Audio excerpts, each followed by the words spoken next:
Alright, so in theory, I should now be live. And unfortunately, I'll have to go back, because I forgot to check to set this up before I went live. I'll have to go back through YouTube and actually capture my live footage later anyways, because I forgot to set it up to record while I stream. So that is unfortunate for me. Anyways, as per usual, I have to go through here and pull up my chat. There we go. Alright, so I suppose to kick things off, I have a new mic, which is evidenced by the fact that I should be, in theory, in stereo now. I don't know how loud this microphone... Hey Richard, welcome to the stream. I'm just covering over what's new. I don't know how loud this microphone is in comparison to the game audio. So Richard, if you could fill me in and let me know if the audio balance is good or not, I can do some adjustments in real time with unknown results, because it's all new. Anyways, the new microphone is very sensitive, and I want to let it be known that while live, it's more than likely possible you'll end up hearing a lot of background noise. There's probably going to be a constant low hum if you have your volume pumped up absolutely crazy high and your stuff's good enough to pick up on it. And that is because you'll probably pick up on the heater in the background, a fan in the background at some point. And if you have ever noticed or bothered to look in the first place, in the videos that I had done years ago, by this point, there were videos that I did that covered my game room setup. And if you look in there, you'll notice that there is an entire section of that floor plan dedicated to animal care. By the way, Dem, welcome to the stream as well. Again, I'm just covering over new information and things. I can hear your voice. The game music is pretty low, but I can still hear it decently enough. Well, with that said, let me move over to the other tools here and see about adjusting that.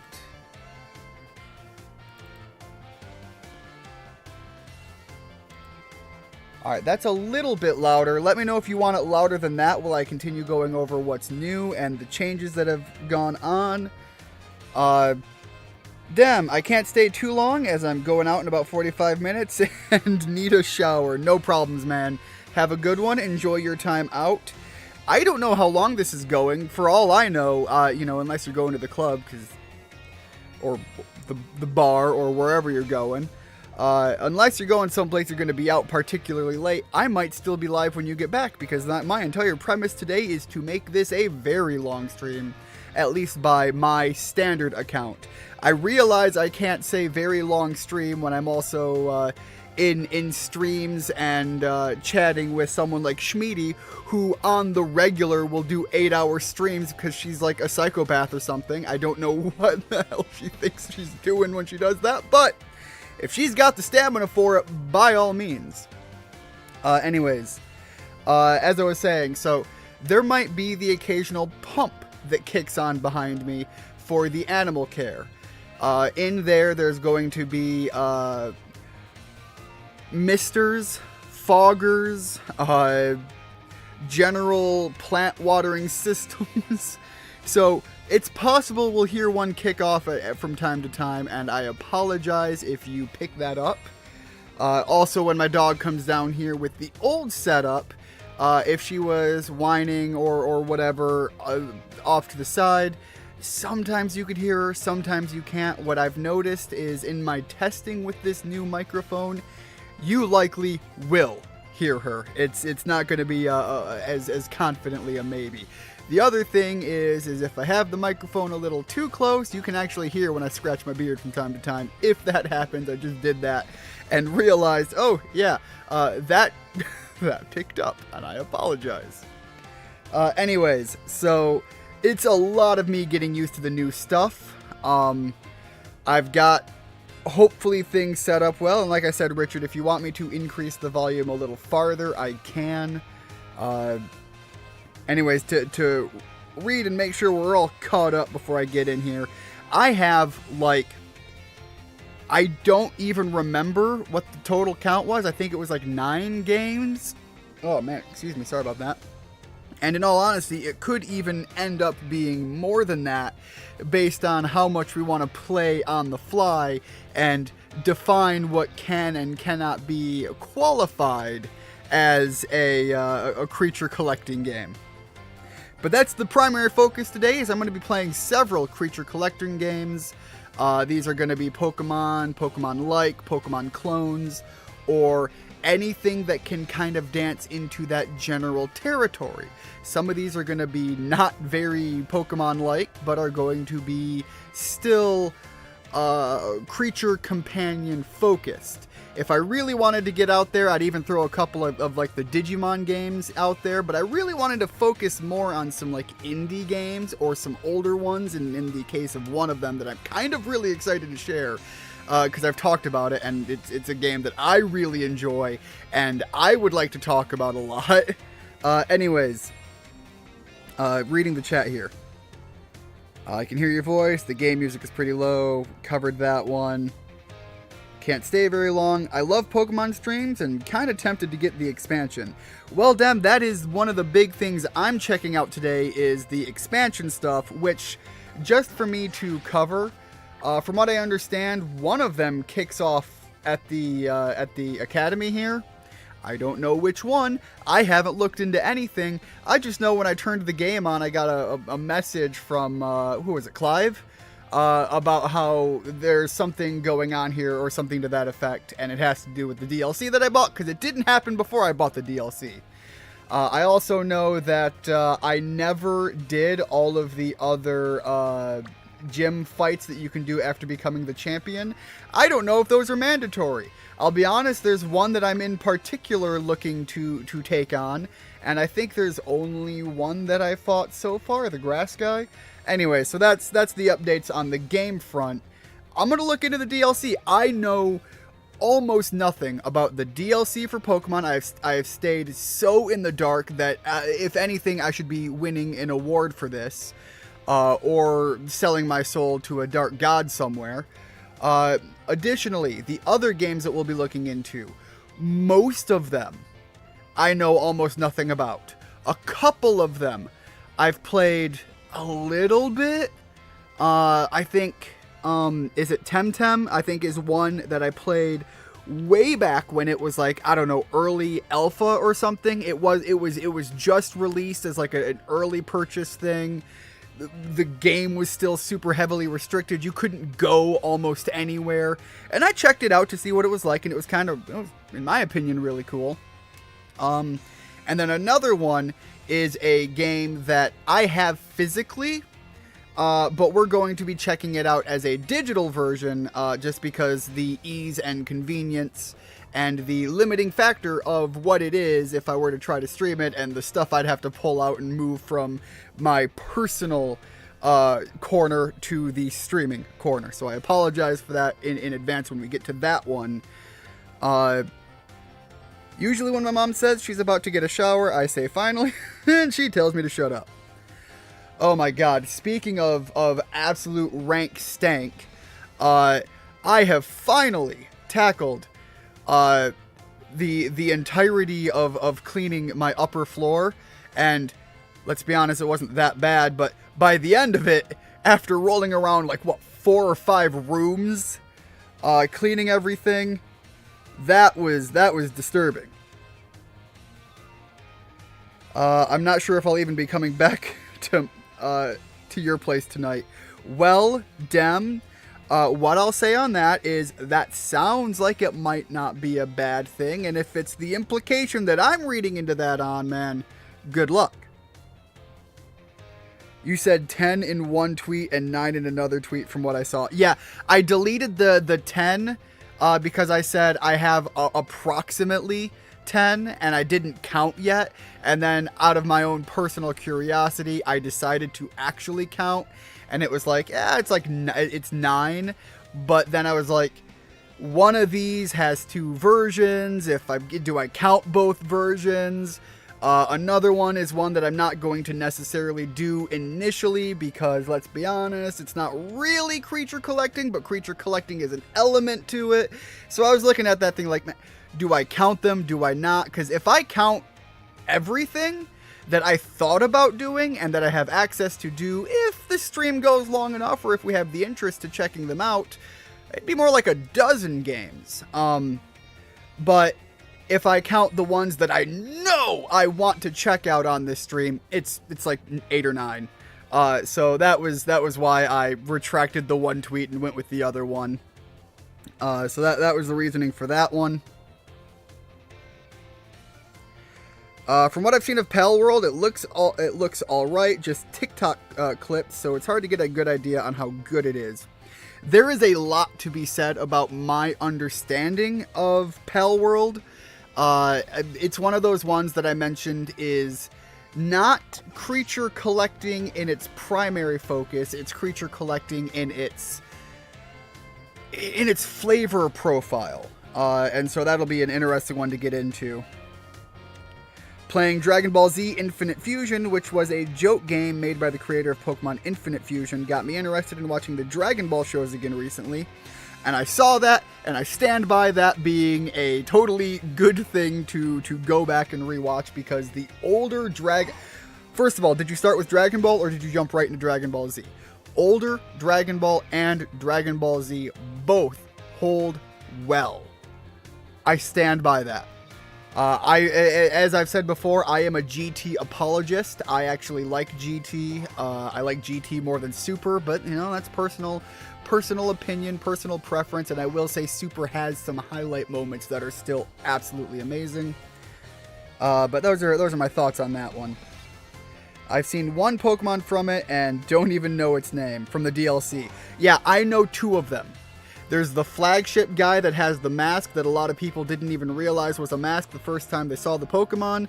And I still barely know what that one looks like. I know that it's green and it's got the mask makes it look like it's got dweeb hair, but like long.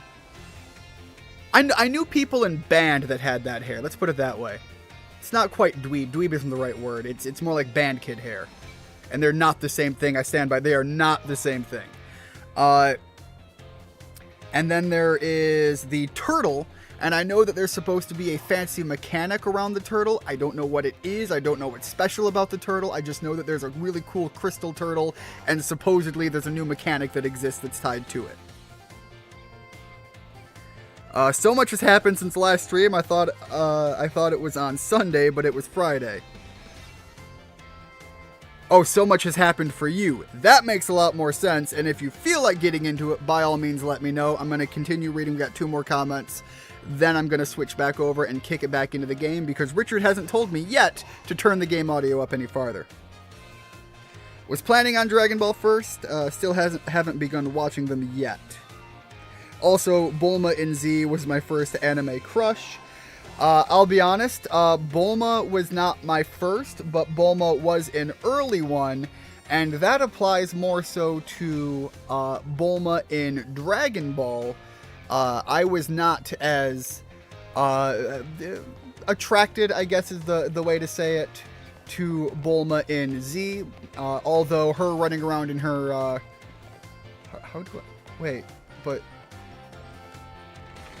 Where do I... Hello? Game?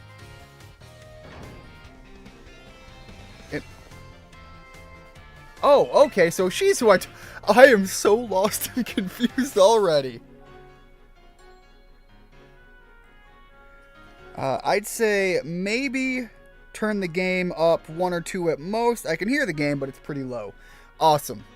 Again, I don't want to do it too much too fast. So it's a balancing thing for me.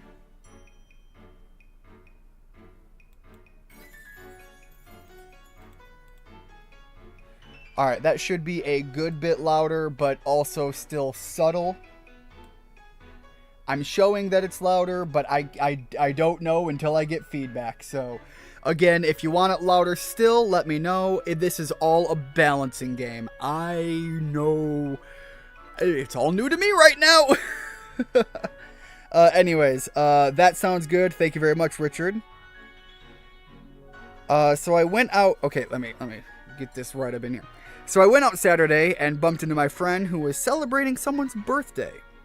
They were all pretty drunk, so I tagged along. Kept making eye contact with this one girl. Had to walk 2 of their friends home. I think a part of this story I heard before. I don't know if this is one you brought up on stream before or if this is something you sent me on Twitter in between. Had to walk 2 of their friends home and we got talking. Went for a date with them on Monday and barely... Look, man, this sounds like a winning story to me so far, man. Just make sure you either continue the process or you at least get to have a decent wrap up. And by the way, if you have the decent wrap up, be sure to wrap up. Are you? Oh, you must be. You're one of the students chosen for the school trip, aren't you? And your name was... Ian, ma'am. No, I am the champion. I'm gonna rock in here like confident. Ian, huh? Well, aren't you full of fire? You're positively dazzling. Oh, and you even have a Terra Orb. I guess Paldea is rich enough in resources for that sort of thing to be a common sight at school. Unless that's not the case. Are you perhaps especially Are you perhaps an especially exceptional student? Oh, but here I go on, and I haven't even introduced myself. I'll be honest, something about her eyes are kind of dope. Not really feeling the earrings or the hair, but the eyes. Call me Miss Briar. I'm sorry I'm late. Oh, hello, Ian. What a lucky scamp you are, getting to take part in a school trip so soon after transferring here. I'm sure I'm happy for you. I wish I could go too. Oh, I'm sorry, Miss Briar. I got a bit carried away. Well, as Mr. Jacques so kindly stated for me, my name is Briar. I'm a teacher over at Blueberry Academy. That's a school in the Unova region, you know? Miss Briar helps set the curriculum there. This year is Blueberry Academy's turn to run our joint school trip and supervise the students. That's why I came here to collect you. We'll be heading to Kitakami, a land known for its picturesque fields and rice paddies. The place has a rustic feel, but there's also something rather mysterious about it. You see, the same energy present in Paldea's terrestrial phenomenon has been detected there. I'm hoping to do some digging into the matter myself in between my supervising duties. Though I'd also appreciate the chance to take a good look around the great crater of Paldea. Yes, well, there's not much I can do about that without permission from the Pokemon League and Director Clavel. Oh, I know. I've already put in all the proper applications. I trust that'll get a favorable response soon. Well, we did kind of have a catastrophic meltdown and a sort of temporal burial of sorts recently. Oh, sorry, Ian. Forget all about what you've heard for a moment there. Anyways, the school trip. Think of it as a chance to continue your treasure hunt on a grander scale. To search beyond Paldea's borders. I'll even provide you with a special update to your Pokédex app, if you'd get your phone out. Oh shit, I forgot I had the Pikachu one on. That's funny. The Kitakami Pokédex has been added to your Pokédex app. And there we go. All done. Now you can go wild, registering all the Pokemon you find around Kitakami, too. Oh, and don't worry about a permission slip for the trip. I already cleared things with your mom. Can't have you going back to see the only house you can walk inside this entire game of. You just go and have fun. The more I look at her outfit, the more I do really like the jacket. I don't know, something about the purple kind of just gives it that regal vibe, and I'm digging that. Your Mr. Jacques is quite charming, isn't he? Delightfully direct when he wants to be. What with the talk about the time burial and apparent death of a professor. Anyways, now then, Ian. It's quite a trip to the land of Kitakami. I hope you don't mind flying, or long bus rides. Let me know as soon as you're ready to set out, won't you? I assume this is the only person I can talk to kickstart all the DLC stuff, so... Oh, wait. I forgot to show off the party, but whatever. We'll figure it out when I get into a fight. Are you ready to set out for Kitakami, Ian? No, I do want to show the party first, because I have one thing to say before I get going on that. We'll be able to come back to Paldea whenever you want, so don't worry too much, okay? Alright, so I've got like a party layout that I'm going to be taking in there with. I've got... Is this the shiny Lucario? I can't remember. Is this the one I got from that or not? No, okay, so this is just a random Lucario that I had in my party. I swear I got the shiny one, but I don't think I have it in my party. So I've got Mimikyu, Lucario, Richard, I've got to keep you around. The absolute Chad unit, physical beat stick of a character that we had through our last, through our primary run. Lupin, the starter. I've kept Ash around because I've got to have an Arcanine, and Ash is the only one of suitable level caps. And I threw Jolteon in last second as kind of just general type options for going in. But I don't know what the level requirements are going to look like when we get there, so it's going to be a thing to figure out. Viv! Welcome to the stream, Viv. How are things going? Hopefully things are going well. Just finally getting around to checking out the Pokemon DLC. Would you believe, after all this time, I am still just as in the dark as I was when this stuff first came out? Great. We'll set out together as a group once the other students arrive. I hear you were all chosen for this trip by lottery, so this may be the first time you'd meet. I know my role is to chaperone you kids around, but I fully intend to have some fun of my own.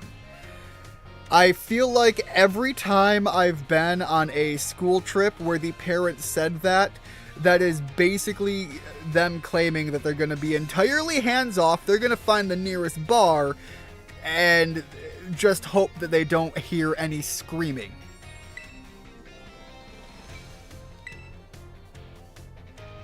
By the way, do you know of the Scarlet Book? Hold on. I don't know if that's the book that, oh man, what's his name had? The one with the Mabastiff. Was that the book he had, or was that... Okay. I don't remember if that was the name of the book, so I'm just gonna say I've never heard of it. Really? Well, that's unexpected. I'm quite sure at least one copy was... Okay, that was probably his book, and that's why it sounded familiar, but I didn't remember if that was what it was or not. The author of the Scarlet Book, Heath, was in fact an ancestor of mine. I even have his original manuscript. Oh, okay, so that definitely was the book. Okay.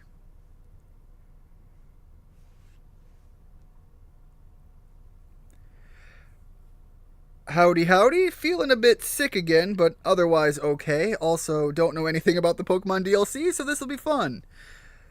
Hello, Richard. How are you? And I don't know what you were trying to do, Viv, but YouTube system sometimes is significantly different than the Twitch system. And I'll be honest, I rather like the simplicity and tool options that you can make fun use of with Twitch that you often can't on YouTube. So, unfortunately, it is what it is. Welcome to the platform I chose.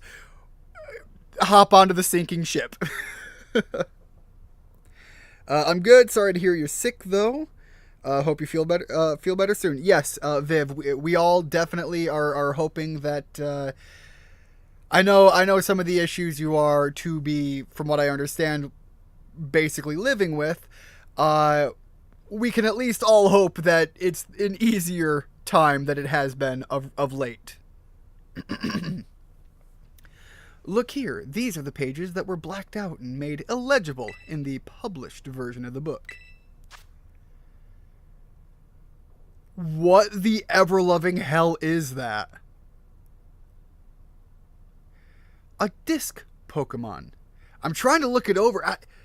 I suspect that must be the turtle, but that is very limited in the visibility, and I'm not sure about my willingness to commit to that.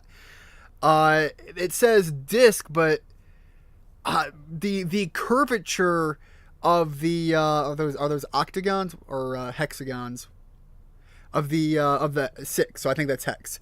Of the hexagons, the curvature of that kind of more implies a domed shape, if not a full-on sphere. So, while separated from the research team in the crater's depths, I found a strange entity.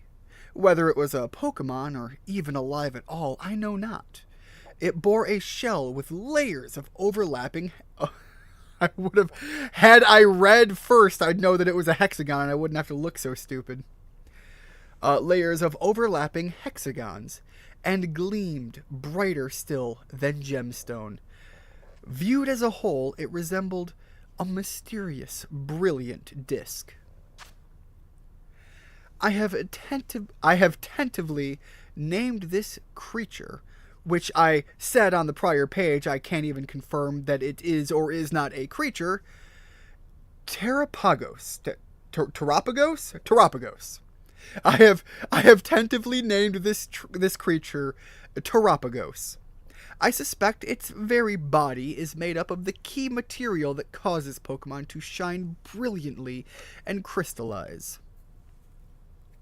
The Pokemon depicted on these pages is called Terapagos. It's a mysterious Pokemon that Heath allegedly encountered when he delved even further into the depths of Area Zero. Not that the general public believed him. It's my dream to find Terapagos and prove that Heath's records were all true. Though I've yet to been able to secure permission to enter Area Zero, unfortunately. But that's fine. It'll all be fine. Everything will work out. All I need to do now is focus on the work that's in front of me. And not the part of that where it's meant for me to be chaperoning you kids. You kids go off and, I don't know, find pointy sticks or whatever children do. Miss Briar, we're ready to go.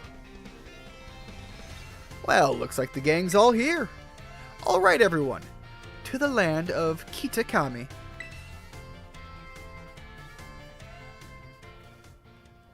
My dad just called if I miss anything. Dem, hopefully all is good with your father. We have briefly discussed before, and mostly about the doggos, but hopefully it's all good with your father. Thank you guys, I appreciate it. That's what my sleep paralysis demons look like. I assume that's the void hexagonal multi-layered entity that we saw in a book. I should probably go get ready to head out. Hope you all have a good stream, and I look forward to watching when I get back, even if... Dem, if you are gone a day or two, man, I hope it's a hell of a good ride. And yes, I mean that in more ways than one. The eyes were meant for the end of the message. Oh, okay. Yeah, okay, I get it. Threw me through a loop there for a second. Alright, we're finally here. My butt's killing me. After all those hours sitting, first the plane, then the bus? Well, you survived the long trip, and we haven't lost anyone along the way. So far, I'm doing my job fantastically. Then, welcome to the land of Kitakami. This is the stage for all the new experiences and learning opportunities you'll have in nature. Hold on. Did anybody else notice briefly, for just a second there, the entire screen shifted to the right when it loaded that cutscene? Like, it genuinely layered an automatic cutscene loading window on top of the default. I don't know if it actually picked up there, but that was like momentarily jarring.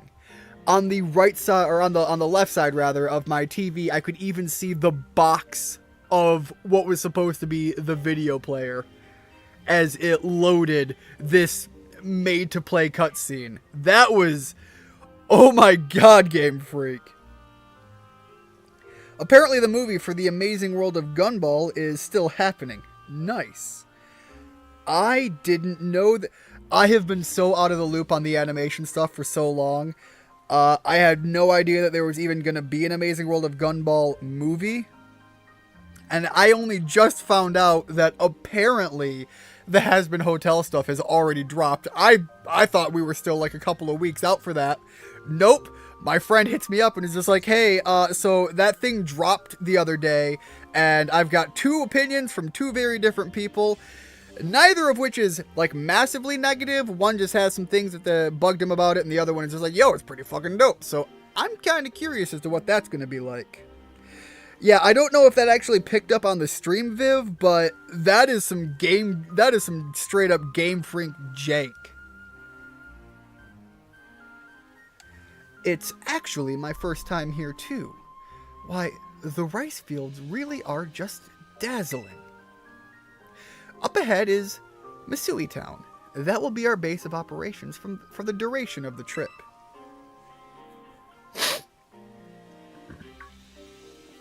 I apologize about that. They ended the show on a cliffhanger, and they said if we get a movie, we'll resolve it, basically doing what you shouldn't do for a show's finale. And yet, many shows do that. I remember the original, the original Full Metal Alchemist never actually properly wrapped up and heavily relied on the Conqueror of Shambhala to be that, the official ending of that branching story, I suppose. Miss Breyer, I don't feel so good. Kid goes over to the bench and just throws up. Oh, all that travel must have given you a dose of motion sickness. Why don't we pause here for a moment and take in the sights of the fields? Everybody who's not busy hurling up the contents of their lunch before, please go enjoy the rest of the fields. And Ian, I have a little request for you. Could you run ahead to the community center in Misui and let the caretaker know we're here? It would also be great if you could explain that one of our students is feeling unwell. Yeah, sure. I knew I'd be able to count on you. Yeah, it's not like I'm not like currently the champion or anything. On your way then. Shoo shoo. I'll look after your poor travel buddy here. As I wander off, I just hear her yelling at the kids to stop beating the sick kid with the nearest stick they found.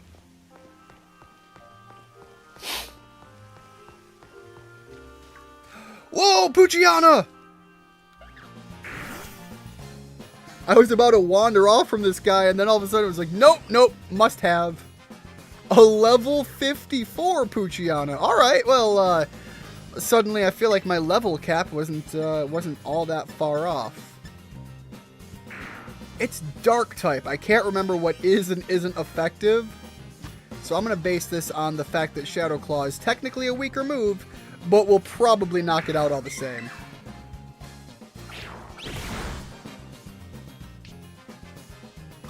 The Sucker Punch doing no damage.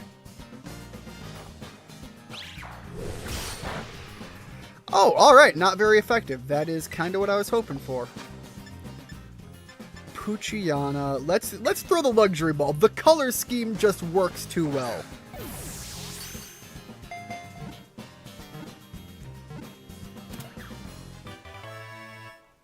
Find the first Pokemon immediately. I need to catch it.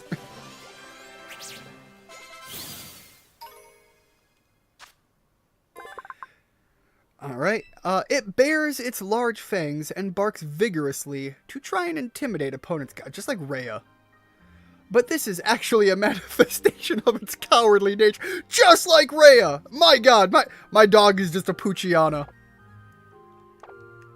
My big German Shepherd that will run at anything screaming full volume, and then the second anything even moves, like, not even aggressively in her direction, she'll back right off and come back and hide. The funniest moment of that happened with my uncle's dog. They have a pug. An old pug. An ancient old pug whose fur is graying, and the dog is blind. Rhea just starts screaming and running up on... dog's name is Otis. Running up on Otis. Roar, roar, roar, roar. You know, you can envision this. Otis immediately backs up and, you know, hugs his dad's leg and just like, big scary dog. So Rhea is stopped advancing. She's right in front. Bark, bark, bark, bark, bark. Otis hobbles in her direction. And she runs all the way back and hides under my legs. I don't... like... the level of fear from an old blind pug. Let's grab a few more of these items.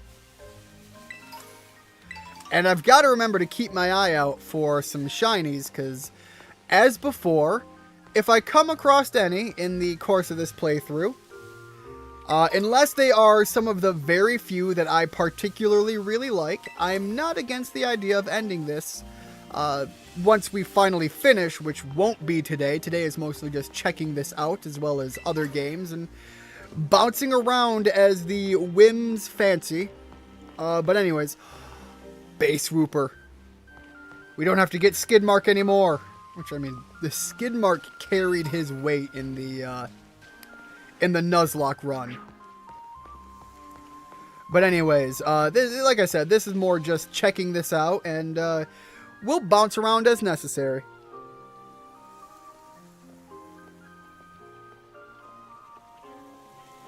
To my knowledge, only Psychic does hit Dark type.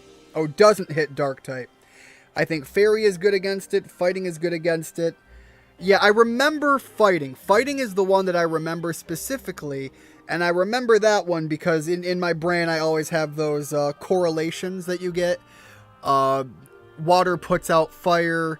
You can bury a fire to put it out. It's hard to punch a bird. And then the concept of shadow boxing is the one that keeps me for Fighting is good against Dark. Basically Chihuahuas in a nutshell. The difference is, every so often you'll run across a Chihuahua that believes in their bark. Those are the terrifying ones. And I mean terrifying in the dog to dog scenario.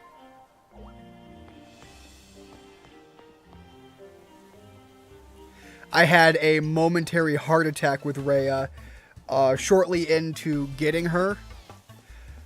She went for a car ride with me, and we got back, and I was getting her leash out of the car, and she runs past me, runs across the street, screaming and barking at the neighbor across the street's dog, which is a very tiny dog. And of course, my immediate thought is, oh my god, my heart sank to my feet, and I'm pretty sure stopped beating for a moment there. Anyways, she runs across the street, she's barking at this little dog, and immediately yips and comes running all the way back. But I still went over and had to, like, beg for forgiveness to the neighbor, because that was not okay behavior, and we have long since gotten that taken care of. But my God, in the immediate,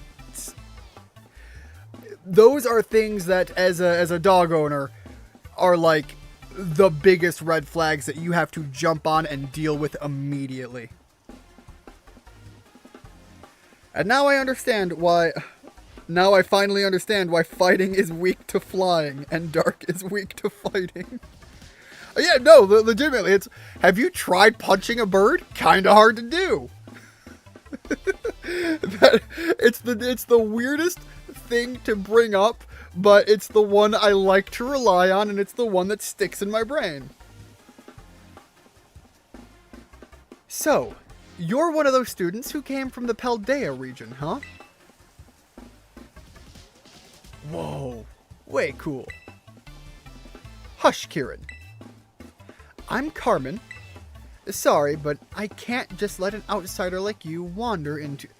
I'm sorry, I can't let an outsider like you wander into my town. If you insist on coming in... If you insist on coming in, you have to be capable of defending yourself. Throw hands, you shitbag! Come on, sis, you just want to battle. Making this big fuss over nothing. Jesus Christ! What is wrong with this woman? I told you to hush, Kiki! I'm more than mildly terrified of this woman. Let me sell it to you, okay?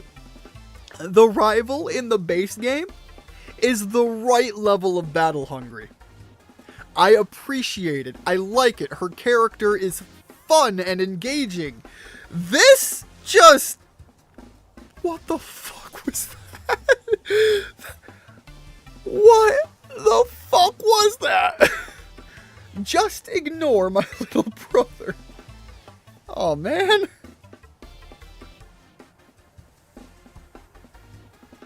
I still remember the Danny Phantom episode, Phantom Freeze, aka Urban Jungle, was how I learned ice was strong against grass. As someone with an older sister, this is the most real representation I've ever seen. I'm the older brother, and I can tell you that the brother hierarchy scenario does not go like that, at least not with us. There's a 7-year gap, and so he will always play the baby role whenever it can benefit him, but he will also jab that knife right between my rib cages every chance he gets, and he lives to push the envelope with me as far as the classic ideology of, you know, pushing each other farther and farther kind of thing. And so we have a lot of funny stories, but that was terrifying. And if that is actually representative of the sibling dynamic there, Viv, I am sorry. If that's actually representative of this, I feel like I need to go find... I need to, like, call up my my uncle and my aunts and just say, I'm sorry. Because my mother she was adopted into the family, but she was the oldest. She was the first one to come along. So I can only imagine how that plays into as the oldest and the adopted. The one line I've heard that was like the oh my god moment was her saying that she was the only one who was actually chosen to be there. And that's like, holy sweet mother of... What the hell, Ma? We're just here at like a Thanksgiving dinner and you're over here throwing haymakers. Alright, let's do this. Get in position.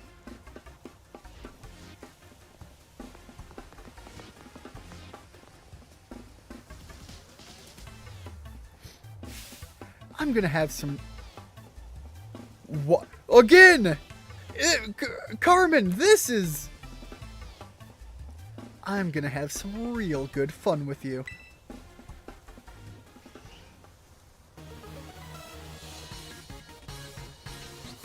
I can't remember the rival's name offhand, but I remember I really like her character portrayal and the way that her I'm gonna call it battle lust is represented. Carmen, on the other hand, intimidates and terrifies me on that field.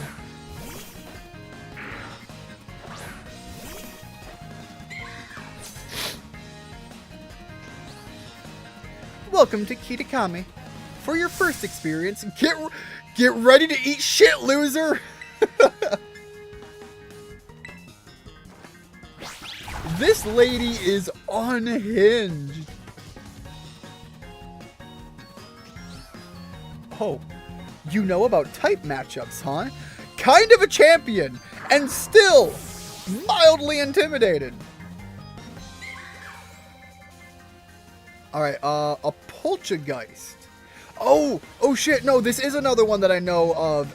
It's based off of, it's the Sinisty version of this region, and it's based off of Matcha, which is really cool, but I don't know anything about the lore of it or its typing or anything like that. So, if it's based off of Sinisty, I can assume the primary typing is either Ghost, or based on how it plays with the lore, possibly Fairy.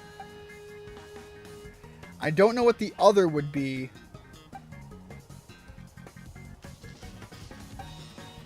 Man. I almost feel like going into Ash and relying on Fire Fang here. Just because it's a decent stab physical attack, and Ash was physically offensive, if I recall. Nimona. Thank you, Richard. Nimona, absolutely great character. I suppose this character is great, but in a very different field, and they cut my physical attack, which sucks. But I didn't know Poltergeist was about that life.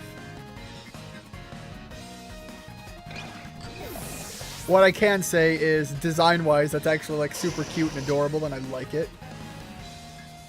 Vulpix. Now, are we talking base Vulpix, or are we talking the Alolan Vulpix? Either way, Richard is going to be a pretty solid choice here.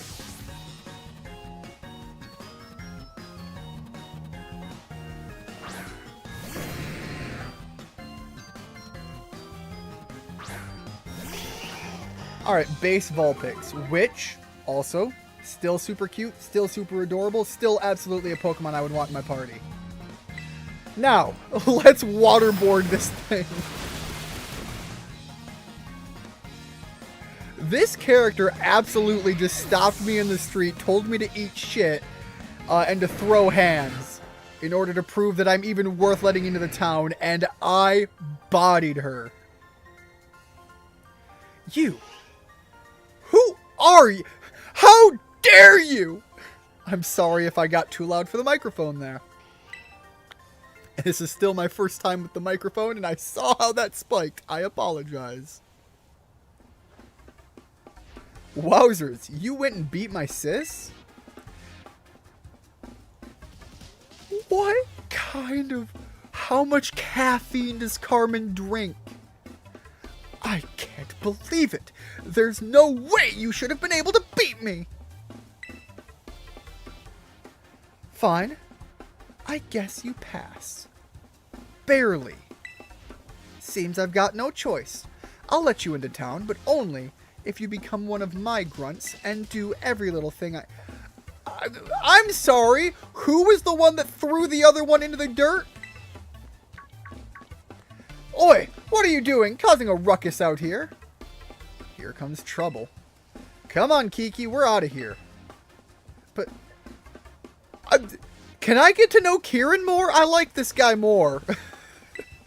Wait up, sis. This girl is wired. I don't know what to make out of her yet. Why, hello there, stranger. You must be one of the students from the Paldean Academy, right? I help run the community center here in Misui Town. and a fair few other things besides. I'll be looking after your group during your visit. I hope those two kids weren't giving you any grief just now. Were they? As someone who's drunken 4 1.5-liter bottles of Pepsi Max in one day in high school, I can definitely say Carmen likely drinks more caffeine than me. I am currently 1 energy drink down. I have half of a one here, and then I have 2 bottles of water for mixing with G Fuel during this stream. I am expected to let this be going a lengthy time, so that I have caffeine options galore. Now, obviously, I can go grab plain water if I need to as well, but I'm sitting here looking at the potential volume of caffeine I will be consuming as at least borderline problematic if it gets there, especially if I do so too close back to back. However, Carmen is on a different level. Caffeine is pumping through her very veins. Were they giving you any grief just now? Carmen terrifies me! Yes! I hardly know what to do with the two of them. Especially that Carmen. Always been a handful. I apologize if she gave you a heart. Yeah, honestly, the other one seems like a chill kid. I rather like that guy. What's that? A member of your group fell ill down by the bus stop? Alright, I'd better get over there and give them a hand so they can make it into town. I'll take care of everything. You go ahead and get yourself settled in at the community center. We'll catch up with you soon. Hold up, we got a new medical center over here?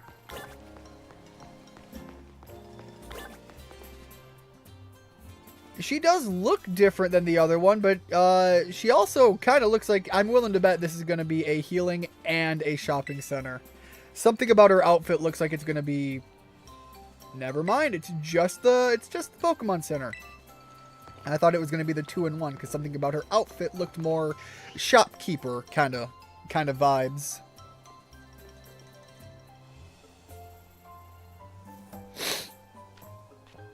This way, everyone. Ian, I owe you one for fetching the caretaker. Our little travel buddy is feeling much better now, too. Alright, everyone. This is the community center. This is where you'll be staying while you're here in Kitakami. The plan was to have you and your students from Blueberry Academy stay here together, but it turns out space is going to be all for you, our visitors from Naranja Academy. Oh, right. Those two kids were originally from this town, weren't they? Oh, hold on a second. I got cables in my way. There we go. So, in you come. Don't be shy.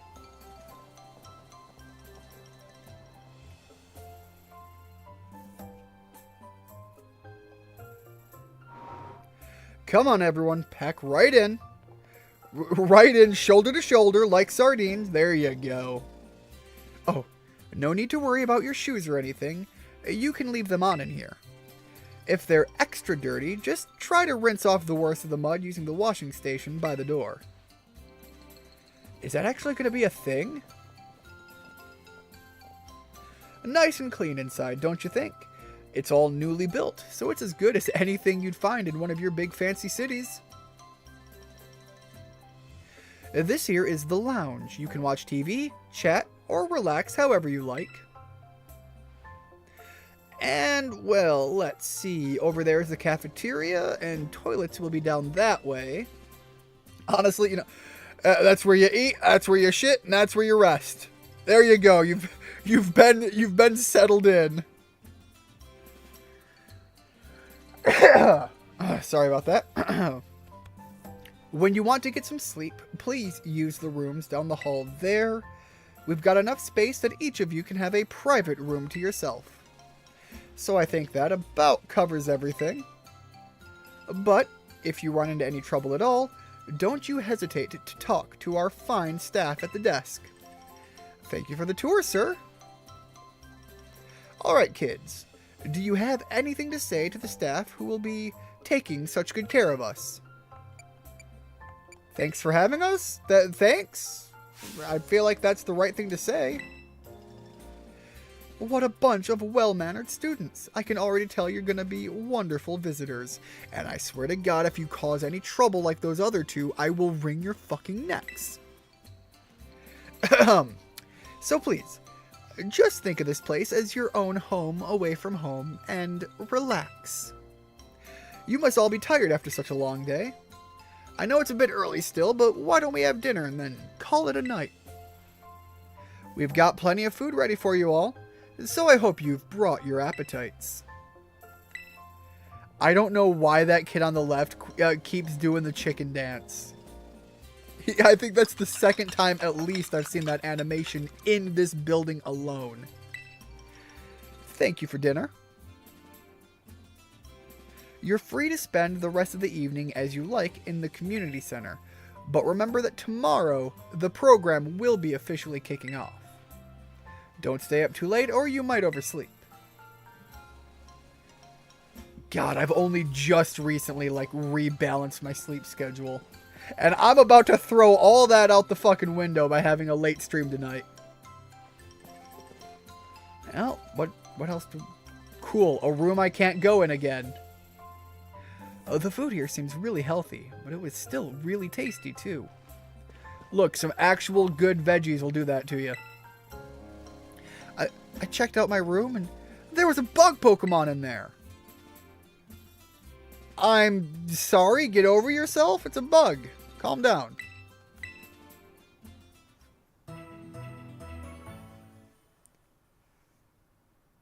Reminder that Brock was the only person who could tell the difference between Kanto's Nurse Joy's and Officer Jenny's. Not entirely true.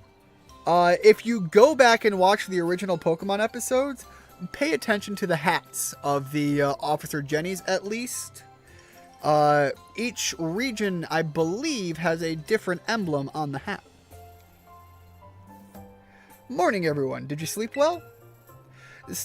Now, to his credit, he was able to tell which emblem meant who was who at any given point in time. I only knew that I only found out that the emblems were a thing. Starting today, you'll be joined by our 2 students from Blueberry Academy. Go on, kids. Time to introduce... Look, let's see where this goes. Hi, I'm Carmen. It's a... God, she's... we have seen the other... This lady is two-faced. Viv, can you confirm? Is this older sister standard? It's a pleasure to meet all of you outsiders, visitors from Paldea. And then that side eye. I'm Kieran. Viv, yep. Oh my God, Carmen and Kieran actually grew up here. So ask them for help if you need anything. But is it just the shape of her eyes? I swear to God, every time she looks at someone, she can't help but give them that side-eye look. Like, when she fought us, I swear it was just like, hey, I'm staring you down, and that was far more reasonable. This is that side-eye, like, plotting everything. And what is up with this character? And you two had better be of real help. You hear me? Aye, aye. Right. Now that that's settled, why don't I tell you all a bit about what we have planned for you? This school trip of yours will be an exercise in orienteering. First, we'll have you split into pairs. Then each pair will be tasked with finding 3 signboards located around the land of Kitakami. On each signboard, you'll find snippets of an old folktale passed down here in Kitakami. Read them all and learn a bit about our home. To prove you've completed the task, we ask that each pair take a snapshot together in front of these signboards with their phone or camera. Take a photo together in front of each of the 3 signboards to complete your mission. It's a self-guided tour of Kitakami. Learn all about its rich history. Much more fun than sitting around and listening to me ramble on and on, eh? Wonderful, what an innovative idea for a group activity. Oh, and I've got a gift for each of you as well. A roto stick. Oh god, no, it just hit me what this fucking thing is. No, you are not gonna do this to me, fucking Game Freak. You did not just give me a selfie stick. God fucking damn it. Fuck you guys. A stick to rest a Rotom phone on. It allows you to take selfies from a little bit further away than you could on your own.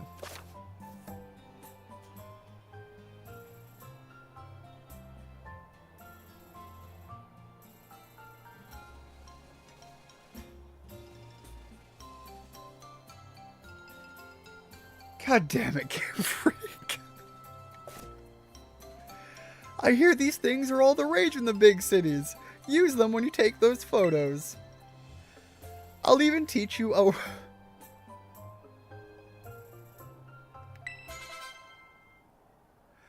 You learned the Eureka emote from the caretaker. Ah, yes, real... rad. Remember that one of the goals of this trip is to deepen the ties between our two schools. It seems like having someone who knows the area well would be a big help. That being said, let's try to maximize the number of inter-school pairs, okay? Time to mingle. Well... Again... It's like she can't even exist without me thinking she's trying to plot something.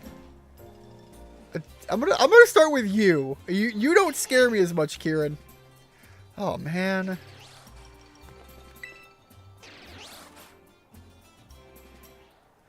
You're Ian or whatever, right? Let me guess. You want to pair up with one of us poor, lonely blueberry students. I mean, one of you, sure, but gosh, it's so sweet of you to go out of your way like that. What would we ever do without you? Oh yeah, so my little brother here has been all googly-eyed over you since yesterday. He wouldn't stop talking about you, even at home.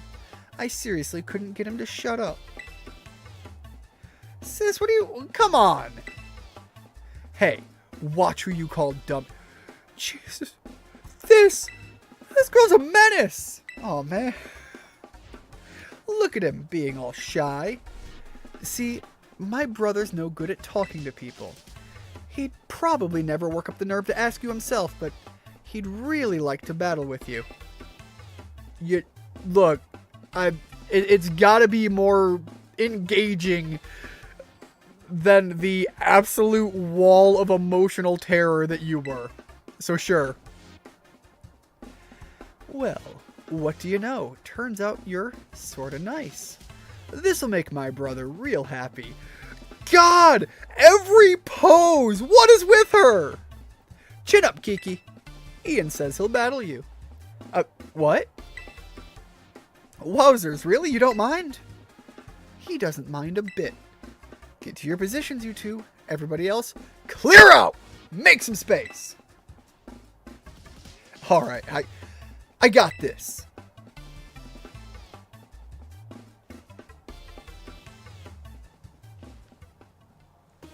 Is she actually, like, cheering in the background? What is this? I'm getting more and more confused by, like, their chemistry as characters. Oh, little Sentret! I'm far more interested in getting the Furret, but you know what? Sentret's a starting point. Wowzers, I can't believe this. I get to battle you. This is awesome. I'm sorry. Why are you frisking my Mimiru?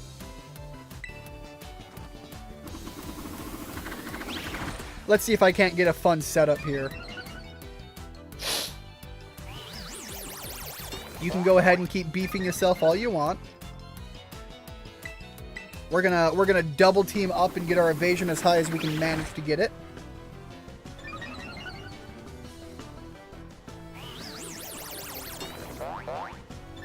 And again, all of that special defense, you can stack as much of that as you want.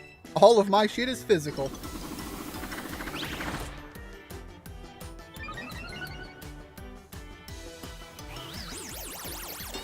Are they really gonna just let me keep this going? Because by all means, Sentret, I'm liking where this goes. At least so far. Right now, they're just building up defensively. Alright, they're gonna dig low. Did I do 4 or 5? I think I've got one more I can get. So I'm gonna try that. I don't think I can get any more double team going on. But we should be pretty well comfortably off. Now we're gonna switch over to the swords dance, start getting the swole on.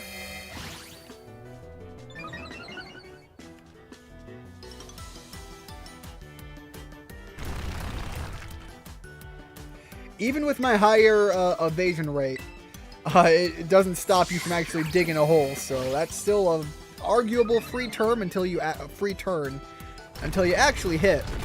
And even then, we've got a disguise to eat the first one. Now, Sentret is a lower level than me and has done nothing for boosting its power. So I'm going to accept possibly one more hit.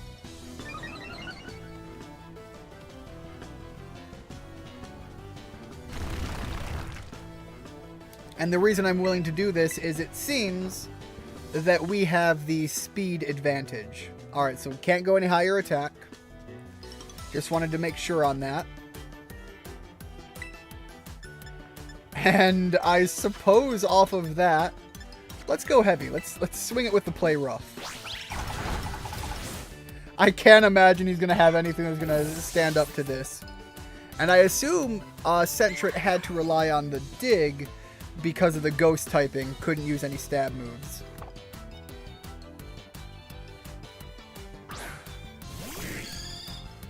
But right now, Mimikyu should be well and comfortably capable here.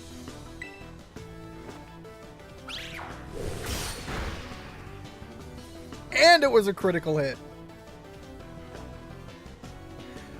How did that happen? Oh man, even luck's on your side. I'd hate to tell you, that wasn't exactly luck. My numbers were just that much bigger.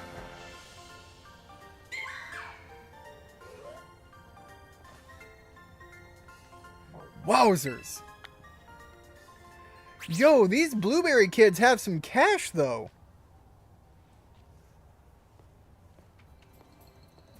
Good show. Nicely done, kids. Nothing like a friendly battle to get to know someone. Yeah, friendly. Like yesterday's battle. Friendly. You sure are strong, Ian. You really aren't half bad. Kiki's nearly as strong as I am, you know. I don't know about that. This orienteering thing. We're supposed to group up in pairs, right? You should go ahead and pair up with Kiki then. What? No, sis, don't. Don't what? It's not like we can pair up. God, help whoever she pairs with. They don't have main character status helping them out. God help them. Or were you hoping to partner with some other rando outsider instead of Ian? Well, no, but don't worry. He's just being shy. I'll go find some chump to pair up with too. Watch out for my little brother, you.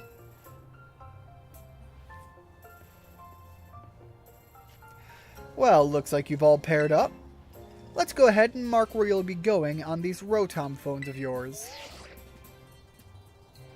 Now then, off you go, do some exploring.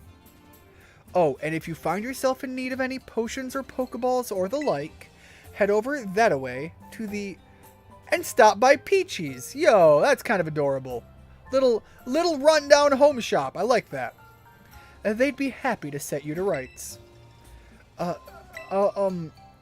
looks like we should probably start with the signboard at the Loyalty Plaza. That's out past the apple orchards on the west side of the village. It's close by, and I figured it might make sense to, visit them in order. I'll probably just get in your way if I stick too close, so I'll follow you from a safe distance. This young man needs some confidence help, but other than that, not nearly as murder vibes as the sister. Rototototo. This is Clavel. Do I have the pleasure of speaking with Master Ian? Hey, Director Clavel. My, it certainly does this old heart good to be greeted with such a lively response. Mr. Clavel, what happened to Clive? When am I going to hear from Clive again? Now, if I could take but a moment of your time, there is something we must discuss. Master Ian, you're about to be presented with an exceptional opportunity. I find it weird. I couldn't remember Nemona's name, but I remember Clive. As I darn well should, because as we found out in the main playthrough, Clive and I go way back. You already know of the Unova region's Blueberry Academy, I presume? Yep. Indeed. Tales of your school trip to Kitakami with the Blueberry cohort reached even my office.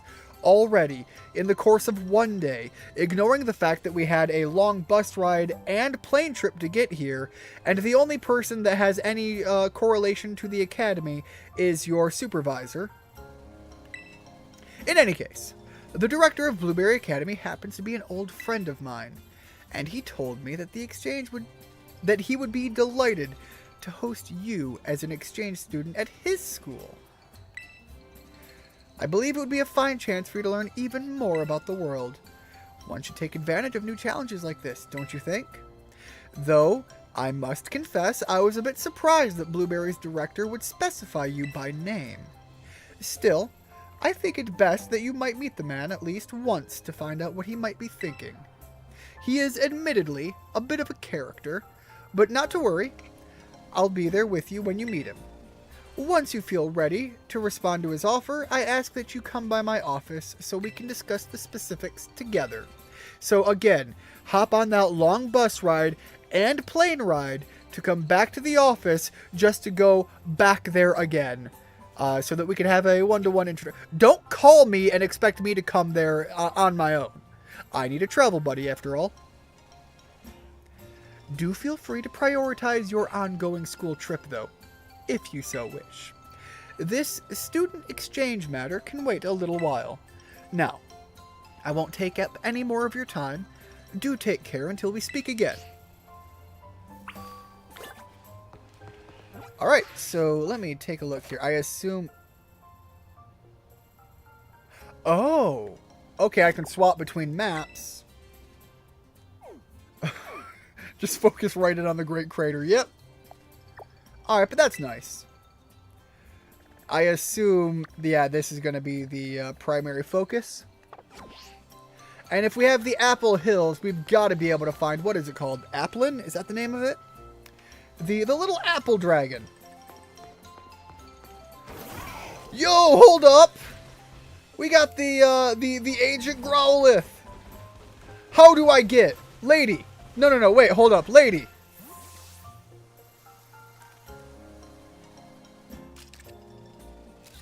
I'm sorry. Hold up. Whoa, where'd you come from? I didn't even notice you there. Anyway, you are? Wait, no, don't say a thing. I want to guess first. You're one of those students who came here from the Paldea region on a school trip.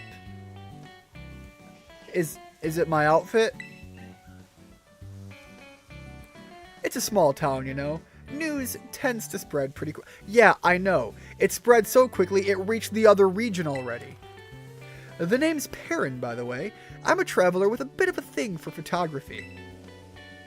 And this here's my bud, Growlithe. Doesn't the little horn on his head just make it? Yes! Yes, it does! Yes, Growlithe, adorable fact. Hey, this might sound a bit weird, but would it be alright if I took your photo? By all means. Just like that, huh? Are you always this open with total strangers? Kinda worried about you. Look, I just got jumped by 2 kids, like, yesterday, and now I have to play nice with them. At this point, the guard's already up. Do your worst. Anyway, let me snap that photo.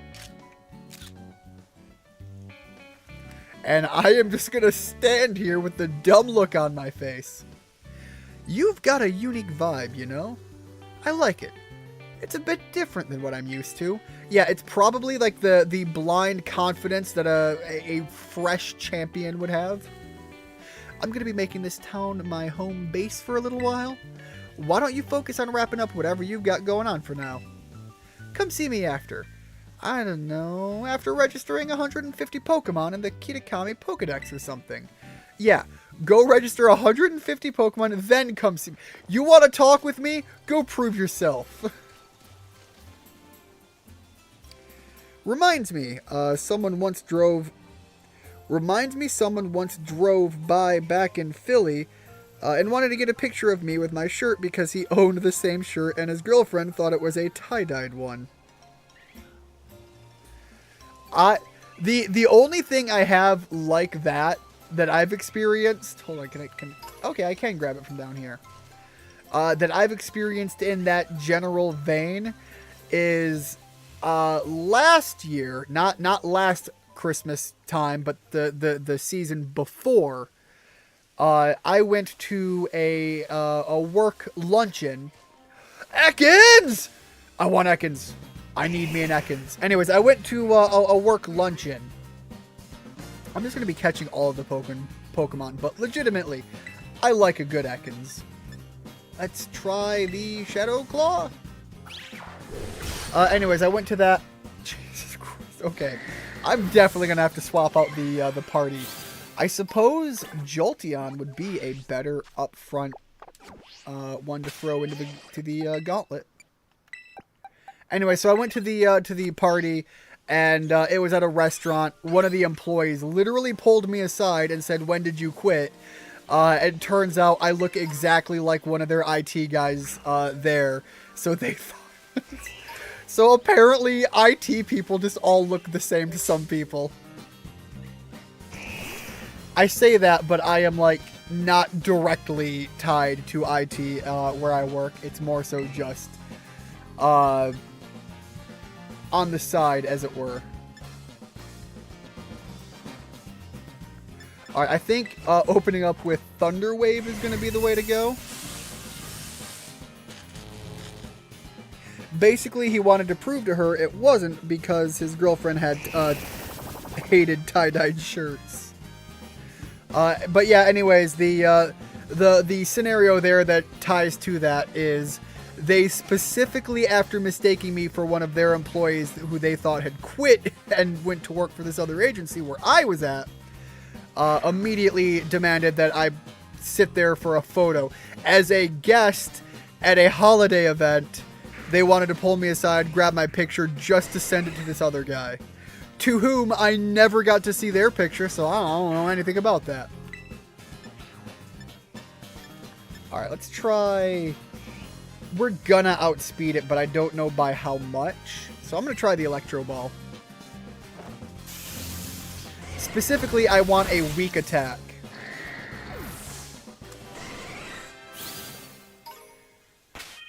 Well, okay.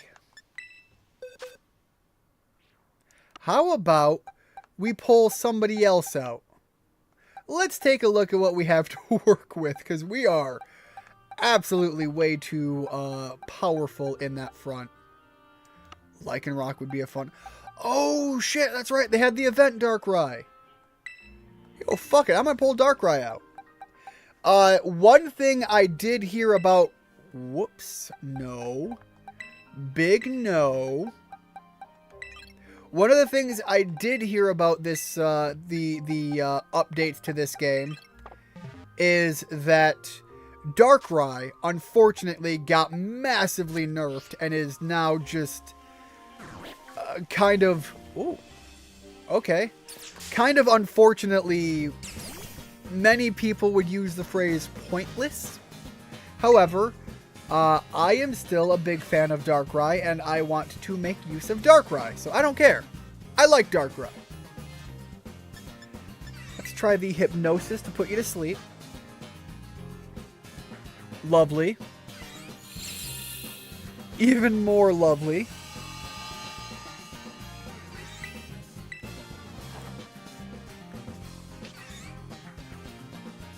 I'm sorry, you avoided it only for it to not be effective in the first place. Fuck you. Alright, well, we're gonna rock a Shadow Ball instead.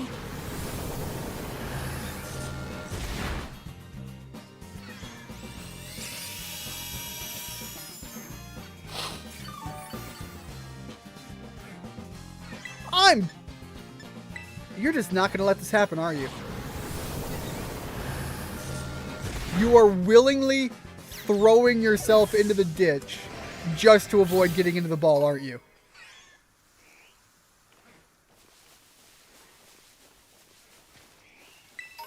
I wonder, do I have... Oh, hey, I can ride him here. All right. Spinnerack is a fun one. I like Spinnerack. Everyone on Earth has a double. I once read that.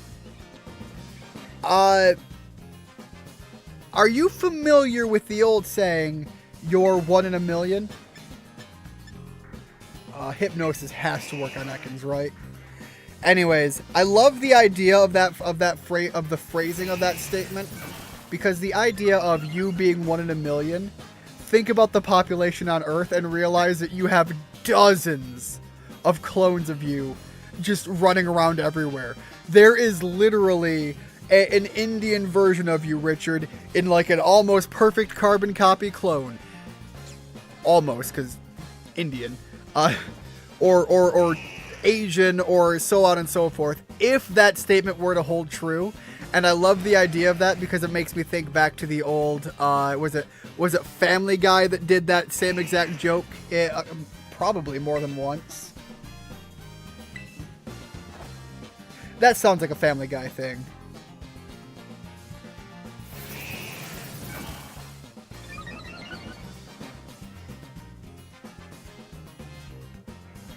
Ekans, I'm going to make this hypnosis happen eventually.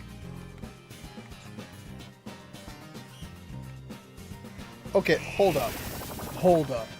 This is getting bullshit. Okay, it's accuracy 60. Fair enough. I might try to see if the accuracy is better on like Dark Void or something.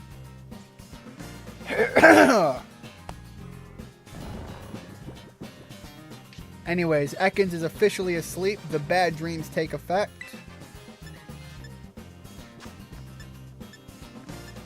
I think Shadow Ball is technically less effective from Darkrai.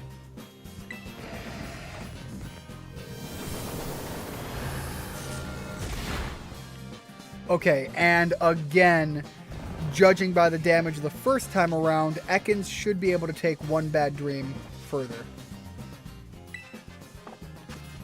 Now then, from here, let's see. You know what?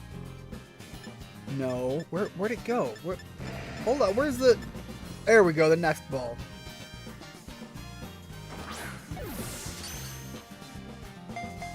Technically, it's terrible because we don't overlevel it, but it's weak, it's asleep, it should be good. Also, the Nest Ball giving me the Safari vibe, Ekans being a snake, I like that. It can freely detach its jaw to swallow large prey whole. It can become too heavy to move, however. Just like a python. Alright, Ekans, however, is going to go right into the party so that Darkrai can go back into the box. The entire point of this being, I like Arbok. I like Arbok and I want an Arbok. There is no further reasoning. Let's pop a full restore. And let me take a look at some, possibly, Fire Fang. Oh, can't do either of the other ones, though. But Fire Fang would be fun. Let's put Fire Fang on Ekans. I think I'm going to want Poison Fang as well. I think that's a thing you can get. Gunk Shot is an accuracy 80. You know I'm not a big fan of those.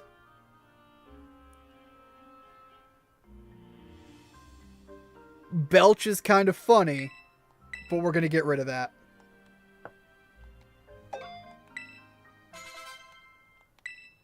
Alright, let's see. Do I have Poison Fang? Is that a thing?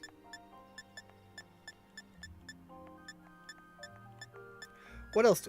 Poison Tail! Okay, it's not like super strong, but it's a move that I just like the idea of. Coil is a good way to boost attack, defense, and accuracy? Hell yeah. That's actually really cool. Coil, actually a good stat buffing move? I like that. Snarl, meh.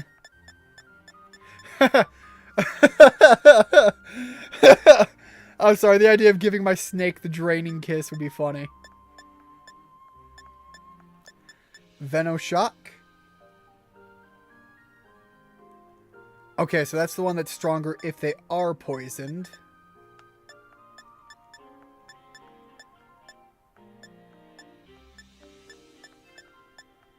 I'm just keeping my eye out for some good move options here. Rest. Toxic Spikes. I like the field setup. I used to have a party team that was revolving around an absolutely tanky Fortress, and it would throw out the standard spikes. And then many of my other Pokemon in the party had moves like Roar and Whirlwind and things like that.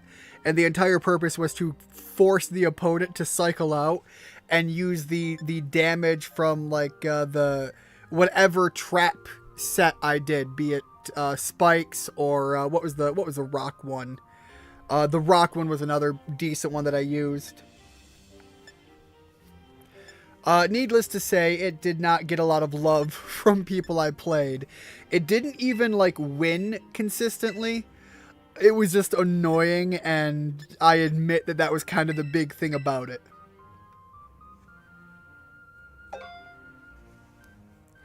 Speaking of which, there's an interesting article I read recently that in terms of male and human female Vaporeon.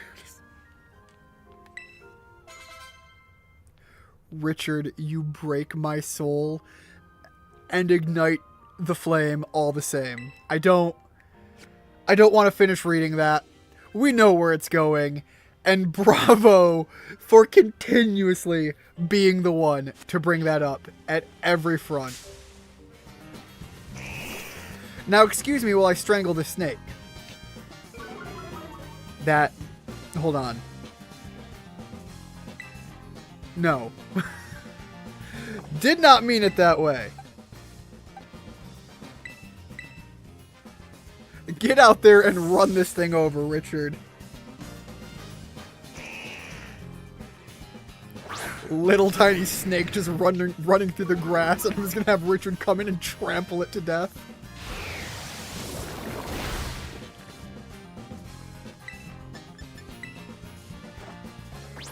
We've got little snake and big snake. My big snake crushes it. Excuse me while I strangle this snake.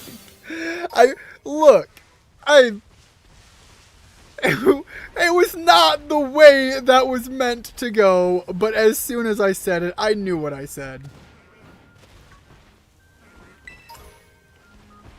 There really wasn't a whole lot of... Ooh, what do we have over here? It's the apple! It's the apple boy!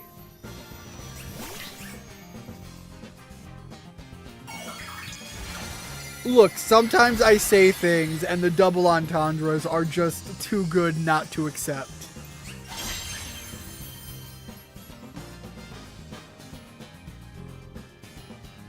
So, this is an apple dragon that becomes part bug. Bugs are a very common issue when you're trying to grow apples. That is weirdly on brand. Oh, and I didn't even pay attention that my Ekans would terrestrialize into poison. Pretty cool.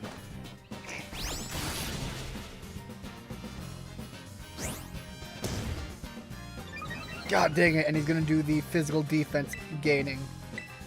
I am going to have to hope for a burn or something, because I'm going to get out damaged from the defense side of things.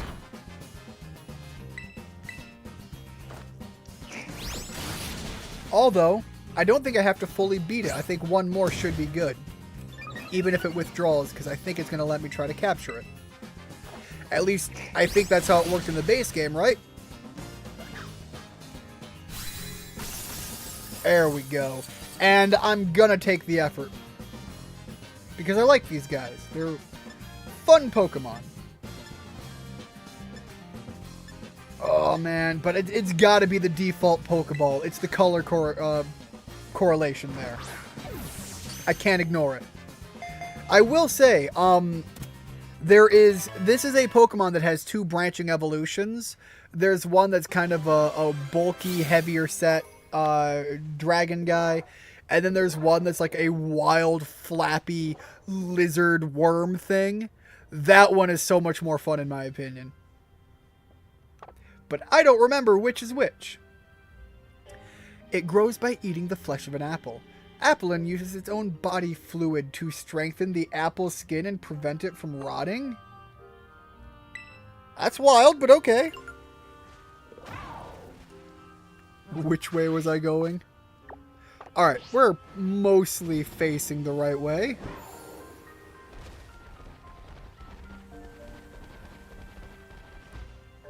Is that another Florantis over there, or just the Pokeball I saw? Hey, get over here, you. Add to the box.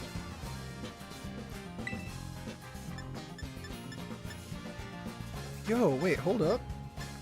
Yeah, we're gonna Leech Life you. Suck the Fomantis dry.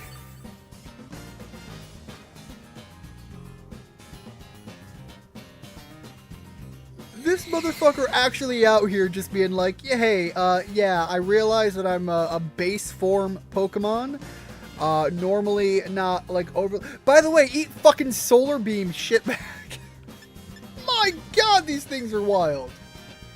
I think Netball is also good on Bug. Yeah, is Fomantis Bug or Grass? I'm about to find out.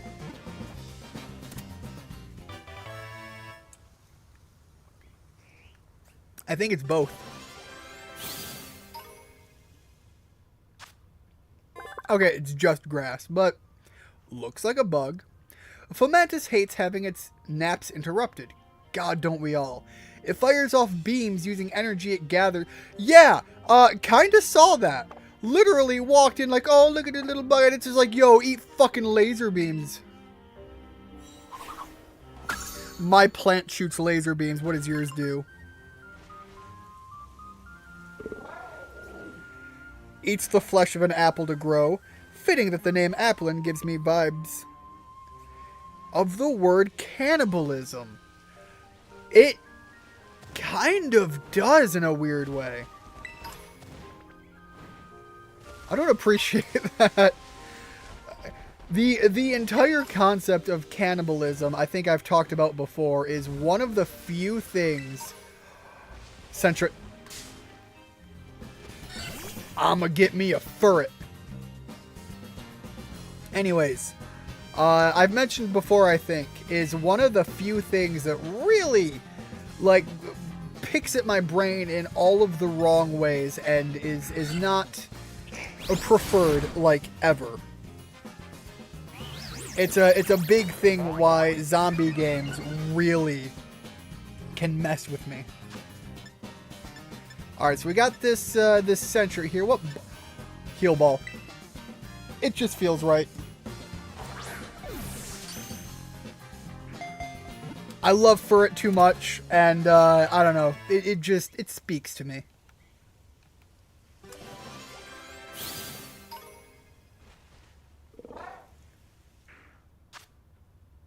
This Pokemon is extremely cautious. Its supple tail is well muscled and firm to the touch. I'm sorry, I don't think I ever heard the idea. So I know that its tail is like its own muscle thing, because part of its thing is standing up on it and using that. That's why it's centric. But I never thought of the idea of its tail just being like one big muscle. Just the absolute tail flexing.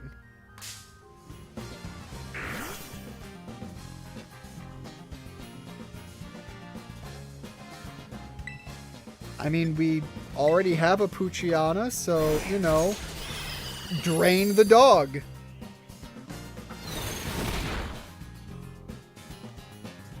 I'm sorry, this dog ain't fucking around.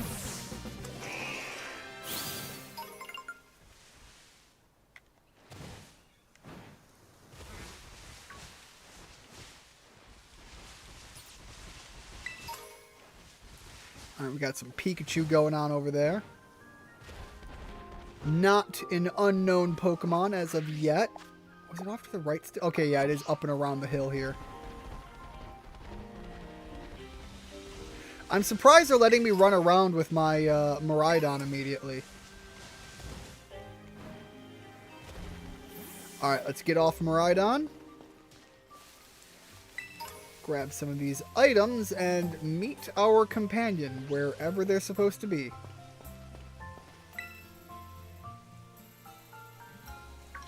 That's the first signboard. Sorry, did I startle you? I didn't mean that I'd hang back and follow you. I did mention that I'd hang back and follow you here. We're supposed to read the signboard, right? Oh, I already know the whole story, so go ahead. You should check it out.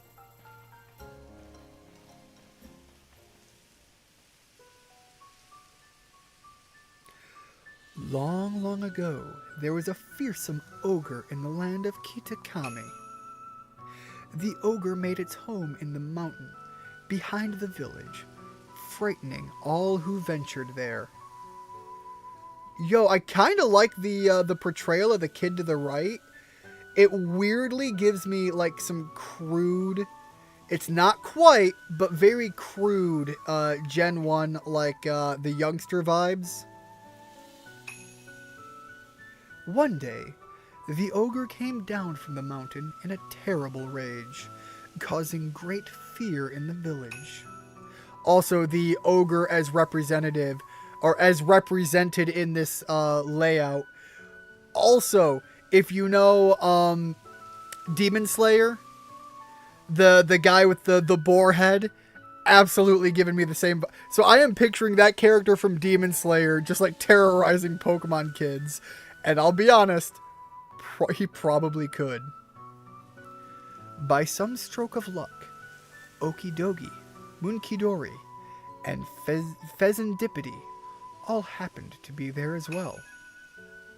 The three Pokemon laid down their lives to fend off the ogre and send it back to the mountain. In admiration, the people of the village bestowed upon this brave trio the title, the Loyal Three. Their remains were given a proper burial, and the statues of the three were erected above the site. The Loyal Three monument is right over there. But don't you think the ogre in that folktale sounds kinda cool?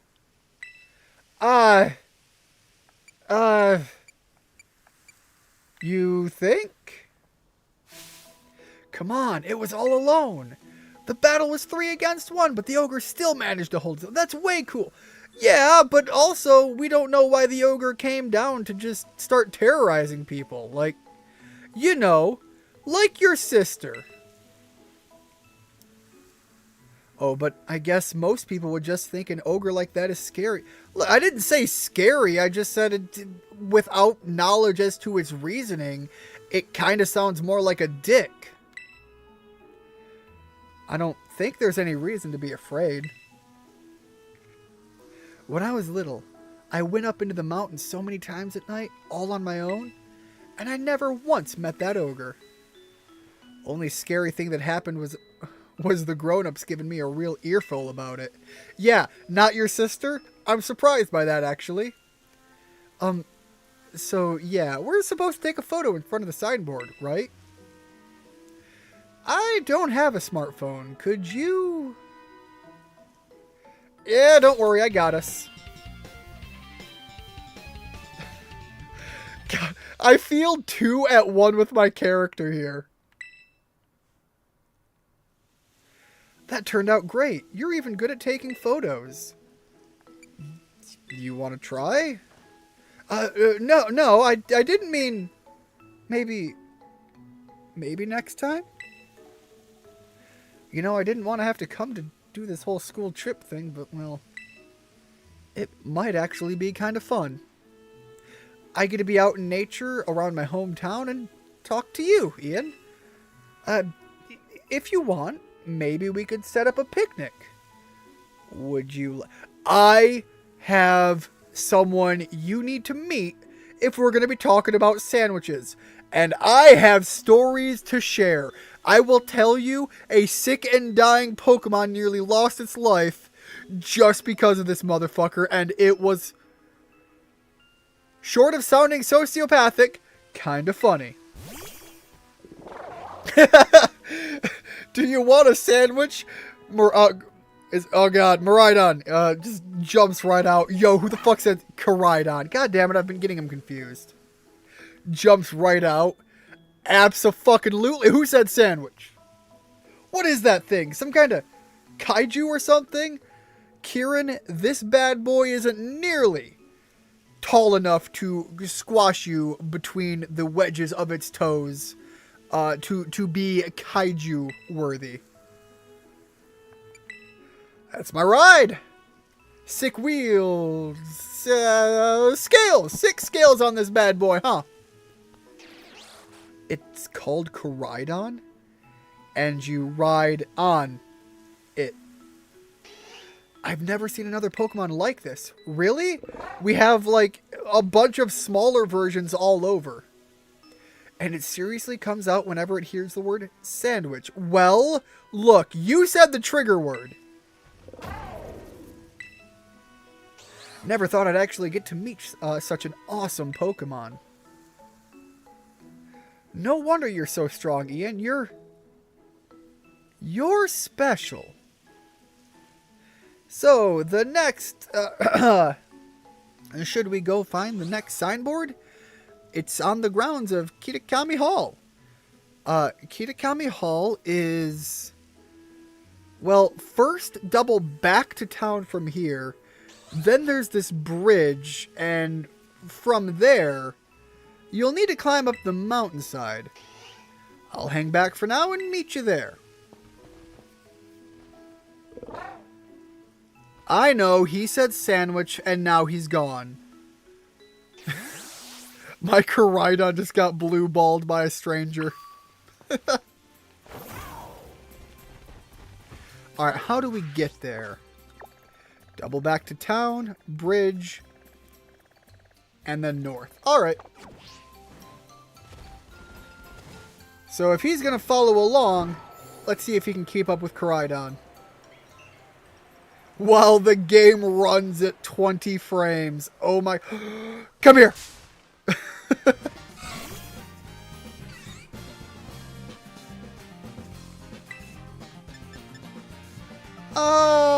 You know, the levels might be a thing to consider, but we're going to try it all the same. Yep! I don't know what I was expecting. But maybe... Alright, Lucario's a little bit much, but maybe some of the other moves will be more applicable here. I think Lucario's special attack is weaker than his physical, so Dragon Pulse maybe? Meteor Mash I know wouldn't be like all that effective. Aura Sphere would be super effective, so I'm going to try Dragon Pulse. We'll see what that does. There we go. Those are some numbers I like. Let's give it another go.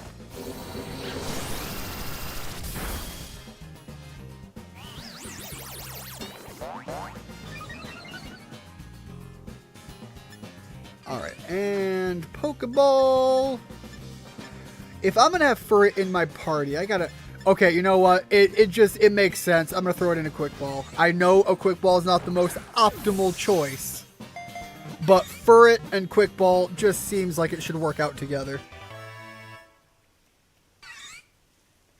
As someone who usually shares food with his dogs, how dare Kieran not give karate? I know, he said the magic word. That would be like if I went up to my dog and said, hey, you want to go outside? And then went downstairs.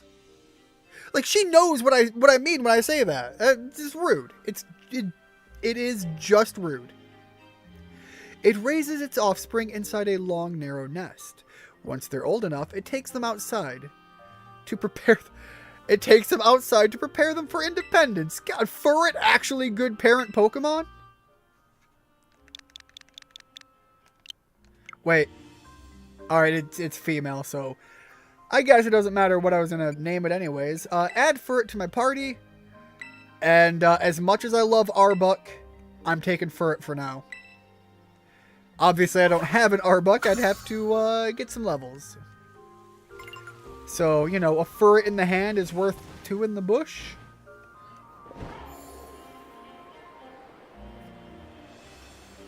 There is a shack down here. God, the game doesn't know what to do with its frame rate.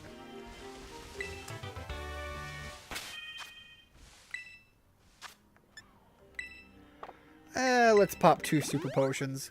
It won't heal it all the way, but it should be good enough.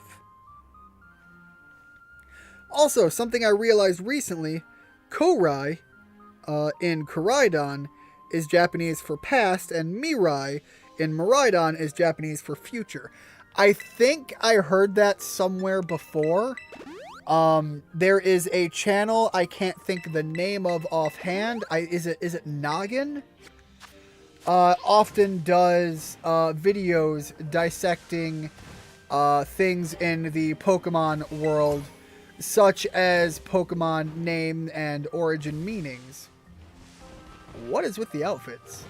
Anyways, and I would suspect that would have been where I heard that before. If you're not following, I think it's Lockstock Noggin is the channel name. I might be wrong about that. Anyways, if you're not following him and you have interest in Pokemon information that's less upfront and in your face, he does a lot of really good videos on the topic. I would highly recommend. Sawaddle. I don't remember Sawaddle. Was this a black and white era Pokemon? It kind of seems plausible. Let's try the hyper voice. If we're going to try to capture this bug, let's start by screaming at it.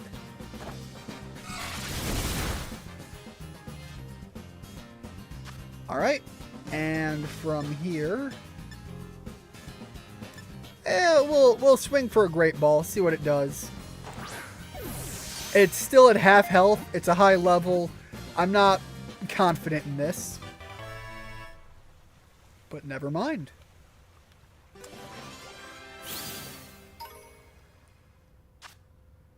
Sawaddle chews on leaves to make its clothing. No, wait, hold on. Sawaddle might or might not be black and white. It also might be Sun and Moon. I can't remember. But thinking about... I think I recognize its evolution, and I don't know which game that would have been from. Chews on leaves to make its clothing. It's trying to mimic the leafy garment Leavanny first dressed it in, which would be the 3rd stage form, right? These are base stage or 1st stage, whatever you'd word them as.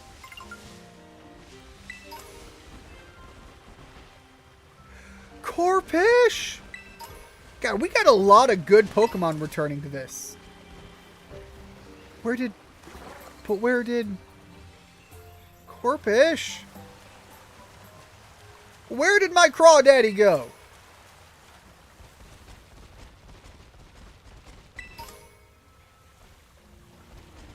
That's a Wooper. That's a Yanma Corpish.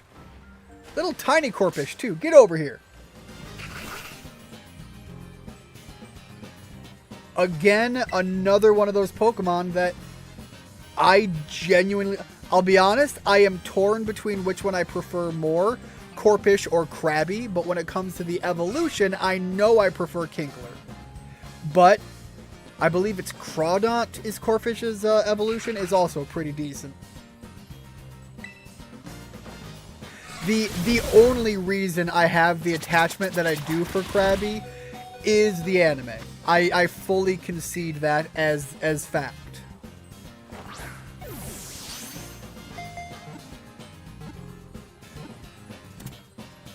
And then for Kingler, my reasoning for liking Kingler as much as I do is based on all of the usability I got out of Kingler in prior games. The first time with Crabhammer, the idea that the crab stops things is really fun. So there's really no good reason other than my history with the Pokemon. I would probably say if I had to, design-wise, Corphish is more fun. Alright, we got a big outbreak going on up here. Let's at least take a... Litwick, that's fun. Is Litwick the one that we're getting a bunch of? Looks to be the case, and I'll be honest, the idea of a Litwick coming out like midday is kind of surprising. I think Litwick itself is also a ghost type. This would be a place to set up a sand. I wonder if I threw Sentret out into this field of Litwicks, would the game consider it having an advantage or a disadvantage, being that it's a normal type going up against a ghost type? Because otherwise, normally, it would be kind of a... could be read either way thing. Ghost type moves can't hit it, but also, its normal type moves can't hit ghosts either. And ironically enough, it's actually doing relatively okay, which is funny because I don't think it has any moves that aren't normal type. It's just walking up there and beating a candle to death. It sounded more cool when I didn't specify that it's just rubbing candles into the ground. Alright, let's get up here. Alright, Stantler. We're familiar with the Stantler game. Heracross, big fun. Oh, and the Vulpix! Do I have a Firestone on hand? Because I could jump right into Ninetales, and that would be a fun one to have on the party. Yes, I know, I already have the Arcanine in my party. I don't care. Arcanine's physical, and I think Ninetales tends to be more special offense. And I'm not doing anything competitive, and I'm not doing a Nuzlocke, so having two fire types isn't the end of the world.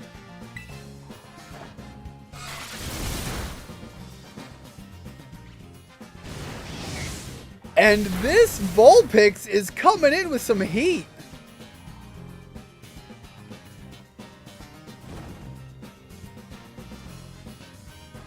Alright, give me the ball grabbing opportunity here. And I'm going to go in with the Premier Ball.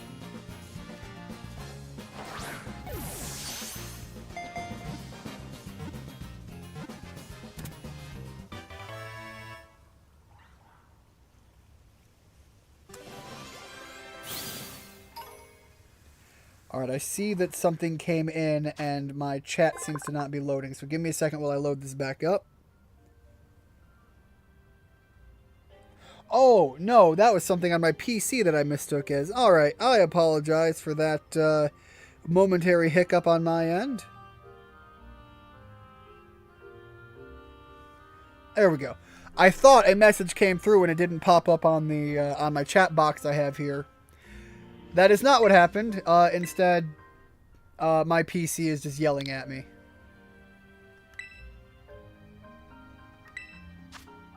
Alright, so we're going to put Vulpix in instead of Furret.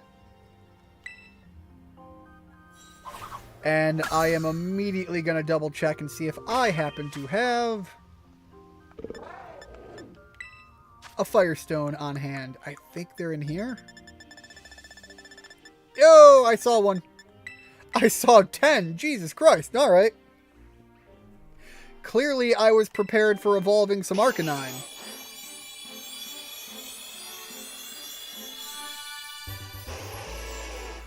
Which is good, because now I can jump right into the Ninetales.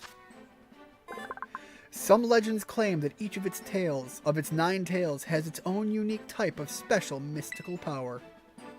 I still love the idea that if you grab a Ninetales tail, it like, what was it, burns you for all of eternity or something like that? Or is that the, am I confusing that with Houndoom? But it will absolutely like hold a grudge forever, and that's also kind of funny. Let's pop the max. Alright, and suddenly, Ninetales, that first party slot has been swapped out so much already.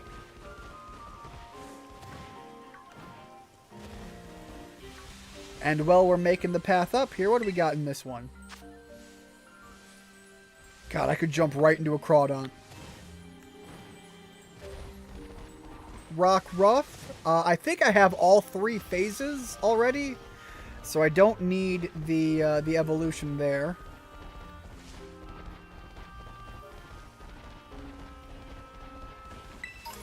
All right.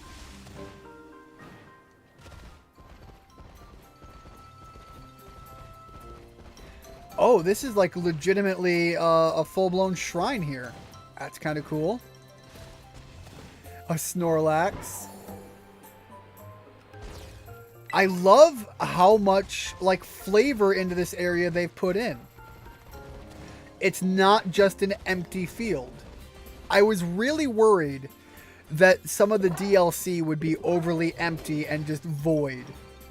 This feels like it's got a little bit more going on, and I have a lot of appreciation for that.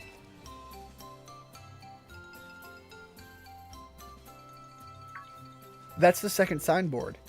Bit tricky to find, huh? Sorry, I'm following at a distance, so I hope you can get used to me showing up like this. Now then, let's read the sign. The ogre possessed 4 mysterious, glimmering masks.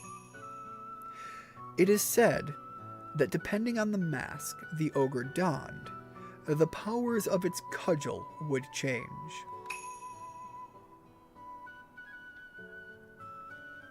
When wearing the teal mask, it would bring life back to it. When wearing the teal mask, it could bring life back into withered greenery around it. When wearing the crimson mask, it could turn a candle's flame into a raging inferno. When wearing the blue mask, it could stop the very flow of a river. Yo, vampires would like that one. When wearing the ashen gray mask, it could easily break the hardest stone in 2. Before the loyal 3 fell, they wrested away 3 of the ogre's masks, greatly weakening it. Did you read it? The masks the loyal 3 stole are kept over at Kitakami Hall. Everyone in town is scared of the ogre, but me. I really like it. Look, I don't mind it as well. I'm just curious why it did what it did, if it had a reason at all. It was strong and cool, and it didn't even care when someone shunned it. I've always wanted to be like that, ever since I was a kid. I want to be as good. I want to be as cool as the ogre. My sis is sort of ends up doing everything for me, even when we're at school. I want to try to get stronger so I can do things for myself, you know? I'm going to become someone people can rely on. Then, just maybe, I could be that ogre's friend. Oh, right, picture. We're supposed to take a picture. You can take the next one, too, if you don't mind, Ian.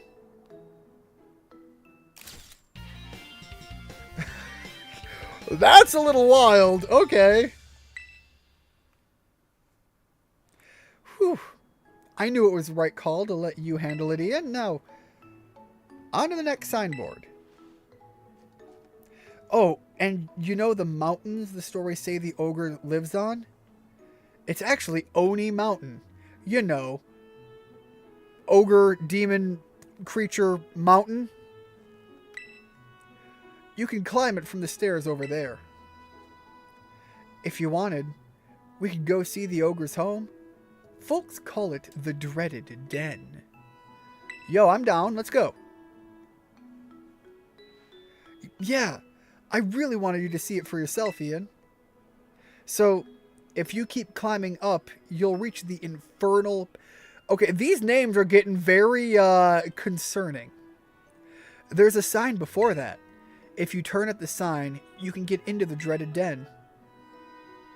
So, I'll just head up then. Come along when you're ready. Oh, and be careful. Richard, are you still in chat? I have a question for you. Since you are the only one that I know of in chat. Your opinion is the only one that matters on this. Let me take a look at the map here while we're going. So Litwick was the Outbreak Pokemon. I am... Alright. What do you think? Should we continue on the DLC for Pokemon? Or do you think it's about time we take a minor detour and check out one of the other games, coming back to this afterwards? While I wait for the audio to catch up and ask the question for your feedback, I'm still going to head upwards and see what further Pokemon we can find along the... Growlithe. I mean, I have Arcanines. I don't need to catch a Growlithe, but Wild Growlithe. Is it Happiny? No, it's Hatternay, I think. What is Happiny? Why am I getting that one confused? Anyways, let's try to catch a Hatternay. Or is it Hatterney? Hatenna. Okay, so Hatternay must be one of the evolved forms. I'm interested in seeing the other games personally. Alright, I'm going to try to catch the Hatenna. And then I will set it up for the swap over. Take a look here. Guaranteed burn, power 100. Man, that's massive. All right, let's try the fire spin. Let's kind of ease our way into this one. I'm glad I did that because at 35 damage, that's actually surprisingly high damage. Special attack go up. Special defense go up. The continued damage is building. Hatenna is very pink. Let's try the heal ball again. And see if we can't get it in a visually... Well, aren't you a sassy bitch?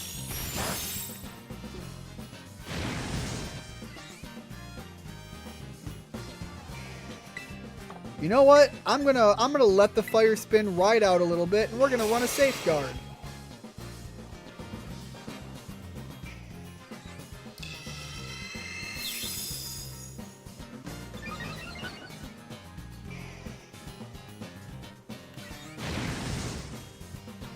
Alright, now it's a good bit lower. I'm going to try again.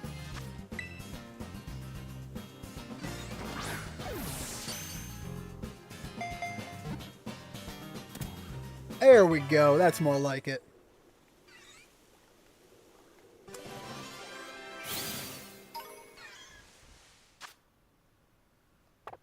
Because the emotions of others, oh wait, hold it, constantly flow into its head, this Pokemon prefers environments where no other creatures live.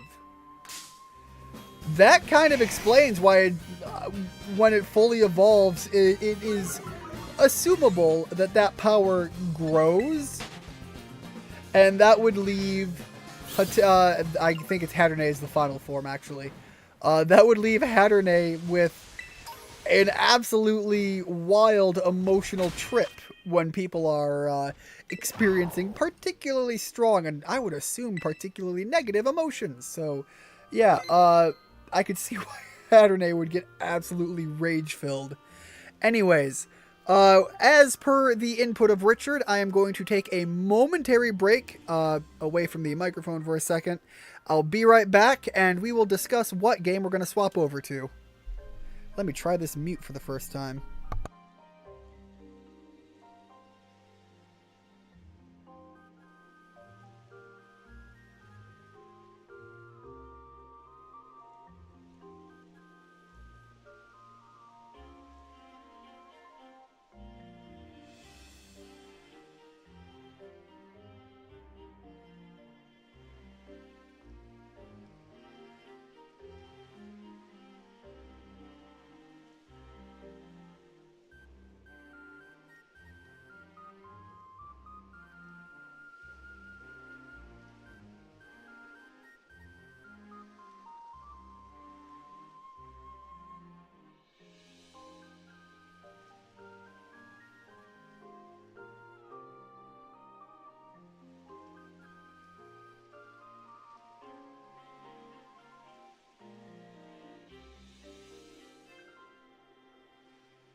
All right, I have no idea how well that did or did not work, so hopefully it wasn't too loud going from the mute to the not mute. Anyways, all right, now that I've saved that, I can set that off to the side and let me pull up my list of other games and options here going forward.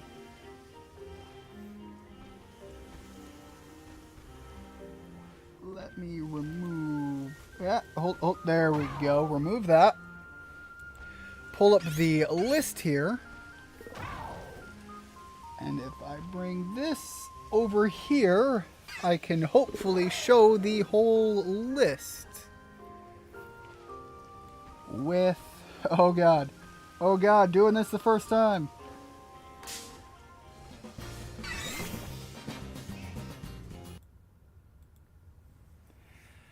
Alright, there we go. And I do realize that as I wrap that up, a very ballsy Pichu decided it was gonna try to get involved there in a hilarious way.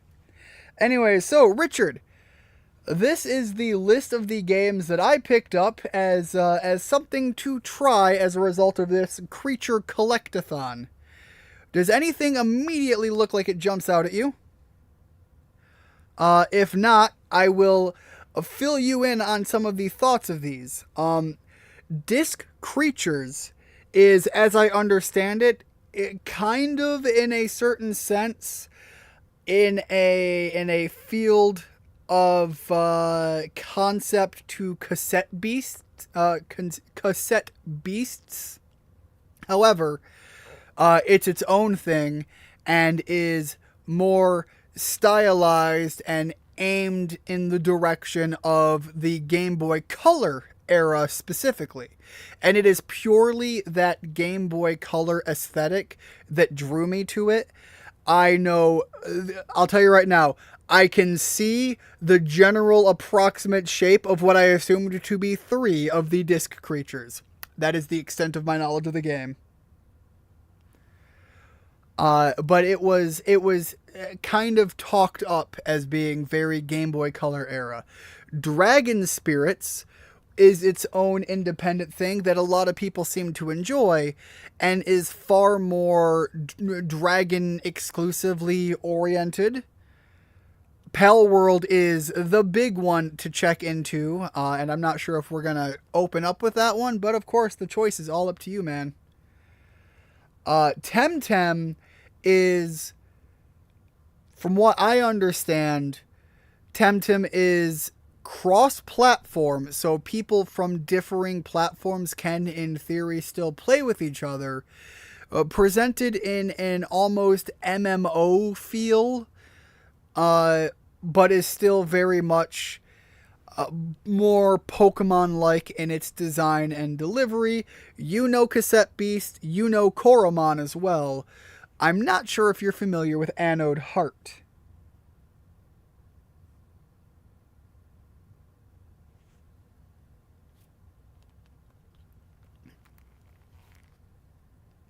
I'd say either Disc Creature or Palworld.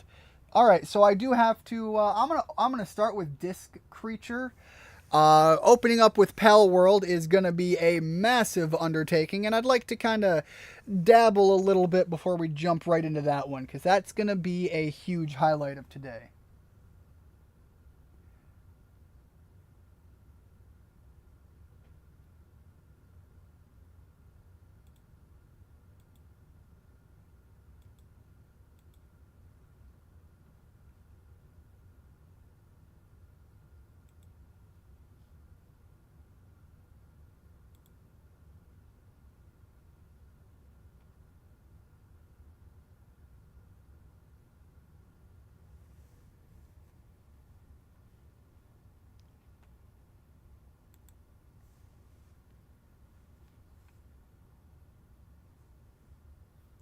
I apologize. Bear with me one moment while I try to get this game to capture as I assume it should be.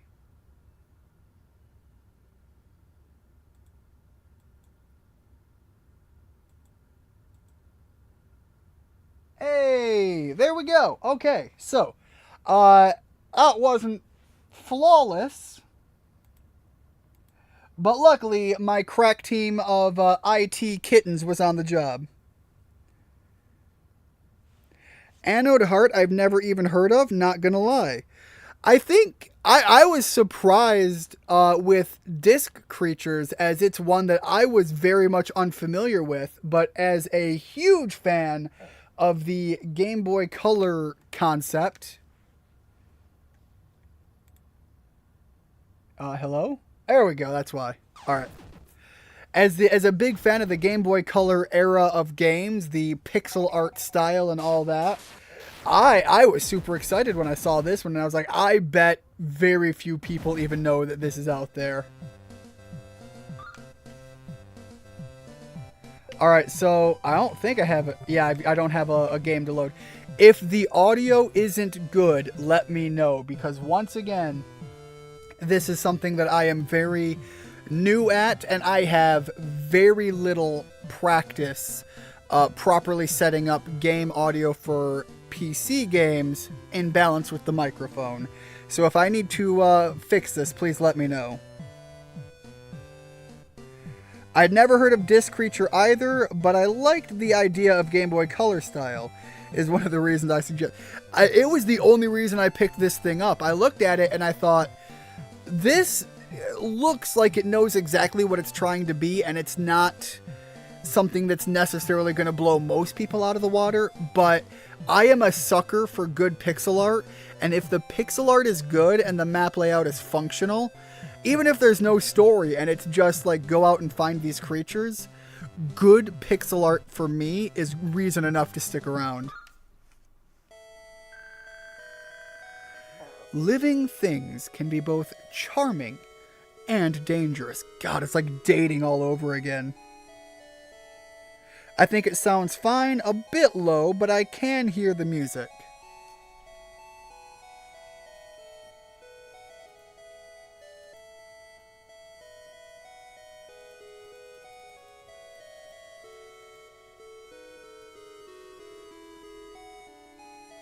Alright, that's a little bit louder. Let me know if you want it any louder than that, because again, I at best have a minor cheat sheet off to the side that I'm kind of eyeballing off of.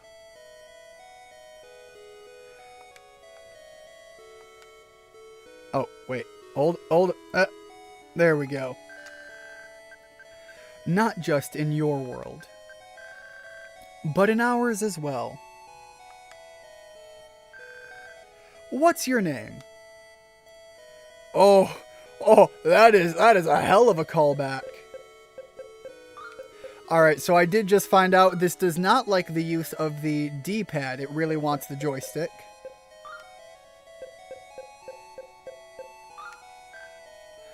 Ian, does that look right? Yep. The other thing is, oddly enough, like old era PS2 games, like Japanese RPGs and the like, your A button, if you're on an Xbox controller like myself for PC, is not the select. It's actually X. So this feels like it's even trying to emulate like Super Nintendo controls.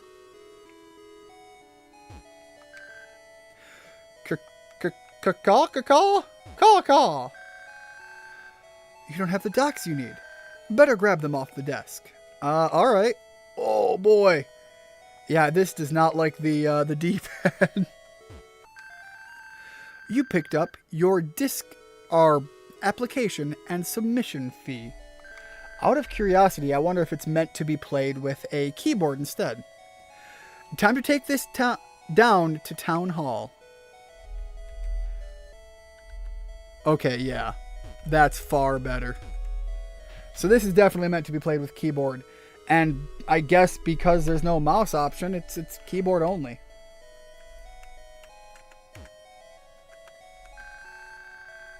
She's too focused on what's on TV.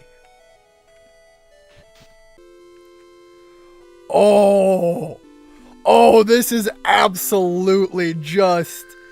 This is basically a Game Boy Color game. Head east and take your application to Town Hall. But look at this town layout. This is so like Pokemon Yellow.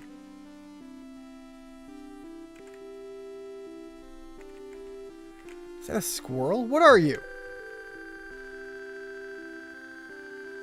I'm sorry. Is the squirrel talking to me? The police force. They keep us safe. Yup. No unsavory sorts of creatures here. No. Not in Lyceum Town. Nope. How high am I?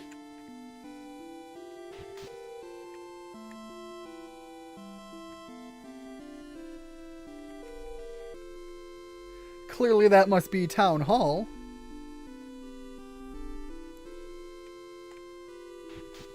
I still don't know what documents I'm even holding. Here for Disc R registration. I'll take your application if you've got everything in order.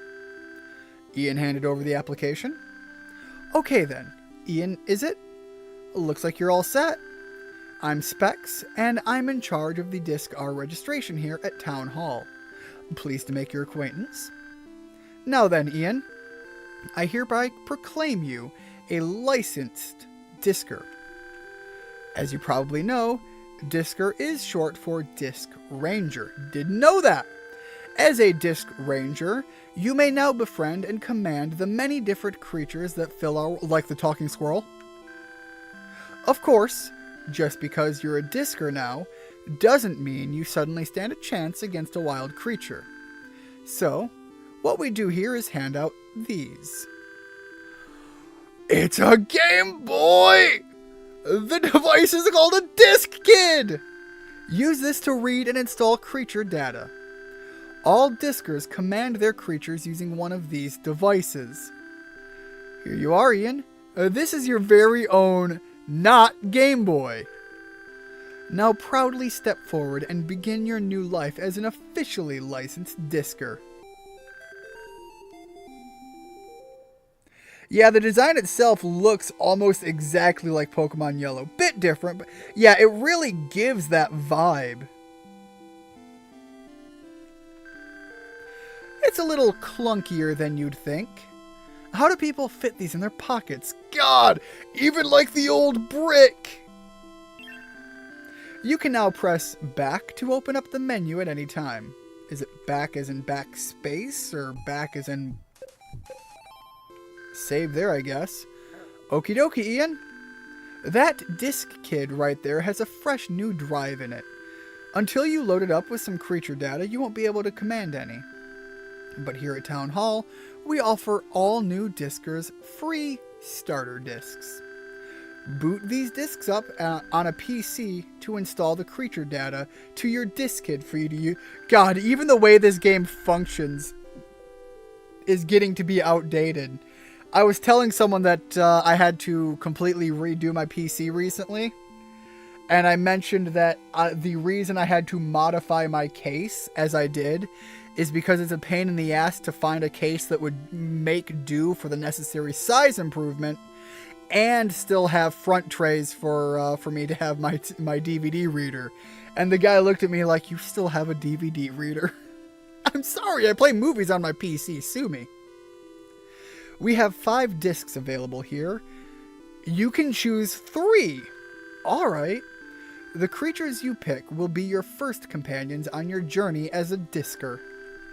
Each one is a rare type, so make sure you think it over carefully.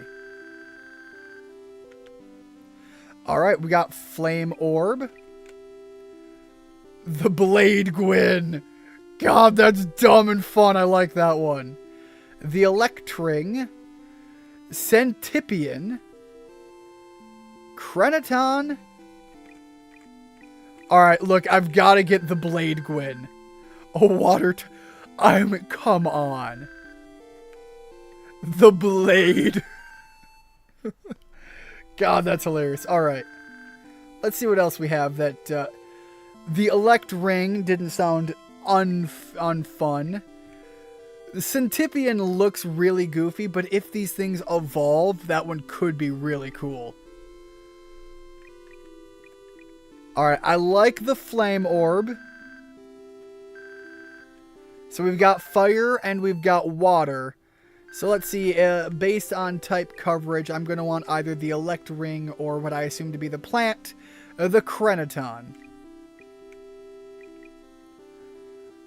It looks like a little nut boy carrying around a little nut boy carrying around a spiky sack. Look, at this point, I've got to go with it after making that statement.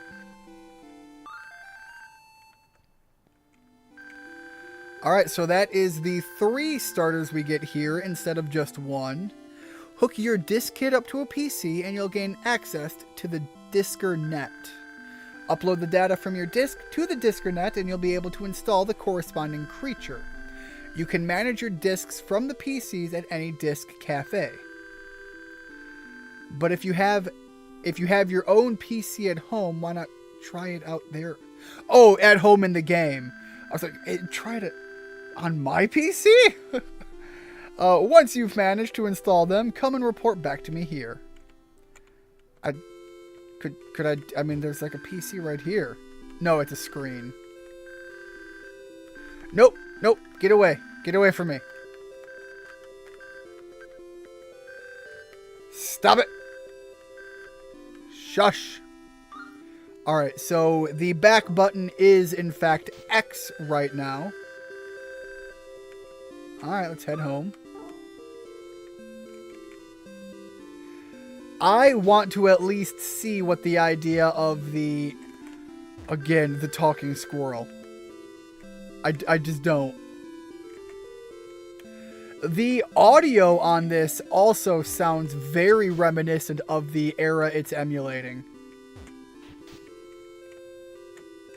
Mom at home on the computer, barely even aware I exist. That's pretty on brand. That sounds like how I grew up. Ian hooked the disk kit up to the PC. Diskernet. Logging into the Diskernet.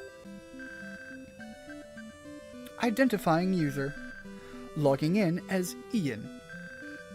Greetings, Ian. Here on the Diskernet, you can manage data for all of your creatures. On the Diskernet, you can boot up creatures' disks to increase the number of creatures you own. You can also switch out the creatures that you want to keep in your team, as well as change up their moves. No creature data found. Please start by inserting any disks you have. Alright, confirm.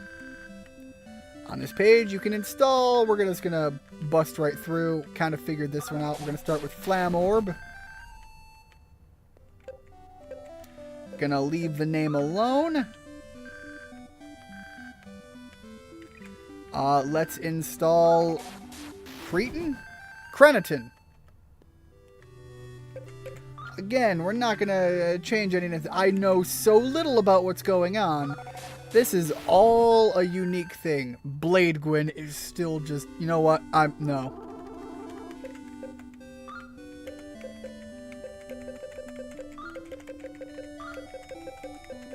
Blade Gwyn is too good. He is my goat. Select a creature's icon and choose Manage.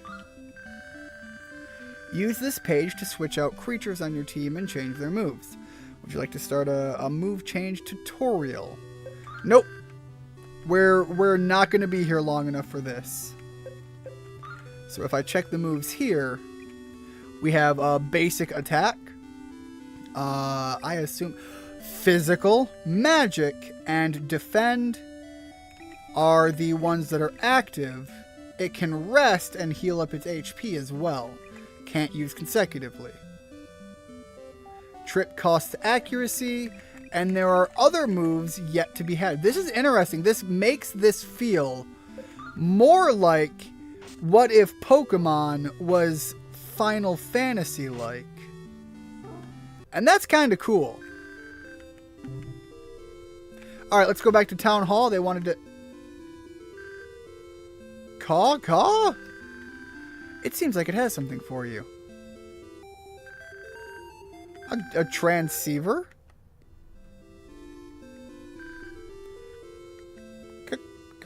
Caw? Well, I don't know what the transceiver is for. Open up the menu, go to the key section of the item list and select the transceiver. Okay, yeah, that was... I thought you were going to have me actually do it and that you weren't going to start with that open. So, item, key items, transceiver. Hey, Ian. Ring me on the transceiver and I'll remind you of what you should be focusing on. So if you ever feel lost, just give me a... But who are you? So you managed to install your very first creatures. Next, you should head back to Town Hall and talk to Specs again. Town Hall is on the eastern... Yeah, but who are you? Is the transceiver just a robot?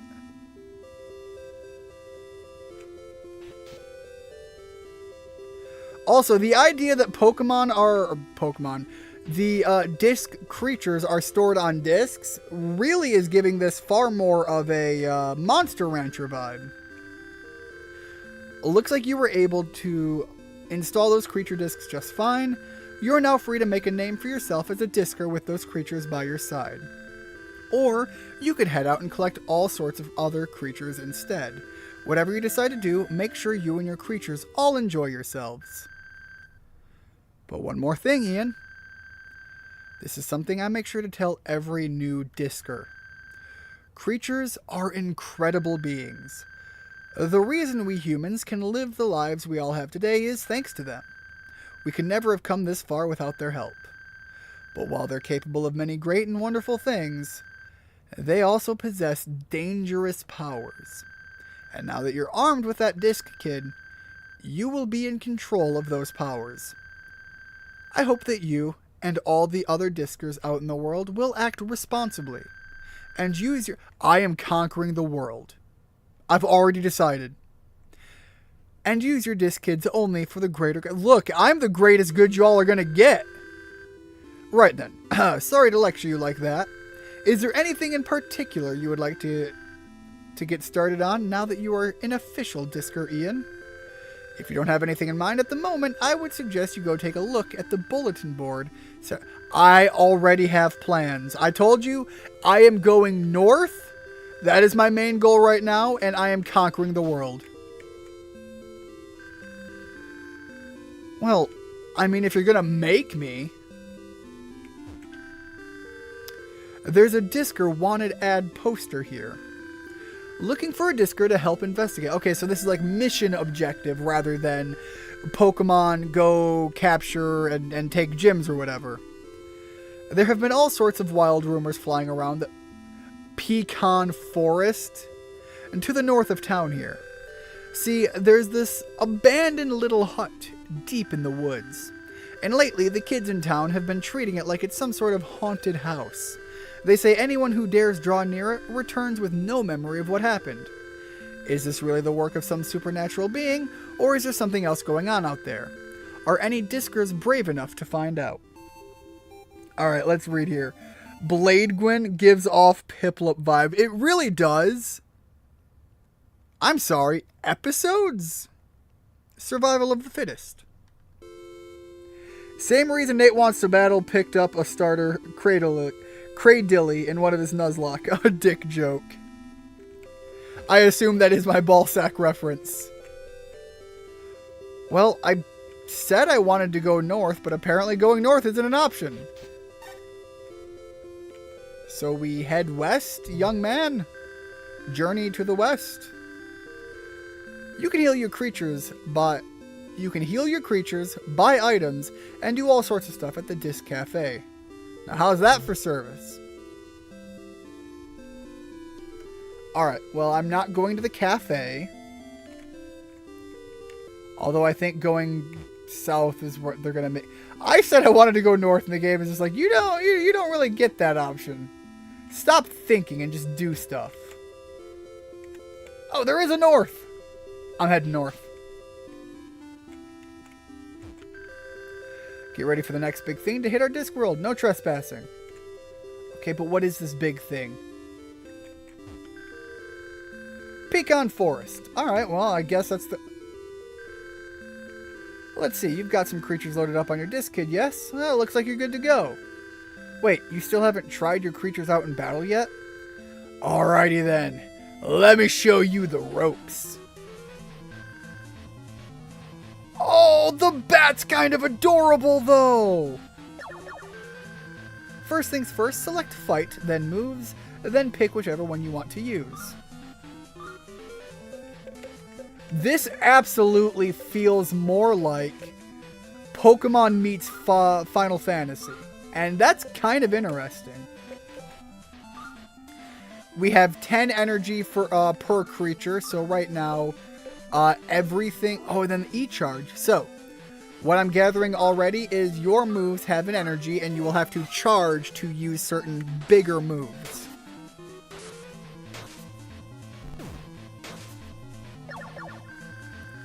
Let's go over the creature's gauges, too. Let's see, both of your creatures have green and yellow gauges. The green one is the HP. As they take damage, this will decrease. That makes sense. And the yellow one is their energy. Right now, for whatever reason, all of my creatures jumped up to 50 energy, and I'm okay with that. Something to keep in mind when charging, though, if you take a hit in a round when you use E-Charge, that is strategically worth knowing. It will automatically become a critical hit. So if you just go charging all willy-nilly, you'll be in for a world of pain. But that also means you can land a hit while your opponent is charging, and you'll be that much closer to victory. Alright, I'm going to have my creature E-Charge, so have your creatures attack. Out of curiosity, does that work for the Magical Blast as well?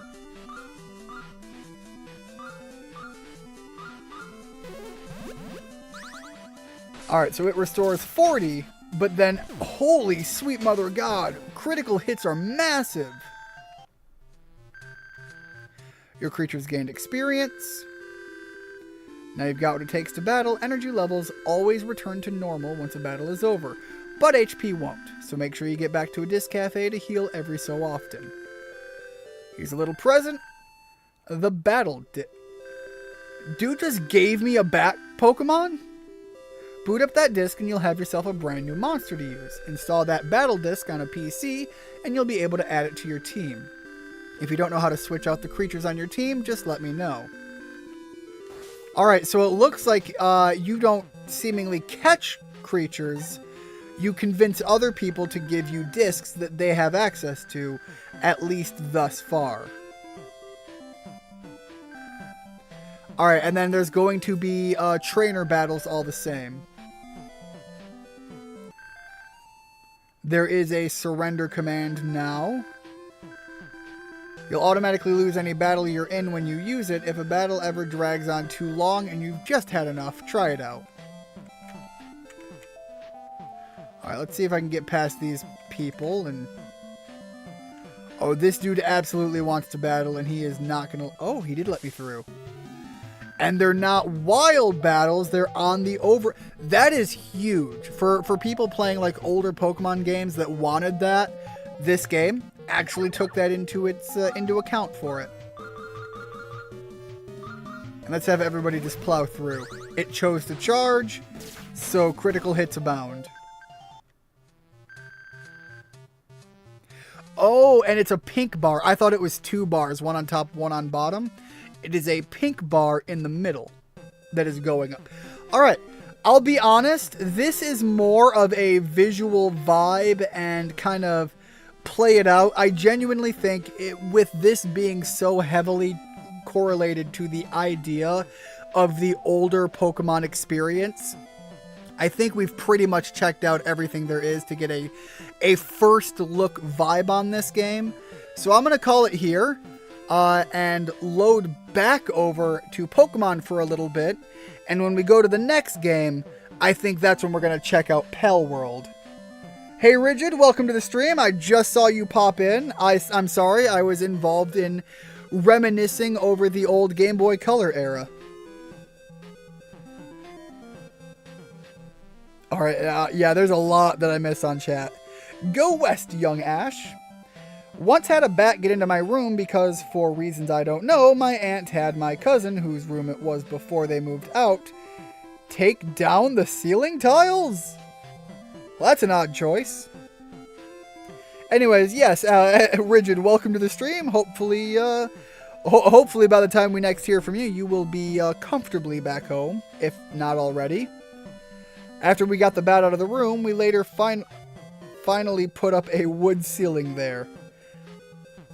Yeah, just started watching Hazbin Hotel. I watched the first 2 episodes this morning. It's pretty solid, and the first dumb sense of humor and fits my dumb sense of humor almost perfectly. I have heard 2 opinions of it, and neither of which would I say are particularly negative. The one thing that I heard that was not particularly, I guess I'll say, favorable is someone mentioned they weren't particularly a fan of the voice acting, but other than that, they didn't have any complaints about the show itself. And then the other person said that they absolutely loved it. So I'm very curious at checking it out. I mentioned earlier that I completely forgot that it was coming out this early. I thought it was like another week or so.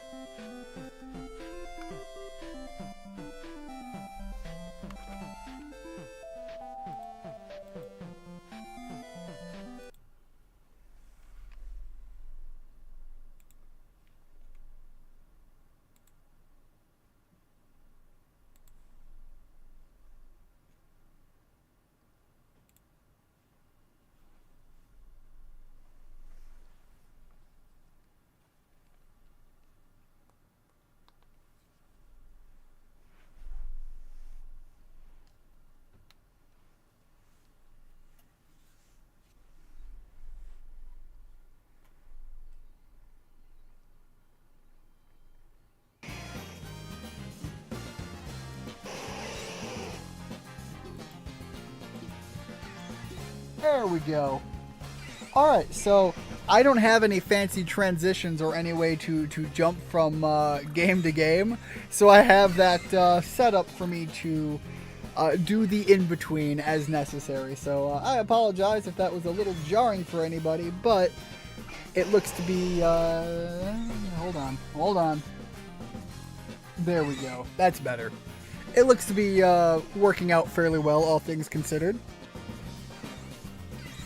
Anyways, Rigid, as you have mentioned that it's now a thing, have you, or have you not, has anybody actually, Richard as well, heard anything about the handful of people complaining about the show as well? Because I've heard that apparently there's a couple of people doing so, but I'll be honest, I haven't seen anything like that. Let's try Fire Blast.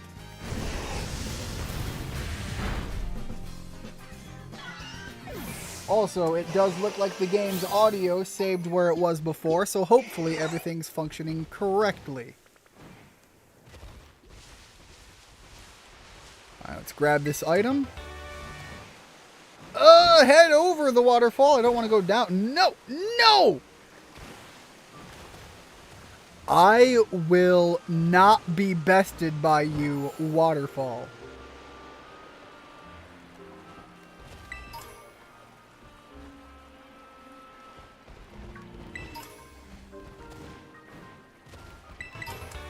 Alright, there we go. A couple of items, and I feel like there was supposed to be an easier way to do this, but no, I'm in it now.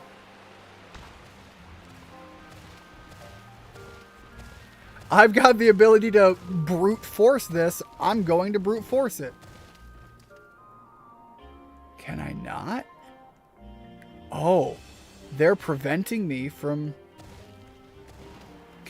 Can you just jump down? There we go. And now we're going to climb up this way, because this looks like it goes higher. Ha! You thought you were going to stop me.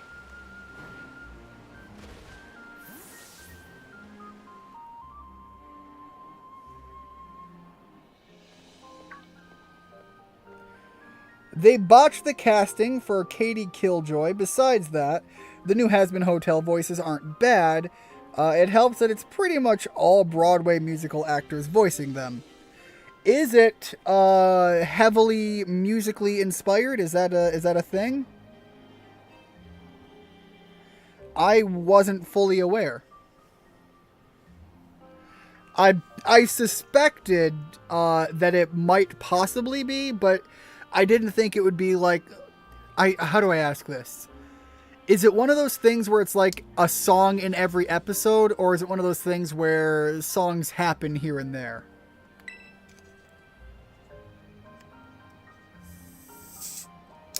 There we go. Sorry about that. I had to open up my next drink. There it is. The dreaded den. This is supposed to be the ogre's home. At least, and that's what everyone says. I've come here all the time, but I've never seen it.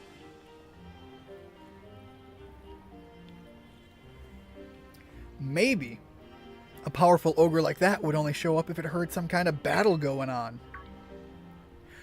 Oh, yeah, I think I've gotten a bit stronger. I'm sorry, we fought once and already you're just like, yo, I've power spiked. So, you know, if you wanted to, could we, don't finish that sentence because that sounds like it's trailing off into a terrifying direction. So I'm going to cut you off and say just throw down. And the response is let's do it. Gee, thanks, writing. Alright, though we should heal up our teams first. I suppose, thank you. Again, we had our match this morning. I don't even think we're at lunchtime yet. You promised my Pokemon a sandwich and then never delivered. So clearly we aren't even... Oh man, I said food and now I'm hungry. You know what? Let's just get into the fighting here.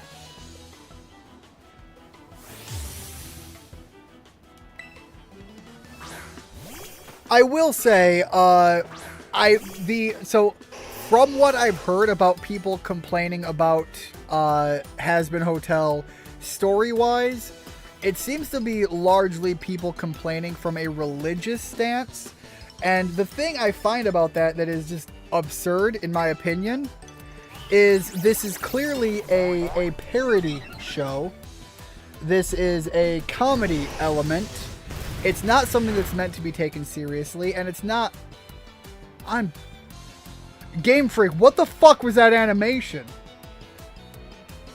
Anybody else see that? For a brief frame, it looked like Ninetales was like fully splayed out. Like it was a pinboard. Game Freak, my guys, what is wrong with you? I think Game Freak needs help, guys. Anyways, it's not meant for kids, but for the most part, by the time you're watching something like this, you're fairly well comfortable with where you're going to be standing, if you are religious or not.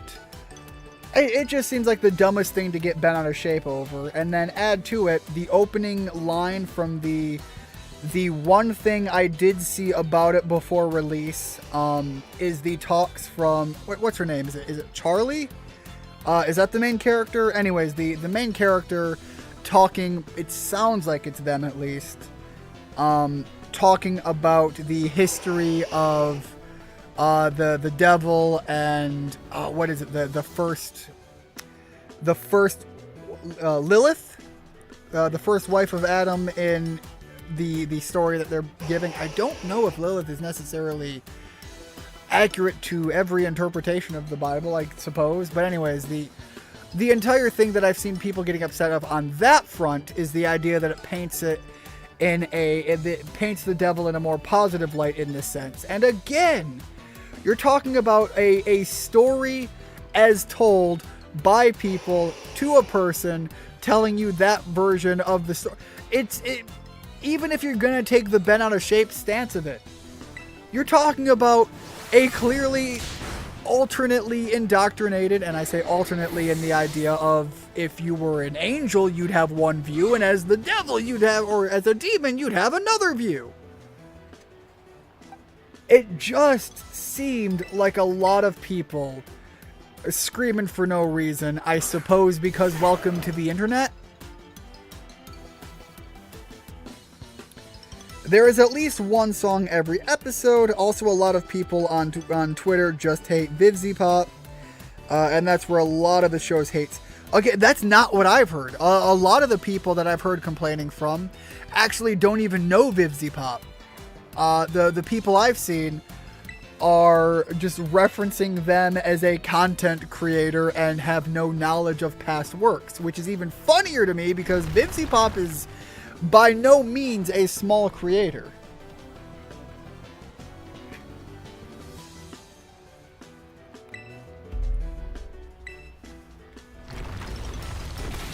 Now, I will say that I know there are a lot of people that are upset at VivziePop for various avenues, and the most hilarious one to me, but that was just one attack. Oh man, it did so much damage.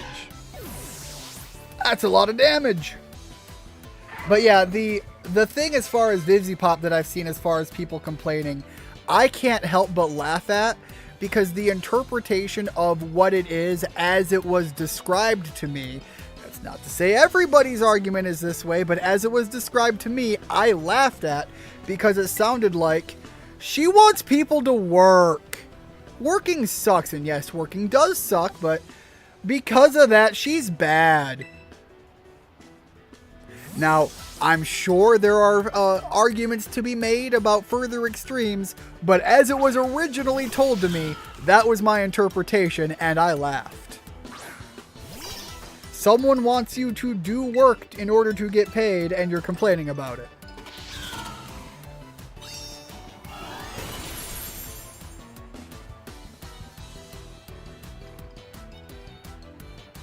This kid wasn't joking, though. He actually did get a fair bit stronger in just one morning. I will say, visually, from the very little bit I've seen, which is a little bit more than what was already shown in the original YouTube aired pilot, I will... Yanma? Yeah, I'm going to switch Pokemon. I will say, visually, it does look like it holds consistently, which is amazing, because that pilot was actually pretty well done. And I'm glad to see there doesn't seem to be any noticeable quality loss in the design element, at the very least. Again, as with many things, I have not overly looked into it. I will say I've looked into it a little bit more than some other things. Because I just genuinely kind of want to check it out. The other thing I'll say is people complaining about it painting demons in a good way. I'm a guy who is like a massive fan of Yu Yu Hakusho, and you mean to tell me that fucking thing doesn't paint humans as being potentially just as bad, if not worse? Y'all can fuck off. Sometimes good storytelling is just good storytelling. And appreciate it for what it is. I don't know if it's good storytelling. I haven't watched it yet. I knew it. You really are strong, Ian. How am I ever going to be able to beat you? If the ogre saw that battle, I'm sure he'd be thinking, that kid's got real strength. See, my school, Blueberry Academy, it's a school that specializes in teaching the art of Pokemon battling. If I was as strong as you, maybe I could aim to be the best trainer there. Let's go have a look at the Ogre's Den. Let's see if our absolute thrashing that you gave me did anything to entice this creature to come out.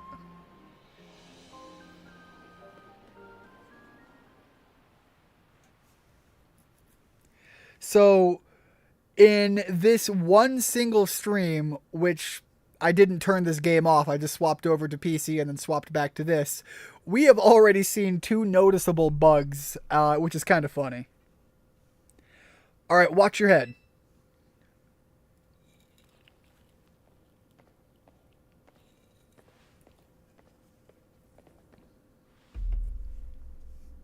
See how dark it is in here? And cramped? Even the floor is all rough and uneven. Living all alone in a place like this would get pretty miserable, don't you think? Poor ogre. We have plenty of room at our house. I would have totally let it stay with us. When can I move in? I don't know if we'd have room for the both of you, Ian. Has the ogre moved in yet? Has he claimed a bunk? Because I'm going to tell you, I'm here. I'm real. I'm offering. But if the ogre really did show up to stay at our place, I'm sure the whole town would freak. Well, would they freak if I stayed over? Look, I'm still putting it out there.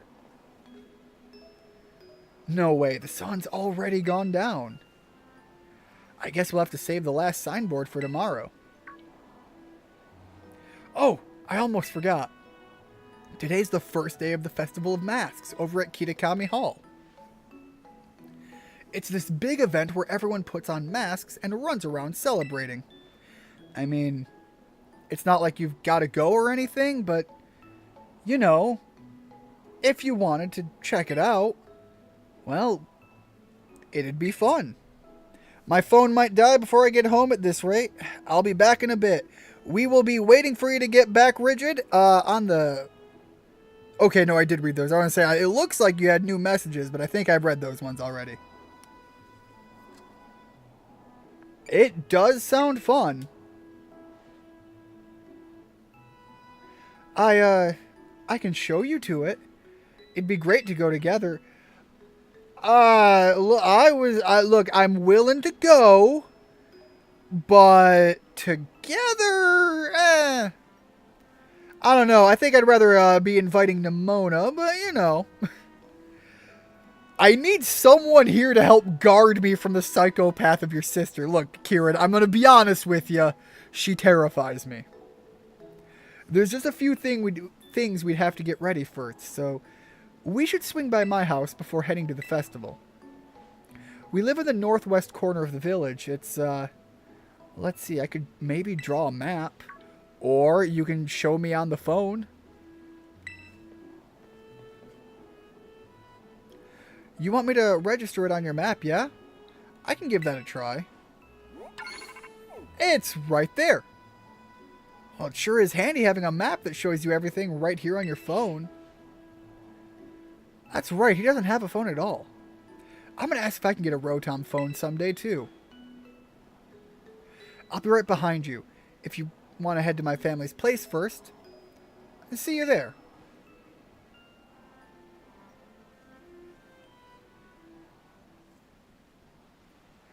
Alright, so let's take a look at them.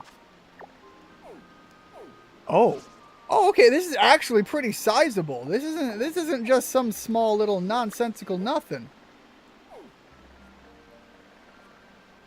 Alright, that's the town hall. They did say he lived in that town, so I guess that makes sense that that's where they'd want me to go first. Yo, these guys are everywhere. Alright. The little Litwick guys are everywhere right now. Wait. Yeah, it's almost directly south. Okay. So, I could go that way. Or, I can fly all the way down. Did I miss that bridge before?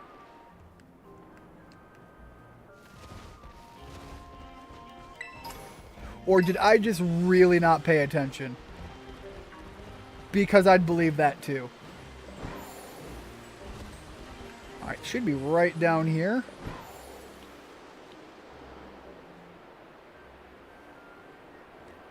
Oh my god, the vibration from the Koraidon.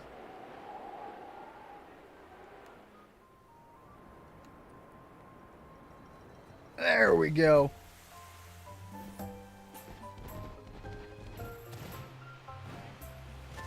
Give me the item. I'll be honest, like, these houses look pretty decent. These guys got a garden here. And an old man. That's how you know your house is quality. It comes with its own old man. Grandpa, I'm home. Welcome home, Kieran. And who's this with you? Oh, this is Ian. He's part of the same school trip as me and Sis. Oh, so this is a friend of yours, eh, Kieran? I'd say so. That's fair enough. Really? We're friends? Kieran, maybe take it a little easy, though. We're just friends. Well, thank you for befriending our Kieran here, Ian. Oh? A Kieran's made a friend? Yeah, this is Ian. Ian, this is my grandma. Well, fancy that. A friend of Kieran's. We're delighted to have you, Ian. Oh my. Is it really sundown? Goodness. I'd nearly forgotten. The Festival of Masks starts tonight, doesn't it? Come now, Kieran. You too, Ian. I'll go get some Jinbei? Some Jinbei for you both so you can go to the festival all gussied up. Hear that? Oh, hear that? We get to dress up in Jinbei. I feel that sounds dangerously close to a potential slur, and I don't even know what kind. It's just got that sound to it. Now, don't go running off just yet. We have to do your hair, too.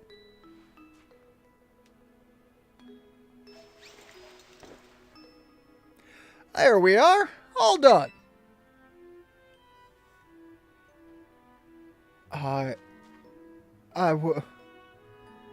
Whoa. It suits you mighty fine, just as I thought it would. No. No, it does. No. I do like the backpack, though. Goodness, it's like I've gained another grandson. Oh. I imagine a stylish young thing like yourself. Ma'am, do not hit on me. Please. Could make good use of this, too. The Teal Style Card. Having one of these cards increases the selection available to you in boutiques and hair salons. Ma'am, can I go back to my hat? Having that card should open up all sorts of new looks for you at the big city shops and salons. Hey, Gran, do you know where my... What are you doing here? Ian said he'd go to the Festival of Masks with me. Really? Is that so? What's it matter anyway? What are you doing back here? Oh, right. Gran, I couldn't find my mask for the festival. Oh, the masks? Oh, they should be in the shed. I put them there last year after last year's festival. Well, it shouldn't be locked, so you three can go have a rummage and see what you find. Alright, to the shed. First one there wins. Wait, sis, you're such a cheater. I'm back and I'm chilling like a villain at the Holiday Inn. I swear I've heard that before. It almost sounds like that might have a reference to a song, but if not, I'm willing to be horribly wrong on that, but it is a saying I've heard before, and I don't know why. It's something that has stuck around. I don't know where my brain trailed off there a while ago. Please forgive those two, Ian. They can be a bit rambunctious. Yeah, the older sister is a nightmare chaos ball of a human being. I don't know how you put up with her. And yes, as Richard says, absolutely welcome back. There's got to be another one. Why is she always so high-strung? Sis, Ian's here. Just rolling up like you own the place. No! I was invited to check this. You knew I was coming! Well, it looks like there are only 2 masks in the shed. Too bad, right? There's nothing I can do about it. Guess you'll just have to do without a mask, eh? First come, first served and all that. I'm cool with it. Yeah, by all means. I don't care. Come on now. Don't look so glum. How about instead of a mask, I give you a battle in style? Festival stuff. Everyone is just battle horny. Come on. Get in position. Again! Battle horny. What the hell has become of my Pokemon game? Please forgive those two, Ian. Grandma's straight up calling out your chat now. Game's straight up calling you out. Calling out your chat. The game is going to be calling out my lack of brain cells any minute now. Carmen sure is rambunctious. She can get her...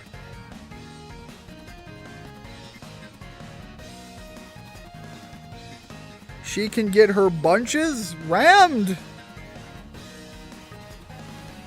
I am struggling with that word, and I fear reading it correctly, understanding the context of what was typed. So, I will leave that dog lay where it be.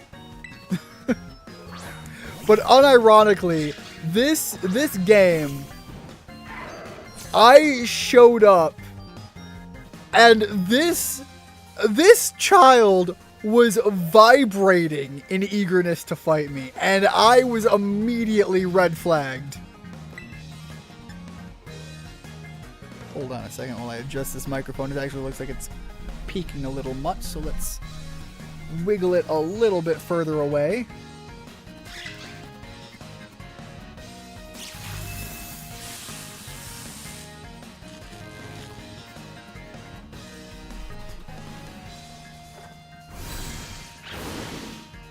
Get that aura sphere off. I'll be honest, I'm surprised that worked. I am so used to status ailments immediately triggering. Is this about the mask? Come on, stop something. I told you I was fine without the mask.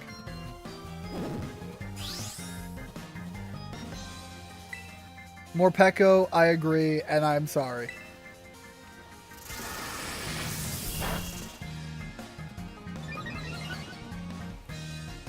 The speed, double auras. Alright, you know, if they're both going off. Take the ram out of rambunctious. I guess my jokes are just too...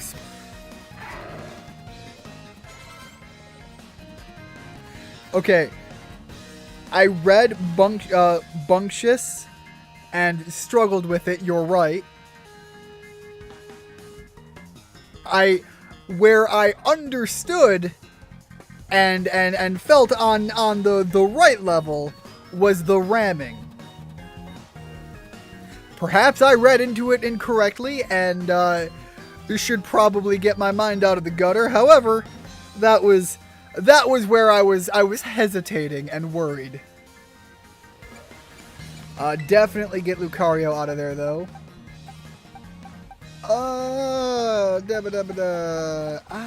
Richard? I guess we'll send Richard in. We just got rid of a electric type, so hopefully we're good.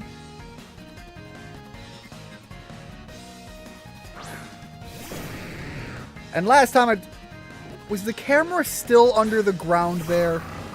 Anyways, yeah, the last time that we that I took the RAM out of anything, it was because my computer was busy trying to suicide to avoid the YouTube angry gods. So, I am going to be plenty comfortable taking the RAM out of nothing for a while, please. Let's try the Ice Fang.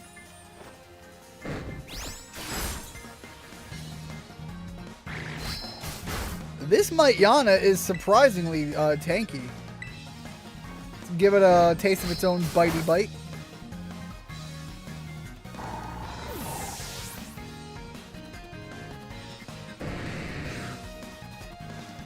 Sinistra. Is that the evolved form of the, No, that's the same thing. The Sinatra.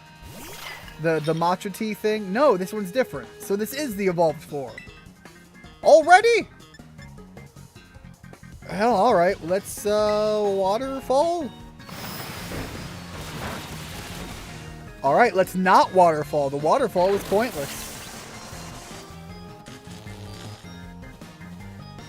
I still don't know what element this thing is. The matcha gotcha.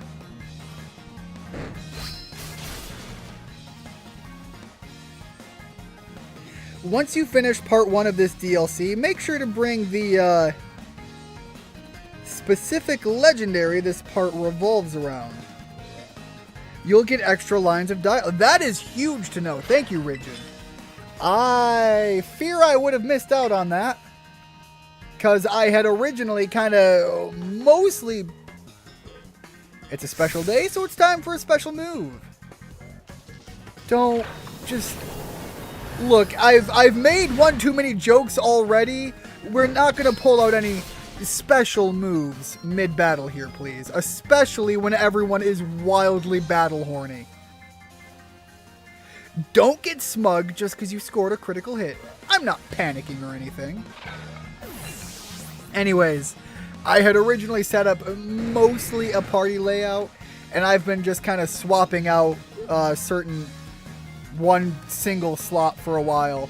So knowing that there's one I should maintain in the party is huge to know. So thank you very much. Sinatra is Ghost Grass. I was fairly confident on the Ghost, given that it's a tie-in to Sinisty. The Grass was the only clue I had, is that matcha is, I believe, plant-based, and the Pokemon was green. So would have taken me a while to have gotten there. I would have more than likely assumed water, given that matcha tea is still a liquid. Alright, let's send in Lupin. Whatever Pokemon she sends out, we're just gonna fancy espionage, roguish archetype cat our way to victory. Why? What? Again! The character just is not right in the head. That girl needs help. I'm gonna use a flower on a flower. Fuck your plant.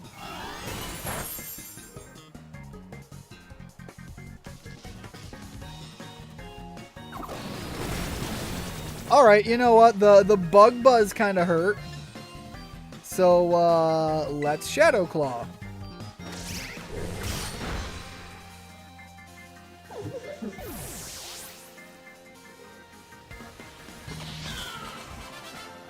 Carmen needs help.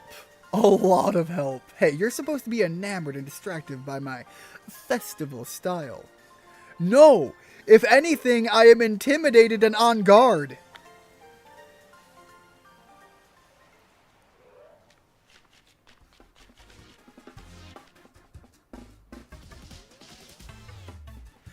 Oh well, it's not like beating me was gonna cause another mask to magically appear. Now then, let me get my mask. Alright, so they've got the teal mask and the blue mask? I don't remember what they called it. How's that? Look good, don't I? It's okay, Ian. You can just wear my mask. What? No! Don't you dare! I already said it's first come, first... This child. And beside, that's your ogre mask. You've always loved that mask best. Well, yeah, but... No buts about it. Ian can just get his own mask at the festival. He's fine. Now, move it. This child has the wildest mood swings. Bipolar for sure. Carmen definitely needs help because she uses Might-Yana. That's Pokemon stats are absolutely abysmal. But it's adorable, and I'm a fan of the doggo Pokemon. Ow. Just kicked my desk there. Sorry, Ian. I know my sis seems kind of harsh isn't the word I'd use. I would say emotionally unhinged. But she's really not all... It doesn't have to be bad. I'm just a little bit worried. About her, about you, and if my understanding of the movie tropes about people this unhinged hold true to any degree, I'm worried about your grandparents. Actually, she was tearing the shed apart trying to find a third mask for you before you got there, but don't tell her I told you that, Ian. I continue down my avenue. Hyenas technically aren't dogs. Hyenas. My god. Yeah. Hyenas technically aren't dogs. Sure, but in the realm of the Pokemon lineup, they're all good boys. Or girls, depending. But we should probably get going. Alright, to Kitokami Hall? Kitotami? Kito something. I still haven't figured out the names yet.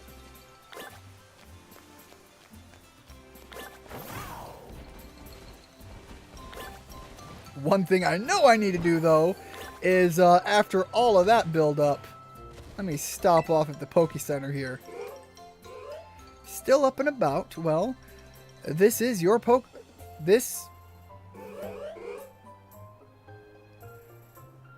I'm sorry, the wording on that throws me off. Well, this is your Pokemon Center.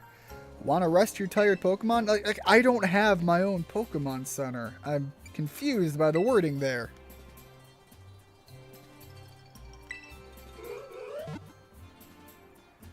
But yes, my point is I want to pet Might-Yana, therefore Might-Yana is good boy.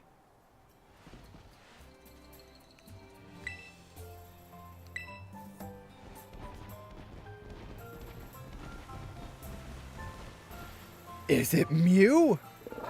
Oh shit, I don't have strength, so it doesn't matter.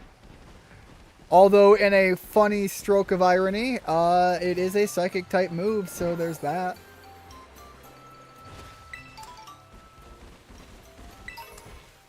There are so many items around here. Where the hell did all these come from? No, right there. Thank you. Alright, which way am I heading out? Alright, east and then north again. Is this my professor? What are you doing here?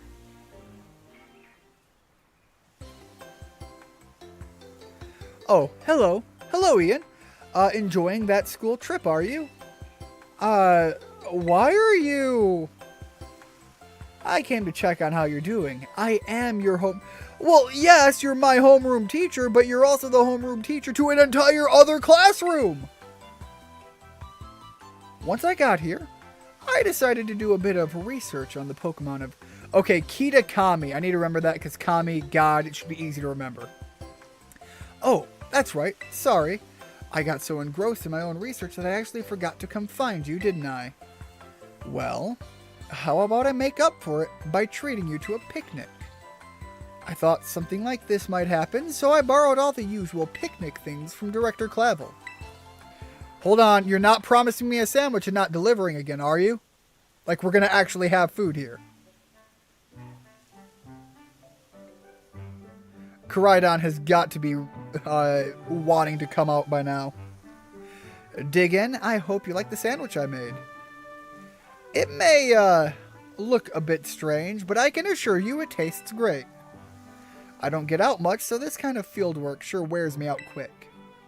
I can't believe how you kids run all over the place for your treasure hunt. You really are something. Oh? Could there be something in my basket?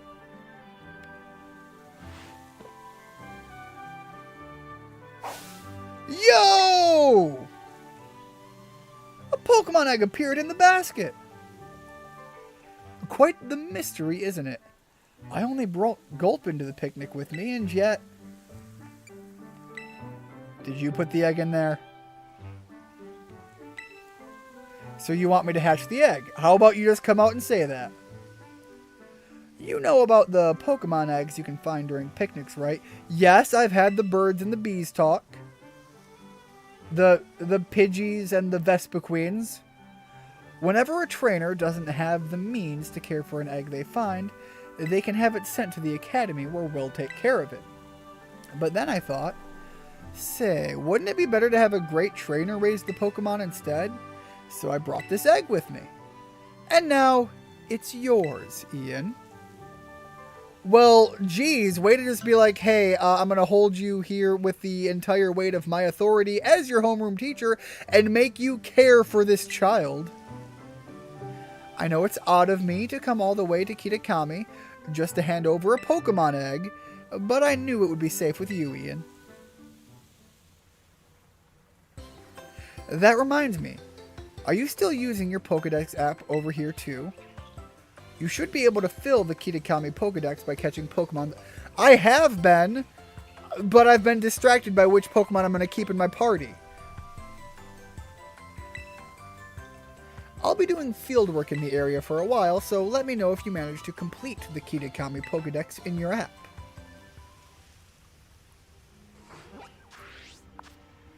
Yo, it's your boy, Pokemon Center here. That's what the Nurse Joy's wording. It really sounded like out of place. I'm glad it wasn't just me. The verbiage of it was like unusual. That egg gives you a random starter out of a certain region's lineup. You'll see which set soon enough. Interesting. So it's random. You don't get to just pick. Alright, so let me check the party layout. Ooh, nope, the box. So I'm going to, assumably, let me find, oh, there it is, there's the egg. I'm going to shake my party layup a bit then. We'll take Lucario out. If we don't know what starter we're getting, I'll leave some. We'll leave Lucario in for now, but Lucario will have to back out once we get the region's legendary, since that one's got to stay in the party for a while.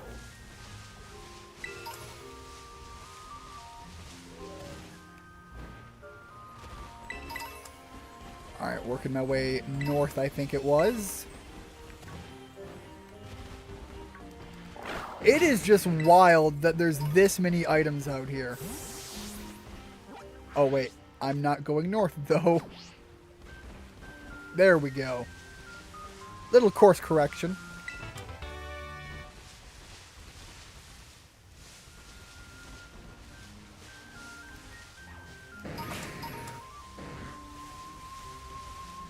Alright, keep my eye out for any shinies, because we've got a big outbreak of the Litwicks here.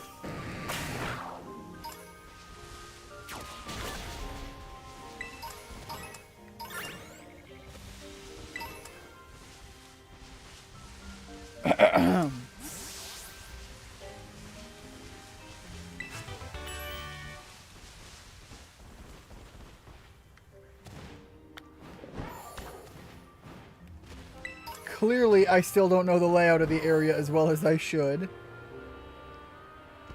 But we still made it here all the same.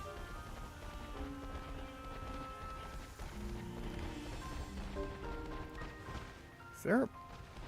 Should I have brought a ghost type? That almost feels on brand for the idea. We literally have 3 other legendaries that supposedly died.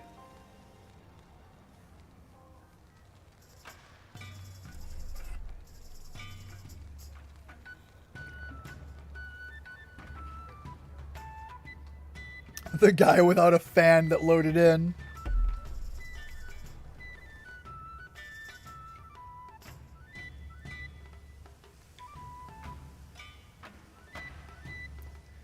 Hey, a little marching ogre friend.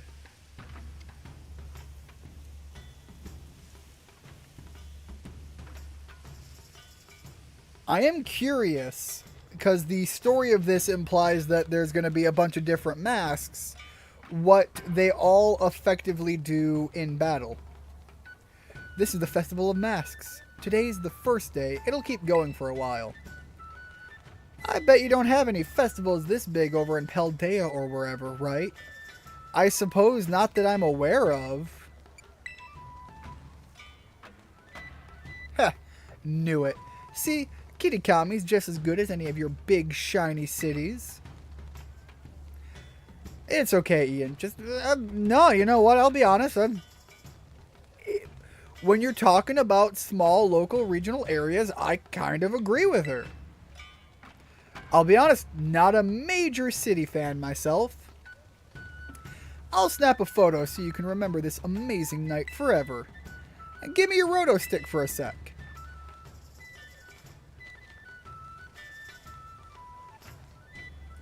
Come on, you two, scooch in closer.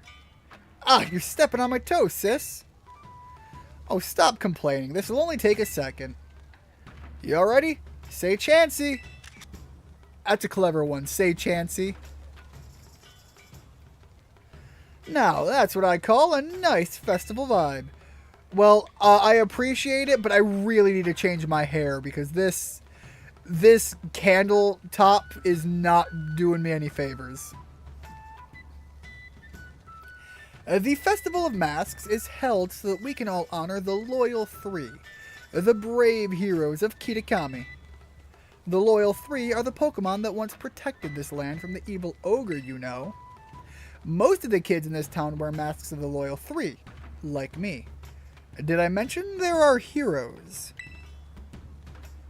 Meanwhile, he's running around in the mask of the ogre, with an evil laugh off to the side. What are you laughing at? Nothing, I was just thinking that it's funny that, like, you don't know anything about the ogre. What is with this pop-in? What? I know the legends of Kitakami better than anybody. Pretty gutsy of you to laugh at your big sis. And again, why is she so violently prone to vibrating? Sorry. Kiki's still a little baby, so of course he thinks some kind of terrible monster's cool. He likes the ogre more than the Loyal Three. Oh look, they've got candied apples. Let's go check out the stalls. That haircut sucks, but at least it fits. It does fit the theme, but like unironically, that is terrible. Oh wait, hold up. Fried what? Fried noodles. Kitakami, fried noodles to be exact. You want some, right? Yes? God, that looks good. By the way, I mentioned earlier that this microphone is sensitive. I apologize. That was one of those pumps going off if you were able to hear it. It should be done fairly soon.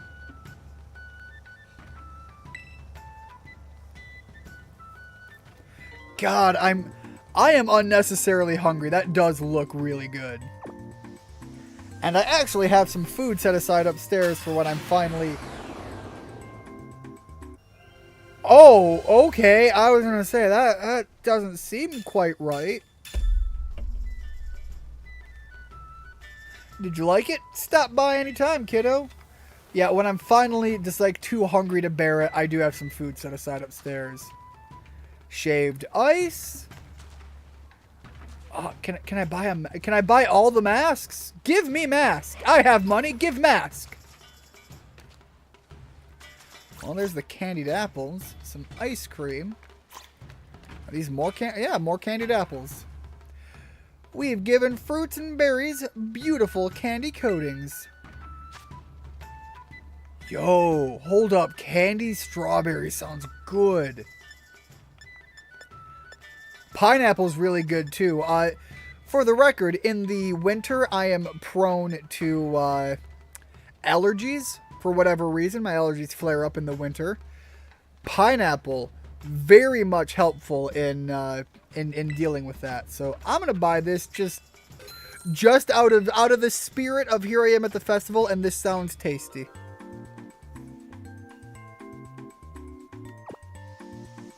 I don't care what the effects are. The effects aren't what I'm doing this for. I have money. I'm going to spend it here at the festival and apparently buy terrible snacks.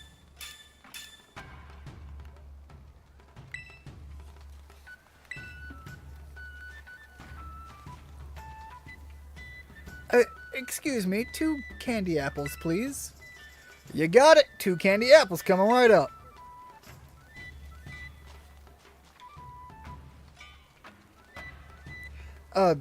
Here, Ian, you can have one. Thank you very much. Grandma gave me some pocket money, so it's no big deal. I love candy apples. You don't get to eat them every day, you know.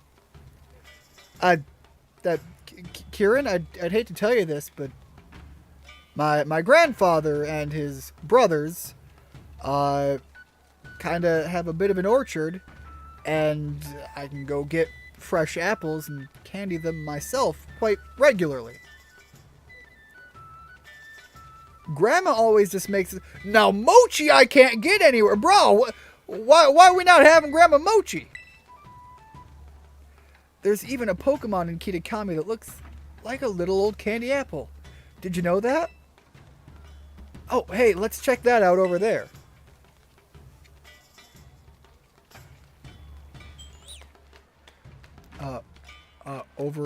Over the...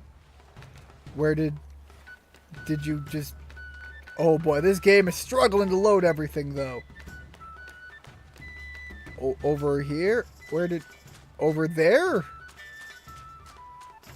No, but what are you doing all the way over here? Shh, can you keep a secret? There's this selfie pose for when you want to be, like, secretive. Everyone's doing it lately.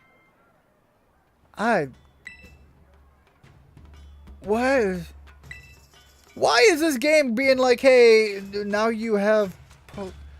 Are people actually using the camera app in this game?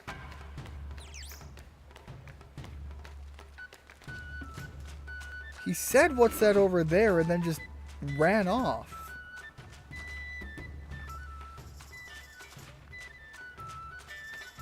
That wasn't him there, was it? What was it? The mask didn't look right. No, that is him. It's just because the mask isn't down. God dang it. Threw me off. Step right up for a game of Ogre Oustin. So, y'all want to have a go? Do I? Hey, you're one of those kids that came all the way from Paldea, right? That's why I stopped and questioned, because I don't know what that means. I can't very well take money from a guest. Have a go on the house. Oh, you're gonna try it, Ian? I'll cheer you on from a safe distance. I am even further confused. You're up for a run of Ogre Oustin, huh? I did one just now. It was pretty easy for me. My score was 6,390. Think you can do better? Go get her, Ian! What is Ogre Ousting? It sure would help to know what I've just signed up for. This is like the moment before they... Ogre Oustin is a traditional game that has been played in Misui Town since long ago. Gather up lots of berries and bring them to the berry tables to try and earn yourself a high score. The playing field is dotted with ogre balloons in 4 different colors. Pop these balloons to collect berries inside them. I was going to say, this is really starting to feel like that moment before you realize the game, air quotes, is really just where they all like shove you into a dark room and beat you with pool noodles. There is a story to that one. There are also 4 different colors of berry tables at your home base. Place one of your berries in a matching table by getting close to it and pressing the A button. Once you've managed to place the target number of berries on these tables, you win. From time to time, greedy Pokemon may gather around the berry tables, hoping to gobble up all your hard-earned berries. If you let them, they'll eat until all your berries are gone. Use the R button to scare them off. 2422.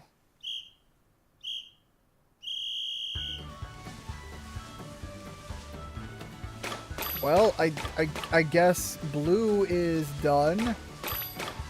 Gray is done. Green is done. And there's red up over here. So I'll go towards that big pile of red. Nope, I'll grab these ones because I am supposedly limited on time by the apparent looks of it. Alright, how do I get back to my... There we go. There is a shortcut here. Good. Or a command line to follow. Alright, place berry. Place... Oh! Oh! Oh! I have to mash it. Well, that's important to know. Thank you, game.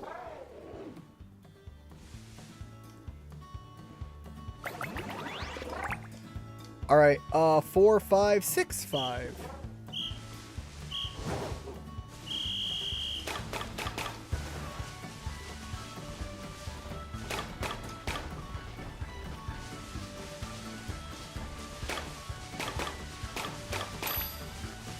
There's 6.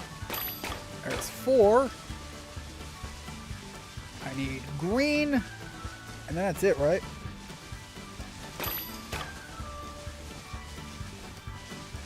Four, 5, 6. I need gray. There we go.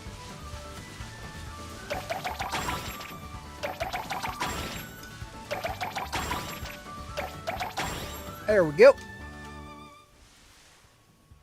The minigame is fun, but it took me a while to figure it out. You can also get the item to evolve Poltergeist from this.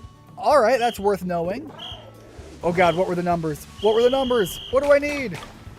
8868.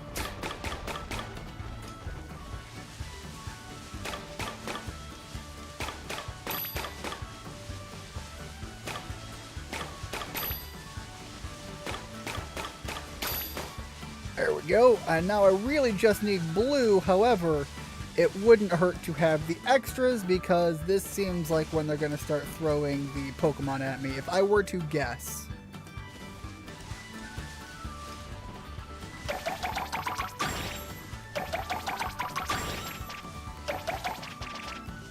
Wait.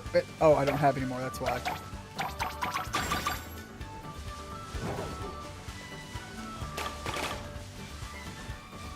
Is this blue or gray?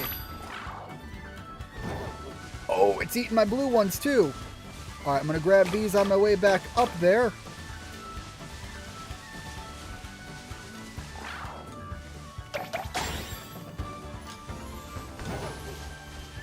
What?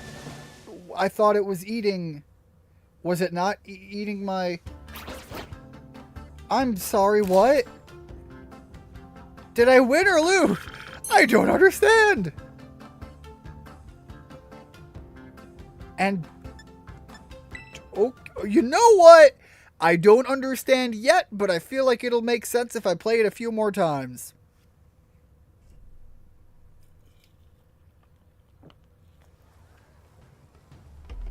It wasn't particularly complicated, it was just... I feel like it went over my head a little bit there. Let's see, you scored 6,913 points, so here's your prize. An experience charm. I, Carmen Masui's reigning champion of Ogre Balloon Busting, have been defeated? I hate losing! I want to have another go to get even, but I'm all out of pocket money. Kiki, you go and beat Ian for me. What? No! What? You're taking the side of an outsider over your own sister? That makes me so annoyed. You're so annoyed you're gonna black out. Carmen, you need help, woman. Sorry, she's causing... Kieran, I'm worried. Don't worry, I'll deal with her. Why don't you go wander around a bit in the meantime?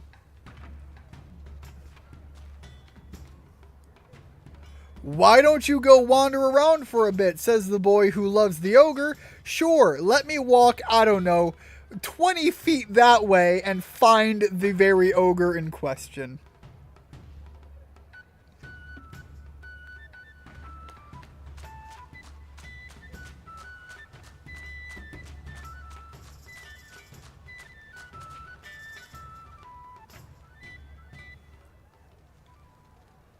I do like the two-tone design on the leg, though. It's kind of interesting. Like, makes it look like carved wood.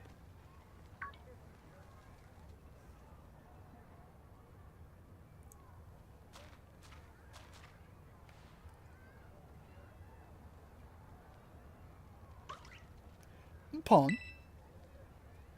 A mysterious child is staring at you from behind their mask. It's a cool mask. Certainly not a mysterious child, though. Ponyo! Hey, Ian, listen to this. It's nuts.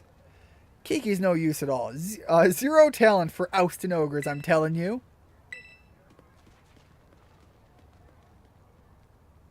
Hey, who was that?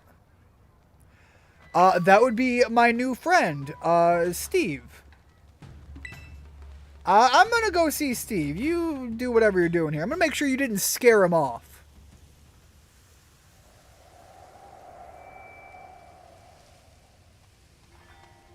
Wait, Ian. You shouldn't run off on your own. Hey, new kid, that goes for you too.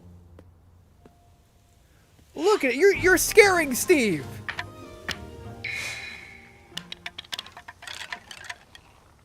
Oh hey, I finally have my own mask.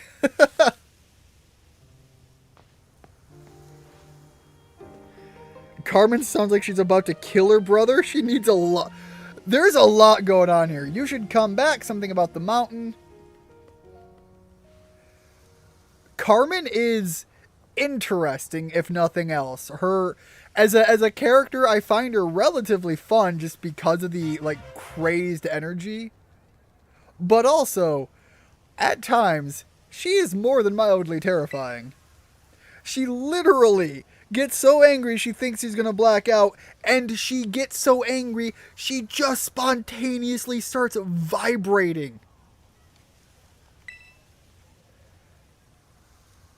It's worrisome. A teal mask pattern after the face of an ogre.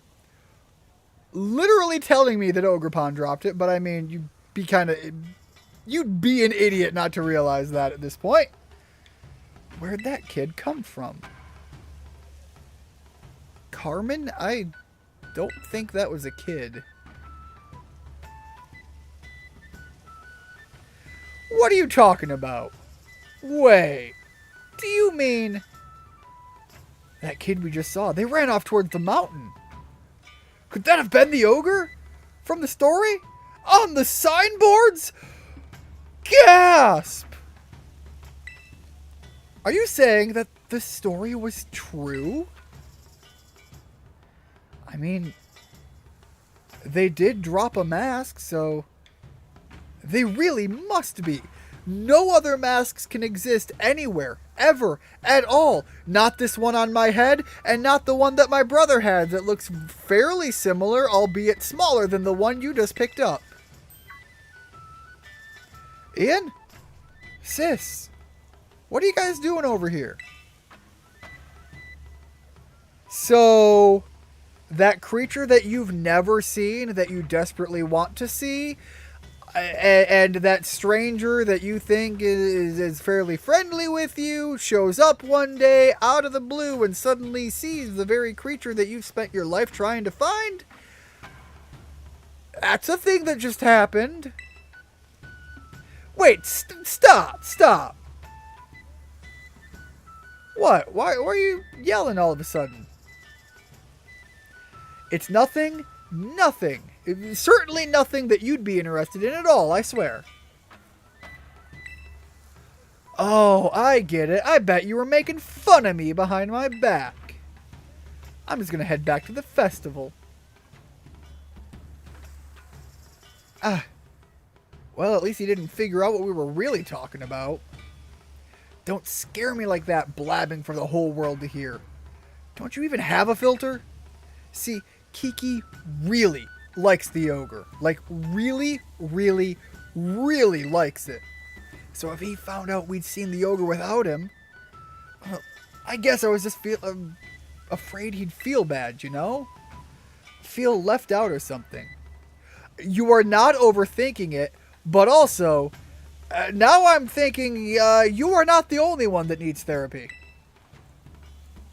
Besides, I didn't want him running up the mountain to follow the ogre at this hour either.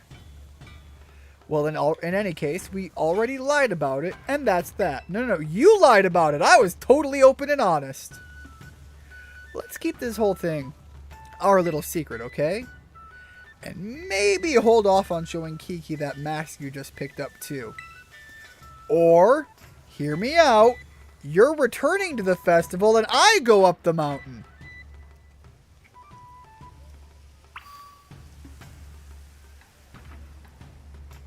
Probably should have picked up a more gender-neutral name for the ogre. I'm not sure if this counts as spoiler, but the ogre is a she. You know, I would not have thought that. Did not expect that. So that is interesting. I'm going to keep calling her Kevin. Oh, that's right. I can't pull out Koraidon at a festival. It's Kevin, but like spelled with an F, and it's pronounced like a V, like a weird regional thing. But it makes it softer, more feminine. It's a feminine Kevin.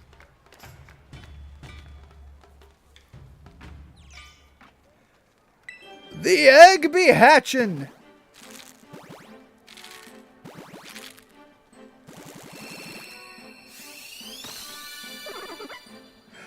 Oh, it's a little Turtwig! My earthy moundy boy! Wait. My earthy moundy boy! I had to check first.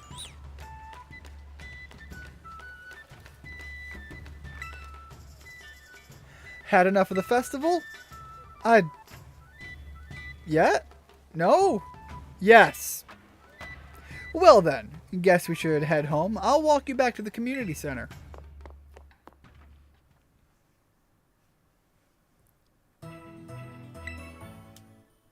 That was weirdly pleasant sounding. Thank you, game. Head outside when you're ready. Just this lady staring me down. The candy fruits at the Festival of Masks had such an interesting flavor. I suppose that's fair.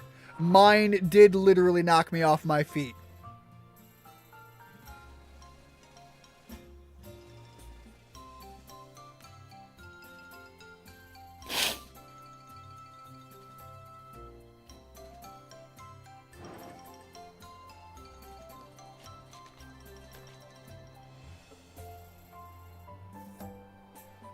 There you are, Ian.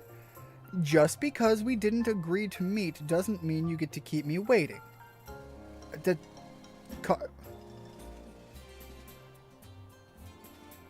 You and your brother are incapable of socializing, aren't you? Like, it's the thing, right? It's not just that you didn't growing up, you're just physically incapable of it. I need to verify because this is getting a little wild.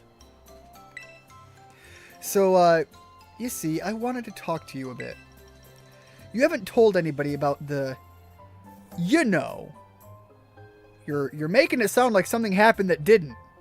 The thing that happened yesterday? Again, you're really not helping your case here, Carmen. Please, spell it out to me. Be more clear.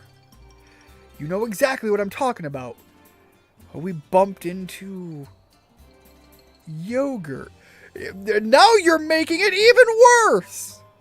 Carmen, please, how about we just speak like normal human beings, instead of talking about bumping into each other and yogurt?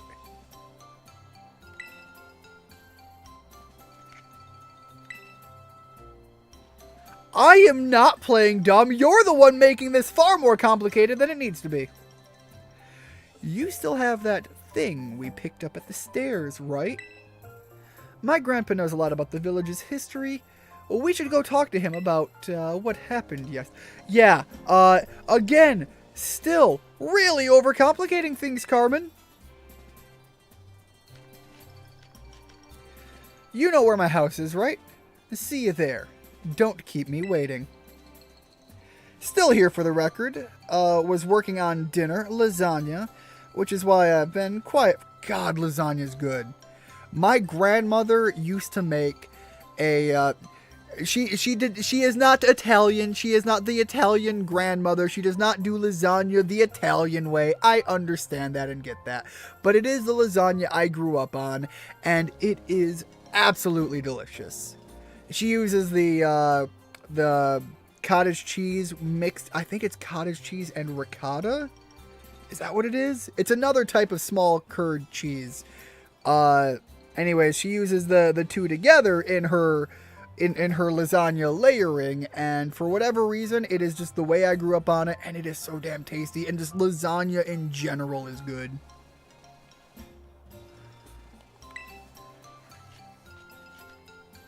Anyways, I am a little bit...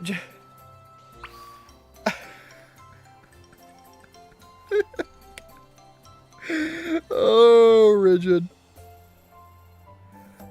I too blame the dialogue. I am not the one making these jokes. The game, it's setting it up. Don't blame me. Blame Game Freak. Blame Game Freak about everything. The frame rate, the weird popping out of the video screen when it plays cutscenes, characters not loading in, items not loading in, the pop-in in general, the perverse dialogue. By all means, everything's Game Freak's fault. Let's continue down the World War III as we're inching ever closer. All of it's Game Freak's fault, and I'm okay with that. Just make things as bad as we can. Let's show Grandpa the, you know. Why are we showing your grandpa, of all people? You're sick, you know that, Carmen? And I mean in the head. I'm just putting it out there again.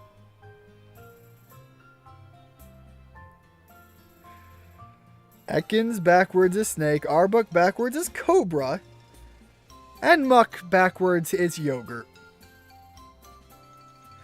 Well, good morning to you, Ian. Hey, Ian. Good morning. He's awake, huh? Want to go see the last signboard? We do have a thing to go do, yes. Kiki, go find someplace else to be. Ian's got... Again with the vibrating! The yogurt covered, the vibrations. This game is intentionally making these jokes.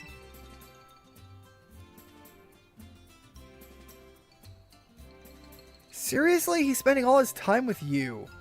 That's unfair. You can be such a jerk.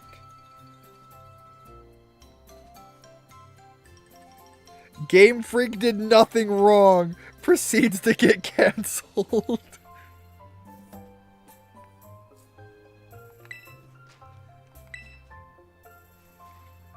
What's his deal? Kiki should know better than to talk back to me like that. Yes, because you aren't also a manipulative... Gonna end it there. That's enough, Carmen! Be kind to your younger brother. The vibration says otherwise! It's not like I hit him or anything. Jeez. Okay. Emotionally abusive, physically abusive, prone to vibrating like a category, what is that? Oh man, what is the rating? I can't think of it. A magnitude 8 earthquake. Anyway, we've got more important things to discuss. Right, Ian? Old man, I didn't, she made me! I don't know what she's told you, but I'm sorry. Come on, you've got to show Grandpa the thing that you have. The egg hatched! What are you talking about?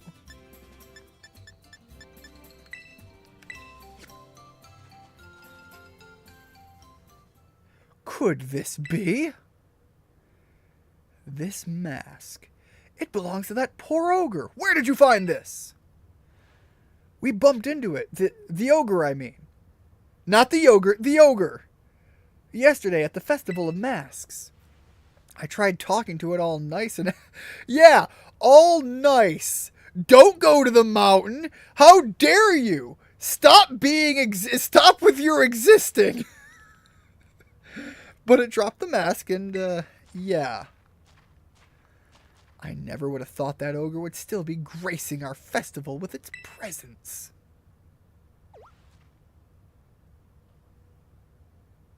A manipulative Maityana. You know? That really is. I was going to say that's fitting, but it just, as I think of it, it's more and more. You know? You right. When you write, you write. Huh. What did you mean, still? I thought the ogre was a scoundrel that attacked the village.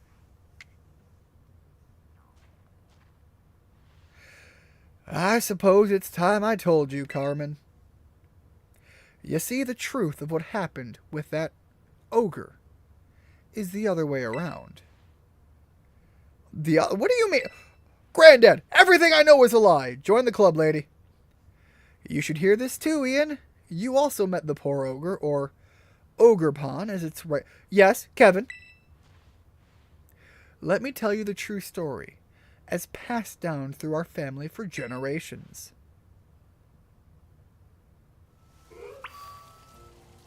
Uh, okay, you're gonna. Or you're just gonna make me actually, like, walk up to you and ask a second time. This is gonna be a bit of a long story to tell. Is that alright? Grandpa, should I go grab some pizza first? Like, I can sit here and eat while you're telling your story.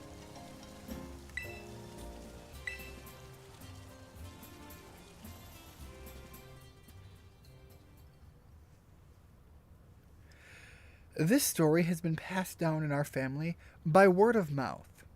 I learned it from my father, and it looks like they're gonna let me, press to progress. So I am going to do exactly what I said because now I talked about going to grab food and I'm really hungry. So I will be right back.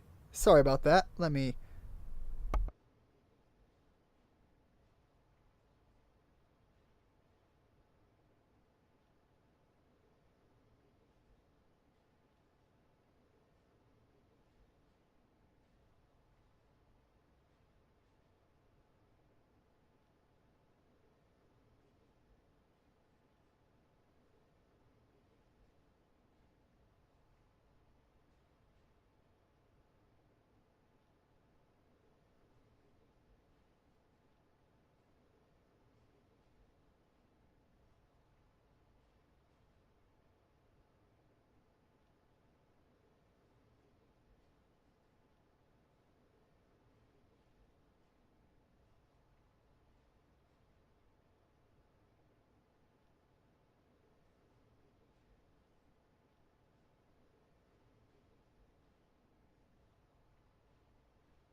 Alright, that should be good. I apologize, that took longer than expected.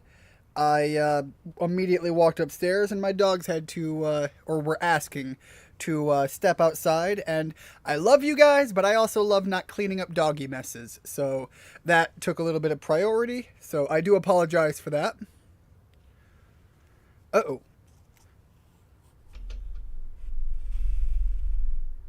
There we go. Hopefully that wasn't too loud for you guys. And to read chat as I was walking away, it's especially fitting when you know about the anatomy of female hyenas. Let's just say, I am going to interpret this as speculation of her having what they have. Unless she's canonically also a guy. They said sister, so I was assuming as... Is Pokemon getting very Twitter friendly? Let me move that forward. There we go. There we go. That's better. That looks a little bit more clean for the setup.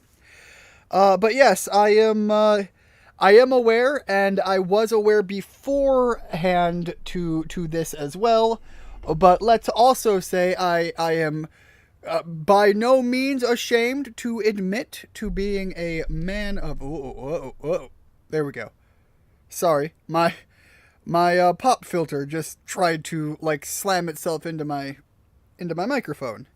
I am a known and self-reported, suppose that's the way to word that, gentleman of culture, and am informed once again, beyond just my brother being a huge animal buff, through the means of one interspecies reviewer.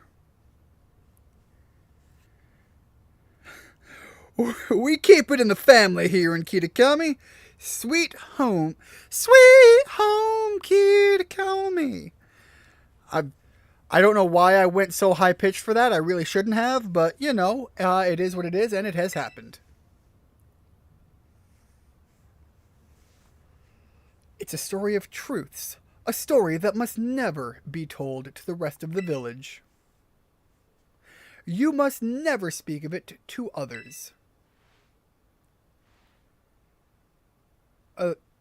Okay. I'm sorry, guys. I'm also going to be grabbing a bite to eat while the story gets told. So, bear with me. A long time ago, a man and an ogre came to Kitakami from a foreign land. Oh, I'm glad that it's not automatically progressing. This is good.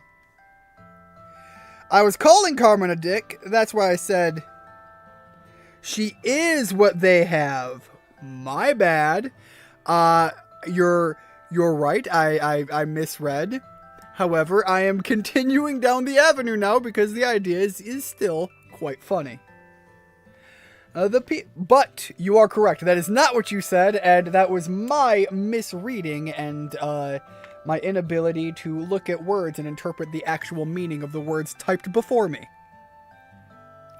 The people of the village feared the man and the ogre, who looked so different from them. Oh, you mean like how the granddaughter fears me because I'm not from here? This really is. It's a village of I was going to say racist, but race isn't even the thing. It's just not from here, therefore bad.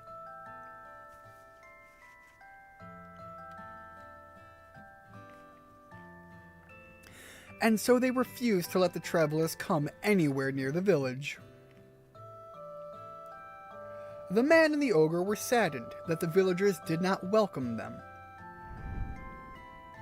But they were happy just to have each other. They settled quietly in a cave on the mountain.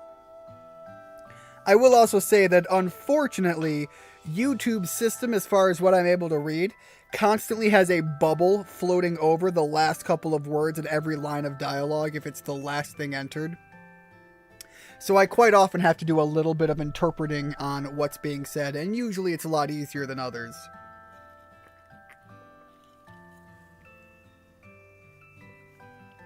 To be fair, that wasn't the issue here. I just misread like an idiot, but it is something that happens from time to time.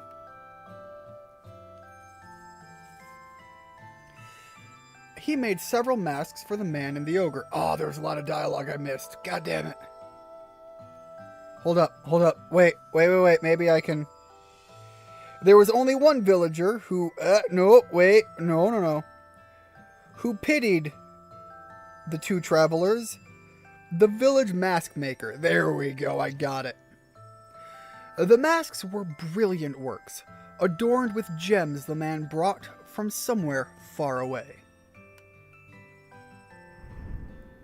By wearing these masks, the travelers could hide their true face and mingle with the villagers. The man and the ogre were overjoyed. They thanked the mask maker for his kindness. Wearing the masks, the man and the ogre started secretly joining the village festival. The mysterious pair soon became the talk of the village because of their brilliant masks. In fact, rumors about them quickly spread far and wide, even to distant lands. But rumors of exquisite, shining masks that attract more than just innocent curiosity. A group of greedy Pokemon soon made their way to the land of Kitakami. "We don't like your kind around here," pulls out a toucan. God, that would be a great skit!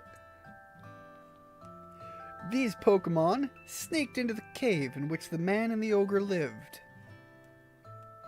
and tried to make off with the masks, which were carefully stored away. That man happened to be there. He managed to hold on to one of the masks. The green one! But he was not strong enough to protect them all. The Pokemon stole the other 3 masks. Several hours later, when the ogre returned to the cave, it found its beloved home in ruin. All that were left were the signs of a struggle and a teal mask. The ogre donned that mask and straight up clubbed those fuckers to death. Went down to the village, perhaps to search for its friend. It found the greedy Pokemon there, gloating over their stolen masks, and bludgeoned those fuckers to death. The villagers, of course, had no idea what was happening, nor why. They just saw all the blood and the guts everywhere, smeared across their houses even. And they felt great fear. The villagers thought the 3 Pokemon had fallen, trying to protect the village from the ogre. To honor their sacrifice, the villagers named them the Loyal 3, and interred them with care. Wounded and weak, the ogre returned to its cave, alone and with great sadness.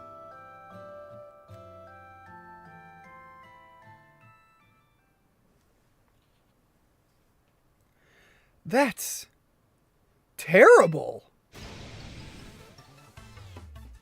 You know what? For once, the vibration at least makes sense. I'm going to leave this on screen for a little bit while I grab a little bite to eat. I'm getting hungry, guys. I'm sorry.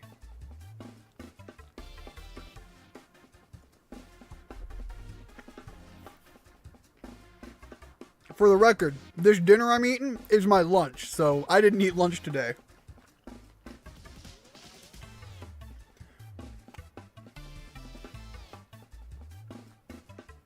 Ogerpon didn't deserve that. And the Loyal 3, they're the worst. The story everyone's been told is complete opposite of the truth. They gotta hear about this. I love how she ran off 4 steps and then just started vibrating again. Calm yourself, Carmen. I told you already to keep it to yourself. But Grandpa... The villagers believe their own version of history. Welcome to the real world. They revere the Loyal 3. So how would they react to being told that they've got it all wrong? They'd probably get angry? Exactly. Angry at you, uprooting their entire understanding of history. Just like anybody in the real world, when somebody gets something historically wrong but has believed it their entire life, the second you uproot anything, they get violent. Or Twitter angry. And the media reports that as violent. But when this all first occurred, the mask maker, that is to say, our ancestor, tried desperately to tell the truth of the matter. But nobody would take him seriously. In fact, it said he was persecuted as a heretic. Literally, the only man who knew anything about what was going on was just like, yo, guys, you kind of got shit wrong. And they... You know what? That one I agree with. Full-heartedly. That one really gets my blood boiling. In the end, the mask maker chose to protect his descendants, us, by keeping his mouth shut like you're gonna do. However, he kept the truth alive, passed down from generation to generation as a family secret. I see. I had a meatball sub from Subway for lunch. I always have them add provolone cheese, lettuce, onion, and ranch dressing. Yo, provolone cheese on those are so good. I am a big fan of the banana peppers. I add that to it as well, but your order sounds fairly similar to mine. When I get that sandwich in particular, I usually, or at least I used to, it's been a while since I've had it. I used to grab the Italian BMT as my more standard sandwich. Kiki doesn't know the whole story yet, does he? He shouldn't. No, I've certainly never spoken to him about it. Why do you ask? I don't know, he just really seems to like the ogre. He's practically obsessed. And he's been trying to one-up me as if he knows more about Ogre Pond than I do. Well, I can't say what's going on. Remember when I asked the question at the very beginning, why would it come down in the first place? It almost seems like, you know, a reasonable human being asks questions. But then again, when an entire town is built upon hatred, for several generations now, it's kind of hard to uproot that. Well, I can't say what's going on with the boy, but he always was a sensitive child. It wouldn't surprise me if he somehow intuited the truth. I promise to tell Kieran the whole story when the time is right. Until then, take care not to breathe a word of the truth to anybody. Alright, Grandpa. Now I really can't tell Kiki we met the ogre.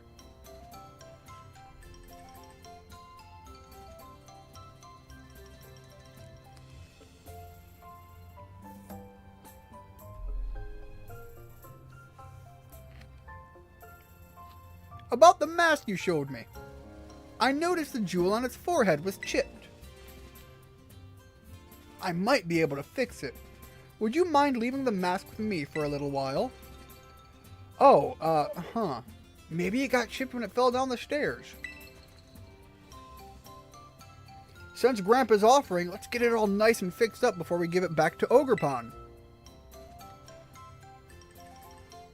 It is also, you know, weirdly appropriate. I don't know, weirdly isn't right. But anyways, that it would be the ancestral descendant of the original mask maker to repair it for it as well. Don't you worry. I'll be sure to take good care of this.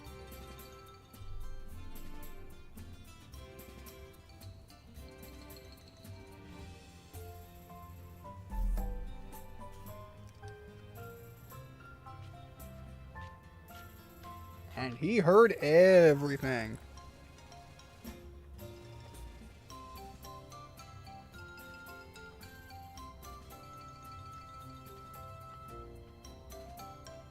I'm sorry if you guys can hear me eating. I am so hungry, and God, this tastes so good right now. Done eating lasagna now. Richard, I only just started! pizza, but not lasagna. But unfortunately, I couldn't hold off any longer. I walked past it upstairs. I went up there to go get it, walked past it to let the dogs out, and I needed it.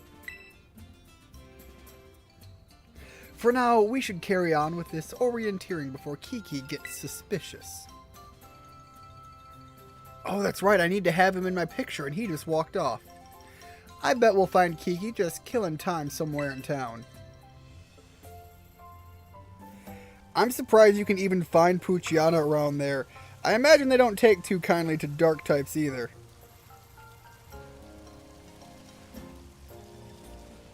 Poochyena are dark type. That one goes so far over my head, Rigid, I've got nothing I'm latching onto there. Unless you mean her emotional state. Because I would imagine someone with the...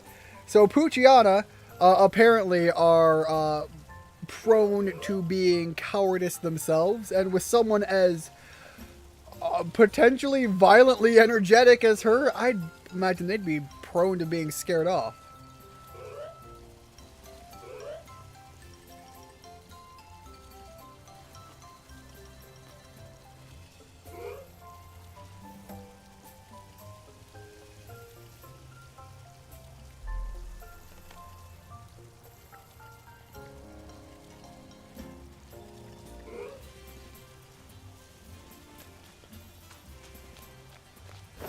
Rigid, I don't mean to sound like a naive idiot.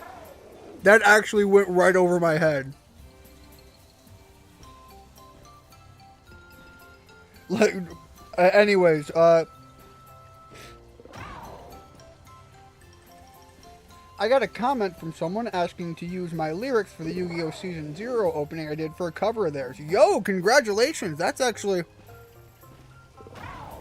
Again, I am sorry that I am eating on stream. I know it's not something that normally should be done. But we're not even halfway through what I planned to have for the timing of this stream. So, forgive me, please. Anyways. That's really cool, though, that someone is wanting to make use of it. There is an old saying, something about imitation is the sincerest form of flattery, and as a content creator myself, I strongly quote that one, air quote. I can't think of something that would be more... I know Rigid took a line from one of my streams before. I personally can't think of anything that would be more complimentary of work you have done in such a field, as it were, than having somebody actually making use of something you put together in any way, shape, or form for anything themselves. So that's really cool as far as my interpretation of that goes.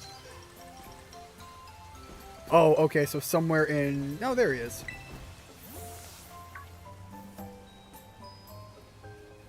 Oh, hey, Ian. So, I was gonna ask, what were you and my sis just, talking about? Little bit of this, little bit of that.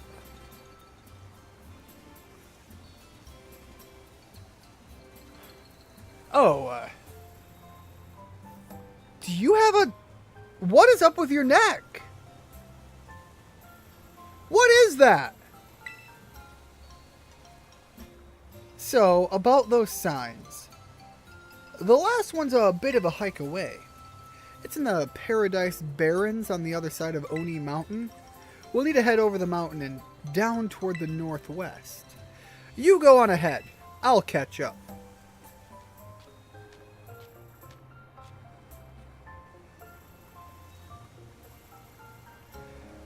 Why'd you...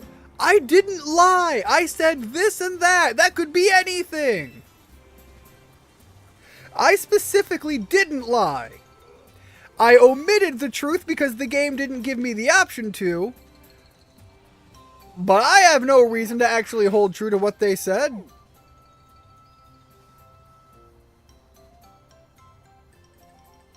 By February 2nd, it'll be a year since I started working at my job. Well, that's cool, I guess. I hope that that comes with some sort of benefit. Perhaps if you've been there and sufficient at your job, maybe you can work in a 1-year request for a pay raise. And yes, as stated, Richard, congratulations. I feel like my statement alone was down that avenue, but I don't think I actually specifically said congratulations, so I really should.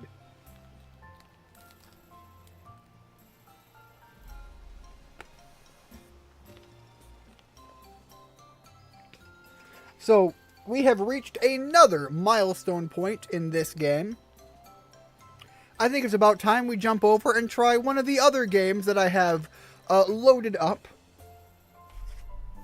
alongside this game that we have been playing. Withholding the truth is arguably lying, but given the game didn't let you tell the truth, I'd say you didn't lie. Again, omitting the truth when talking with someone in that sense would be lying, but the answer given, nothing is stopping him from asking further questions himself. If I say, we talked about this and that, he could have said something like, what part of the, what part is this and what part is that? What were the topics? You know, you can ask further questions. You know, fishing for information, it was not outside of the realm of the possibility on his point either. If the answer given was insufficient, my answer was not also inherently hard line saying I'm not going to talk about it. This is a real monster of a stream. Emphasis on monster. The monster coverage is hopefully going to be plenty sufficient. So one moment while I swap over devices here.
Alright, and so this game has its own audio level. It actually sounds a little bit quieter than the other game that we played.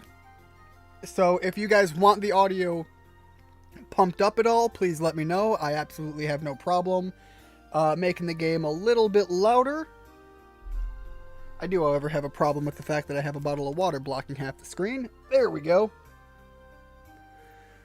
Alright, so if you want me to increase the volume, let me know. Otherwise, this one is going to be Anode Heart. I believe after the last one I mentioned about doing Palworld, but I am kind of in the vibe and the swing of the Pokemon story right now, so as I make my way through that portion, I'd like to just have a little short break here. Because again, as I've said, when we do Palworld, it's going to be a sizable chunk. I really want to check into that game and much more of what it has to offer.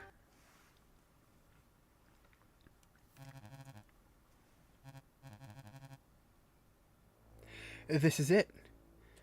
It's complete. Doctor, they caught up to us. We have to evacuate everyone. Is this darker than I thought it was? I thought this was just a creature game.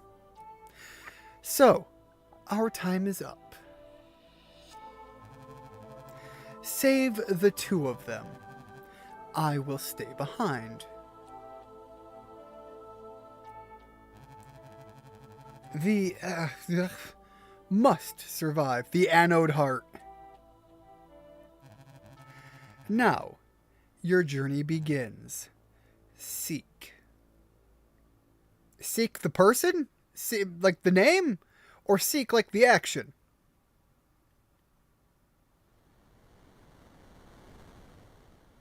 Why does this feel more like that Pokemon horror game that I see advertised terribly like a couple years ago? That was never like actually a thing? A capsule trace complete. Program found. Analyzing. Kernel data is missing. Seek. Reinitialize.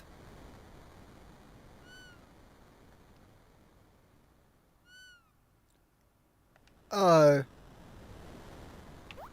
just... What? Okay, a little bit of exhaustion. Shishi's slot. You're awake. Thank the virtuals. I was afraid your program had malfunctioned for good. Monster. Is that type of energy drink Ian is drinking? No, the energy drink I am drinking is not nearly expensive enough to be called Monster. Although it is Monster in I, although more reptile. I can't afford the Monster brand energy drinks, just like I can't afford the bowl that is red. Instead, I have zero sugar Venom. Oh, my apologies.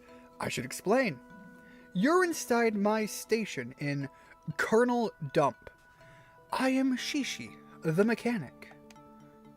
You were collapsed on the brink of Circuit Shore, so I brought you here for repairs. Though I have to say, I have never seen a Mechanica quite like you before. So Seek is the name. That's funny. I thought I was making a terrible joke, and no, Seek is actually the name. Even as a mechanic myself, I had trouble figuring out how to reboot your program. Thankfully, it rebooted on its own. Do you have a name? I saw some symbols on your sleeve that could be interpreted as Seek. Yes, my name is Seek Lest. For those of you who have played Dark Souls 2, you'll know what I'm saying. Is your speech module inactive? Huh. Why don't you take this for the time being? If you need, you can use that recorder to write down things you want to say. Or in my case, things you want to remember. So, is Seek your name? Yes? Got it. Do you remember how you got here, Seek? No record. You should rest here for a bit, Seek. Your power hasn't restored to full capacity yet, either. Not to mention that strange mist outside. I almost got lost out there myself. You can save your progress here at this terminal. And you can recharge your circuits at the heart terminal over there. Well, if you need help with anything, I'll be here at my workstation. Okay, yeah, I was gonna say, did I misread this? But no, there is actually a party with active and bench. This is way deeper than I thought it was. I thought this was just a passive, hey, go through, find monster game. Again, I know nothing about these games other than I specifically went out searching for unique creature collecting games. So, this is a thing. The recovery terminal is linked. Heal your party. Healing subroutine initiated. But I'm a party of one. Just like my birthday. Save your... yes, I guess. Seek, you should take it easy for a while. At least wait until the mist is cleared before you head out. Is this a bed here? It's Mr. Shishi's sleep capsule. Capsule? Capsule? Its program is under maintenance at the moment. Why did I read it as capsule? Anyways, tried this one up here, I guess. You're not sure if you can... Well, then where do I sleep? Oi, Seek, you should at least wait until the... Not to mention, your power hasn't fully restored... Cool! Where do I sleep?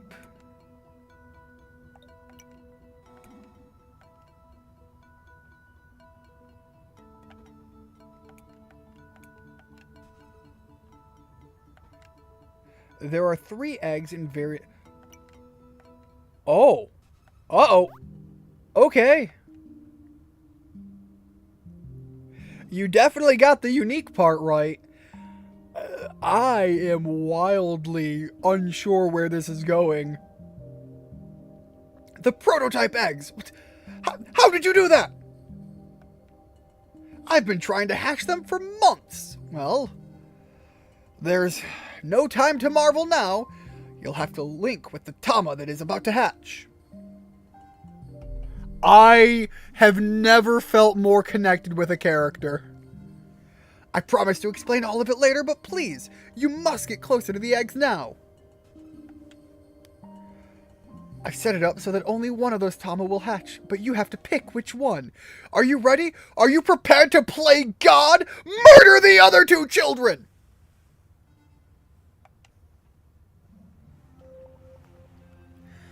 Alright, so we have Talfo, a fire dog, eats meat, class... I like the wolf. You know I like my doggos. Talfo, Fifo, a wind bird, can eat...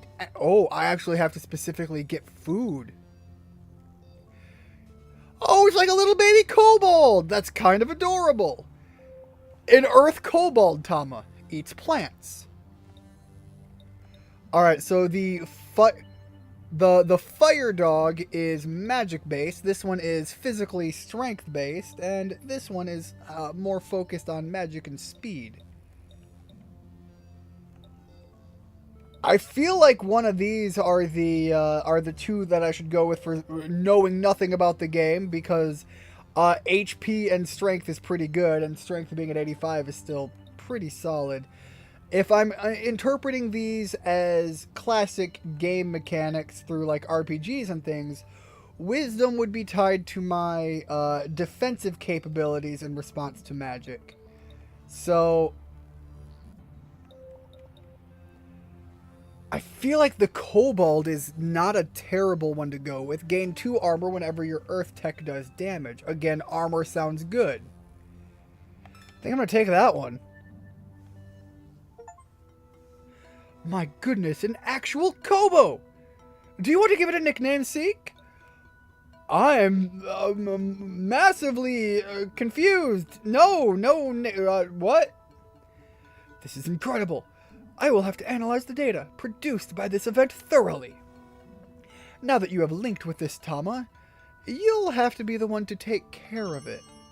I was going to explore the island with it as my companion, but I'll entrust this mission to you now. You probably already know this, but until recently, Tama were a phenomenon exclusive to the net. Inside the net, they existed as amalgamations of data and code that has essentially come to life. But now they seem to be popping up in the overworld as well. Since our world consists of many layers, both digital and analog, something like this isn't impossible, but we still don't know how Tama came to exist in the first place, or why they've started to take form in the overworld. I hope that I'll be able to understand more now that you've linked with Kobo. Oh, one final thing before you go out and explore. Here, just in case you find recruits, this gadget will help you keep track of them. I am absolutely with you, Seek. I wanted to explore the island and find other sentients who would want to come and live here. Once long ago, this place used to be full. It was very lively, but now I'm all alone. I'm all alone. Old and alone. With all the mechanic work I get each day, I'm barely able to keep this slot and its surroundings clean, so please, if you happen to meet other sentients, try to bring them here to Colonel Dump. Well, uh, we have a not Pokemon. Oh, it wasn't kidding. Like, those stats are low. Weight is 120 megabytes. God, that's actually funny. We're weighing them in terms of data size.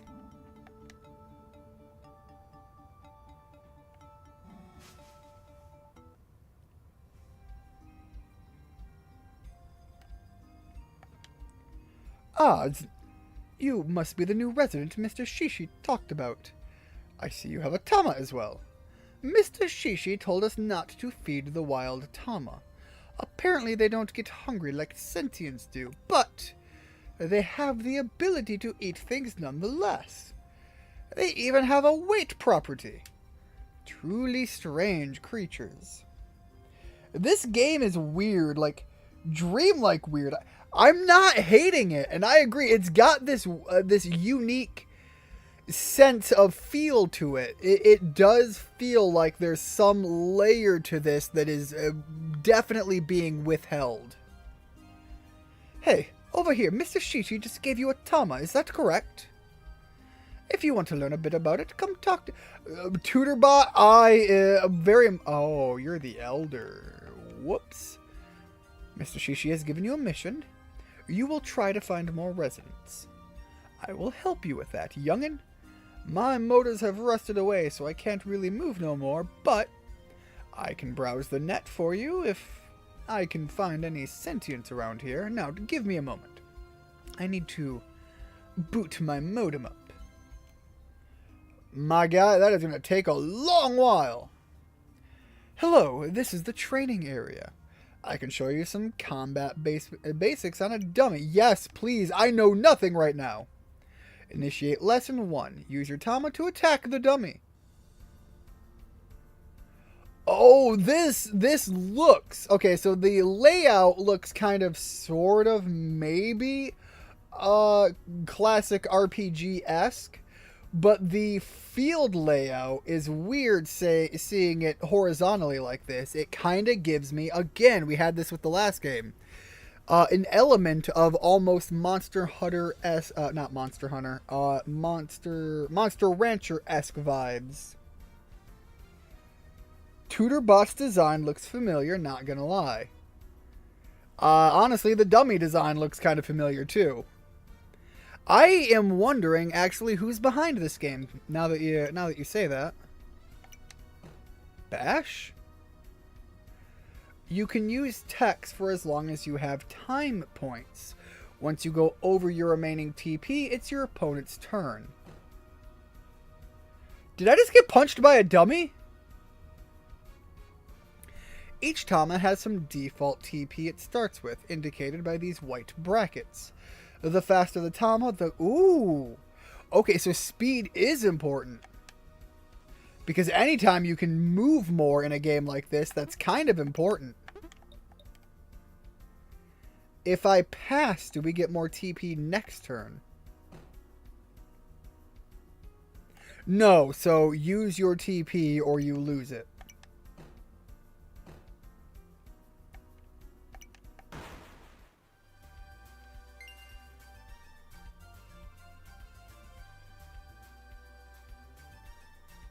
That was enough to level up? Earth Kick! Yo, hold up. My Kobold is going to be an Earthbender. Well done. The dummy stood no chance. Now, your Tama must have gained a level, is that correct? When your Tama gains a level, some of its stats go up. But you also must have received one potential point. Go on. Open your party and use that potential to increase one of your Tama stats. Then, talk to me again. Party? No? View? Do we have 2 potential? I guess speed is the thing. Oh, it's 2 health. Yeah, I think speed is the thing to increase when not focusing on my mainline run. Wisdom is dodge and you're learning. I suspect that might be the rate in which you level up. Maybe that affects like how fast you level up, or the when you learn abilities. Either way, I think raw strength is going to be the way to go for this kobold creature, as is speed as the primary focuses. Because speed just sounds important. Getting to be able to do more things in a turn is massive. Did you use potential to increase your Thomas stats? Well, either way, in that last battle you only had 1 TP to use. Raise your speed stat to increase your stunning TP in battle. What do you say we have a real fight now?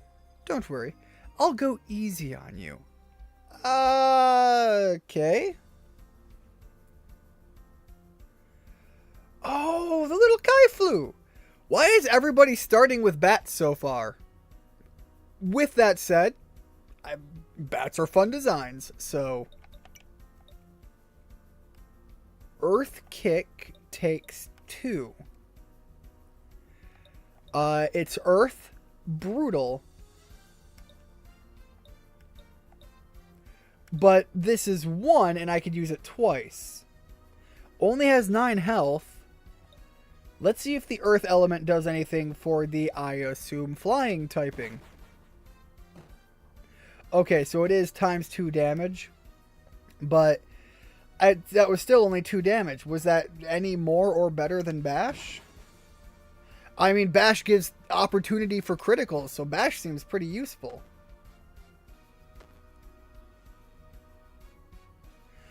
Oh, and then there's a limit to how often you can use them. That's interesting.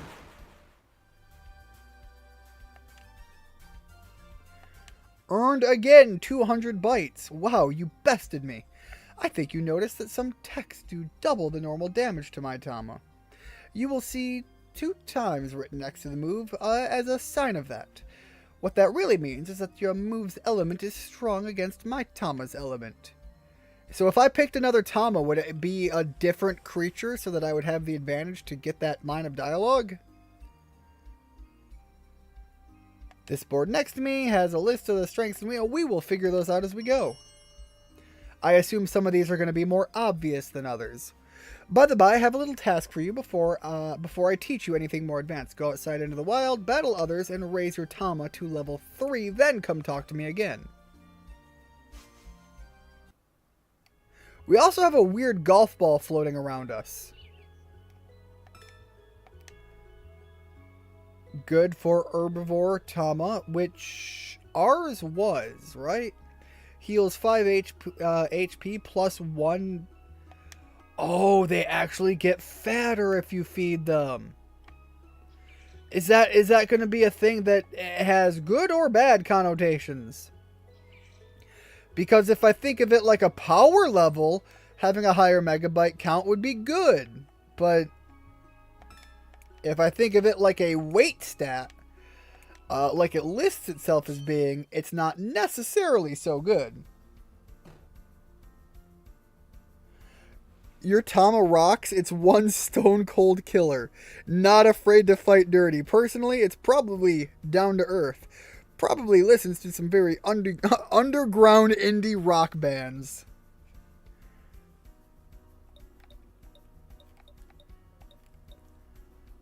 I have no comment other than that is some rapid fire gold. Much respect. It genuinely seems like taking more actions, unless I know this is uniquely more powerful, is better just for the chance to potentially crit.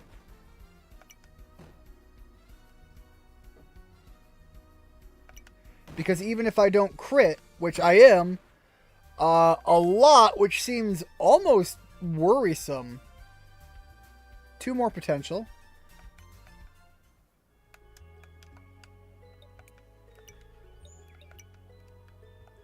Can I spend both of those here? No, okay, so now it costs 2 to increase that by 1. That's how that works. Interesting. So eventually I will have to prolong the increases to that it gets naturally, in order to guarantee getting the stats I necessarily want, which would also mean there's a chance that my overall number can be altered and manipulated. What is that thing in the bottom left?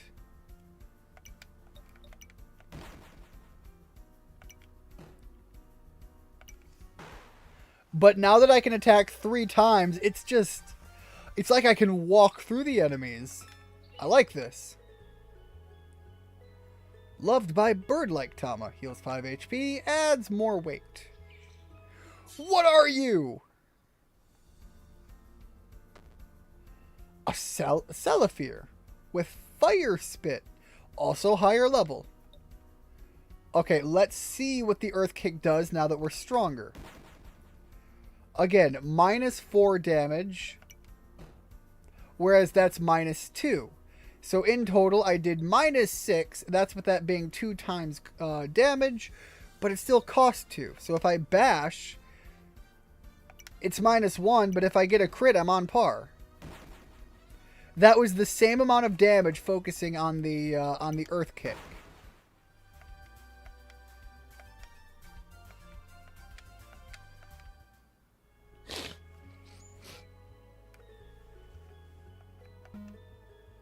The storage terminal is linked. Connect to it? But we don't have anything. Wait. Okay, small floppy contains nutritious data. Heals 20 HP. Hash salt. Power boost.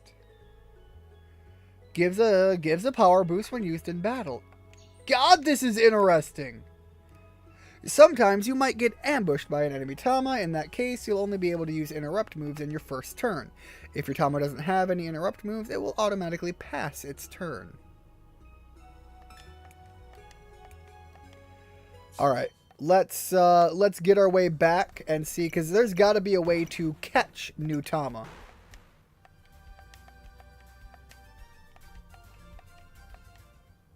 And I feel like that's a big part of where I want to go right now is how do I get more creatures? Because I think that's the last mainline thing to check out with a game like this. Oh, you managed to raise your Tama's level. Very well. I'll tell you this then. Every tech has BP, or battle points, which represents its raw power.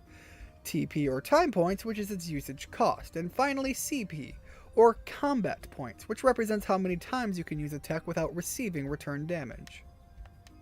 Oh.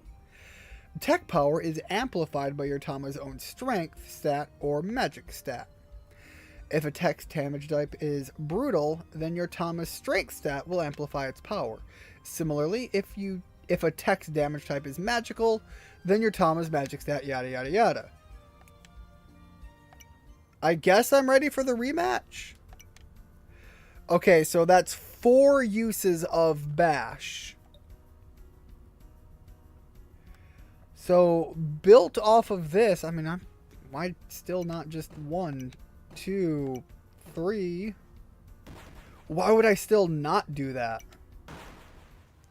Again, it just seems like that is a more effective method until I get stronger attacks. And now I've got stronger attacks in the form of Metal Claws. Hash salt sounds very Twitter-esque in more ways than one. Hashtag salt. That's most people most of the days on Twitter across the general sweeping of the platform. A bunch of individuals that are making themselves quite lucrative in the salt mines. Here, take this as a small reward. 1 small floppy. I'll give you your final task for our next rematch. I want you to have a full party of 3 Tama. You can have any Tama you want, of course. If you're unsure on how to fill your party, talk to my brother T-Rain. He lives in the forest next to this town. And let me give you some extra knowledge. Your Tama will learn many more techs during its growth, but only 7 of those may be used inside battle. Open your Tama text menu, reorder the text you choose, which ones will be active in battle. By the way, this order matters.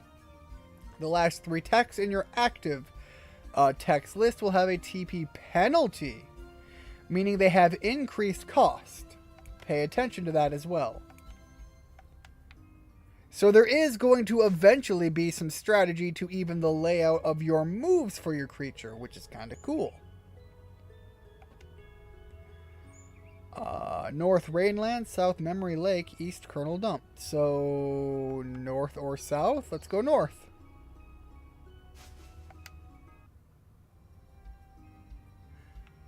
Oh, that's not what I thought it was, but it is a way to a treasure chest.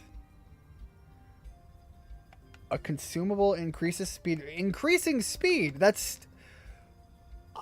is this game going to ramp up in difficulty? Because this seems weirdly unbalanced so far. I'd imagine just by the nature of that, it would need to ramp up in difficulty quite high. I have no idea if it's a series of back and forth quests. Right now, my understanding is that did an ass load of damage. So all of a sudden, that's a very useful move.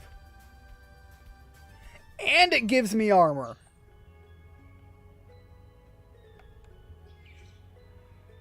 Right now, we haven't even done anything to necessarily find a way to get more creatures.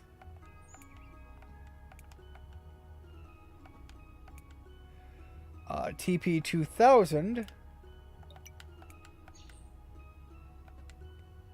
Alright, here we go. T-Rain. I'm Tutorbot's brother. There's some boring information on stats written over there on that billboard. You don't want to read that? You want a challenge, don't you? I want to catch more creatures. That's the spirit. I bet you don't know anything about catching Tama. So I want you to catch one native Tama for me here in the forest. How do you catch a Tama, you ask? Well, you don't. At the end of each battle, Tama you fight can choose to join your party. You can increase the chance of it joining your party by giving it gifts through the support. Oh. So it's like a Dragon Quest monster.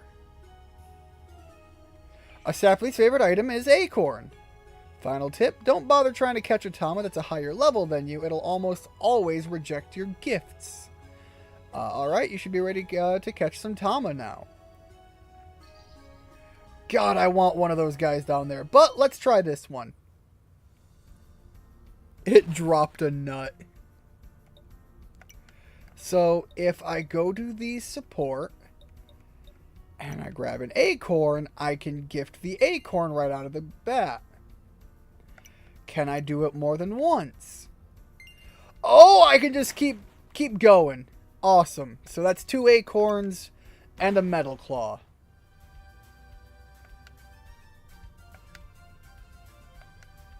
The Sapley dropped an acorn and wants to join. Alright, so just like that, let's have one more fight and see what the fight layout looks like. In fact, I'm going to go fight one of these guys down here, because they're the ones I want to join my party anyway.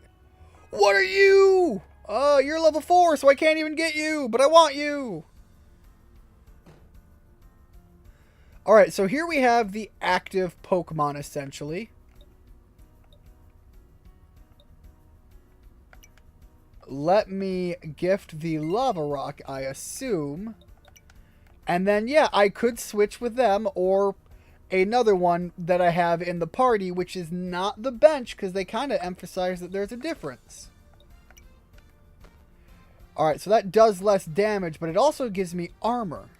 And that's how the armor works. That's kind of cool.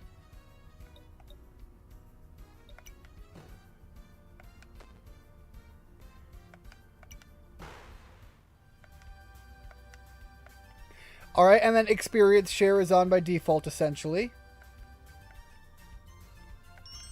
And there we go! Now we've got another creature on the party. My oh my!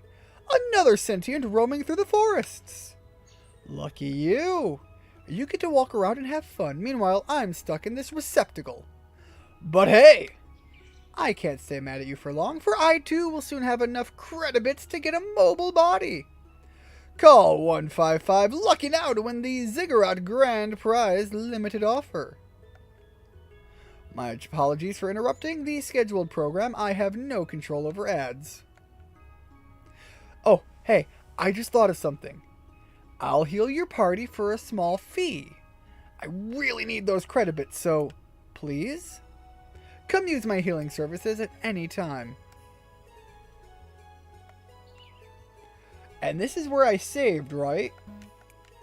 Alright, no, this was the storage terminal, so I have to go back to the area to save, specifically, which kind of sucks, but, you know, dedicated save area is not the end of the world.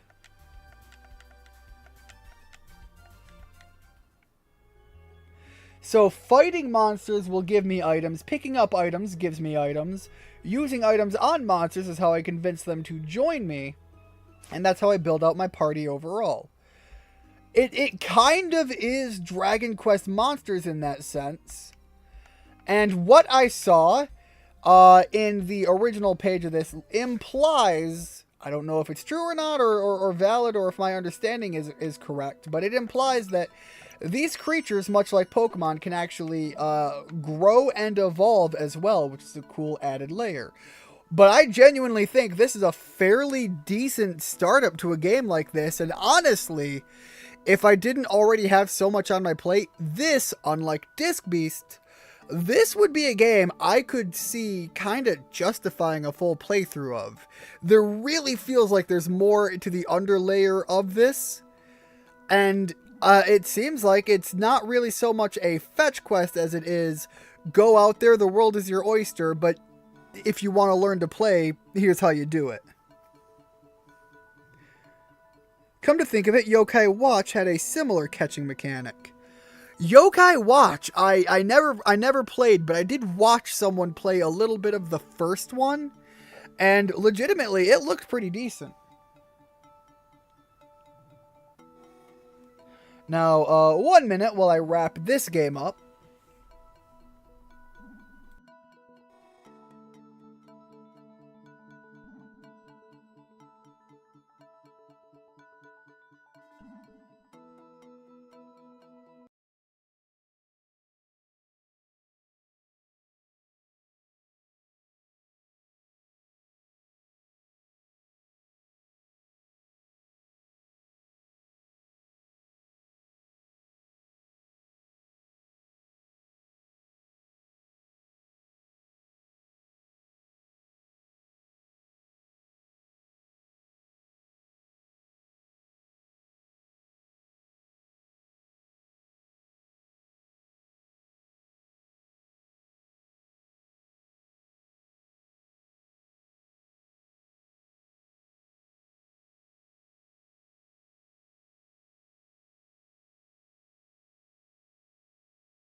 Alright, this game is absolutely running quieter, so 1 second while I up the volume here.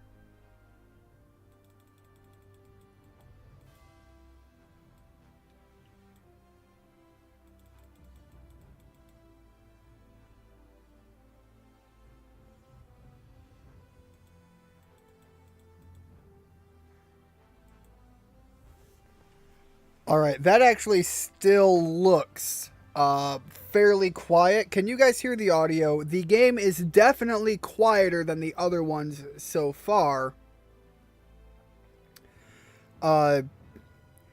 If you want it louder, let me know. I absolutely can. It still looks fairly quiet, but it's so hard for me to tell directly.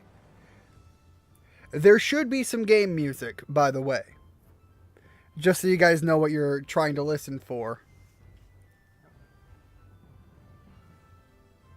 I'm not hearing the game? Okay, that's kind of what it looked like.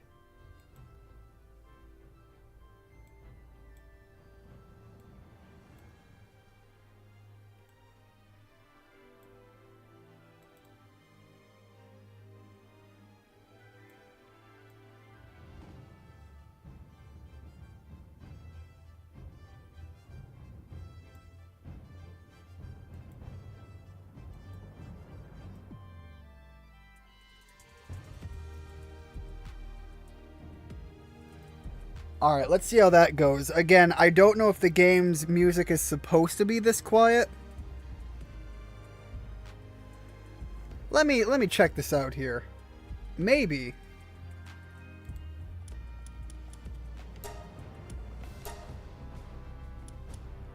Yeah, no, background music is at 100. Everything else is lower.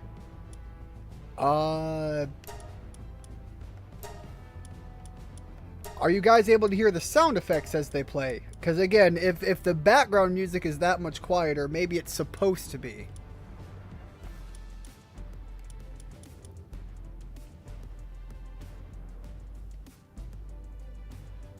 You know what? I'm going to turn it up even more because this does look really quiet.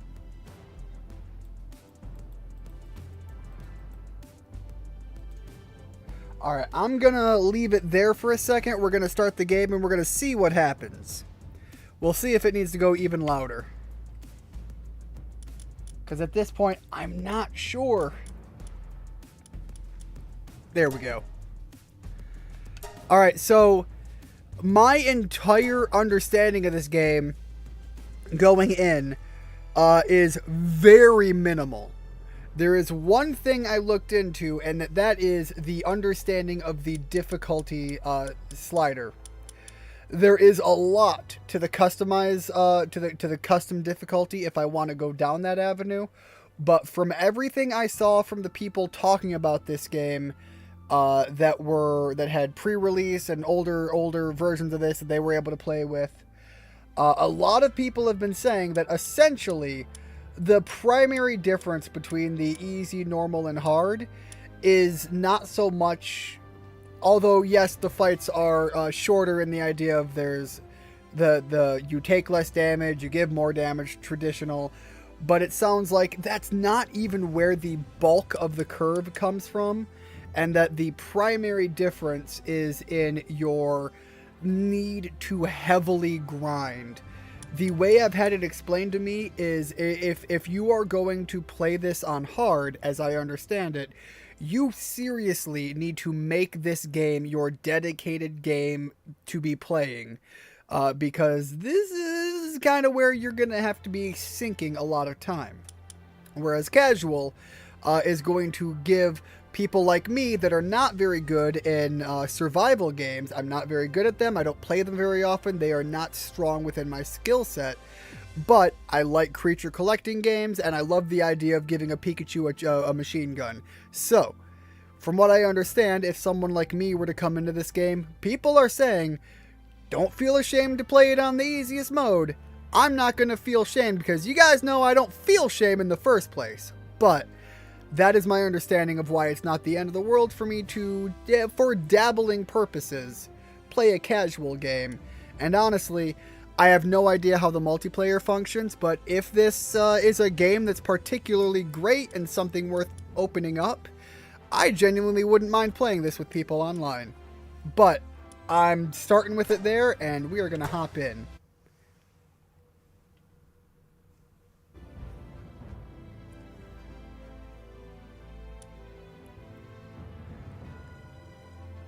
Actually, I just remembered from watching Pipkin Peepa's stream of this, a good chunk of this game has no background music anyways. It's mostly ambience. So let me know if the sound effects as I go through the menu are picking up. If not, I will continue to up the volume of this thing because I've got a lot of playroom on the way I have this set up. Give a Pikachu a machine gun. Okay, you have me sold on this game already. That is genuinely my understanding of this game. My understanding of this game is, if the world of Pokemon actually existed, and you put it in the world of man, of people, there will absolutely be people that take full advantage of the unique attributes, and unfortunately, humanity is prone to not being particularly nice historically, to let alone each other, but even other creatures and entities. So this game can have you capture creatures, and if you were of the mind to, absolutely sweatshop horror them. And that's horror, like the horror genre, not horror them in my terrible pronunciation of whoring them. Which, for all I know, you can do that too. Oh no! This game is not promoted itself as being, in the way Pokemon is, you and the creature being pals in the traditional sense. This sells itself as, if you want to, you can be outright exploitative. Now, I don't know the ins and outs of all of that. That is just my understanding of the fact that you can put these creatures to work in a sweatshop making machine guns for you. Aside from the sweatshop, again, the idea of having an army of Eevees making Uzis sounds like a good time on the surface. So let's see where this goes. I hear it perfectly fine now. Alright, hopefully it maintains that way. Whoring them. Furries.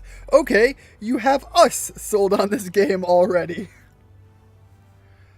I have no issue with that. Out of curiosity, can I be a man instead of... Well!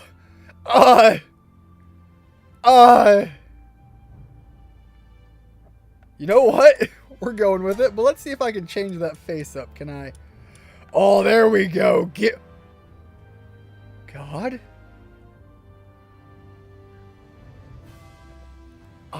What's with the eyes? No, that's God. Oh, I'm building off of that as the base. All right, that's the skin color's just fine. I have no issue with that. Torso size. Let's go a little bit wider. Oh, those arms. Give me them beefcake arms. There we go. Leg size. We don't want to skip leg day, but let's be honest, we don't focus leg. Does this do the butt? Hold up. Do we get cake? Sorry, folks. No cake today.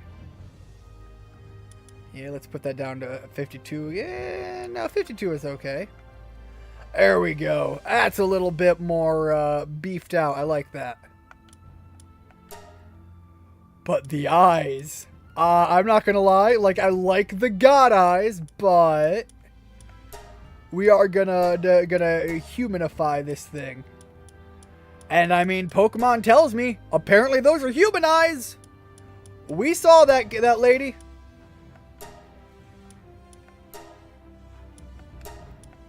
All right, let's go with my eye color, which is going to be close to that. Whoa, uh-oh. Right eye color. There we go. Customize it a little bit. But then much, much darker. If I could, there would be stripes of brown in here as well, because I have a little bit of a mixed eye color. But I'm going to go way down to that. There we go. Hair. I don't dislike the hair. In fact, I really don't dislike the hair. You know what? No, I'm keeping that hair. Do gotta check the facial hair though. Where do I do that on the face? Oh, okay. We have two different beard options. We had the better beard option already. Fair enough.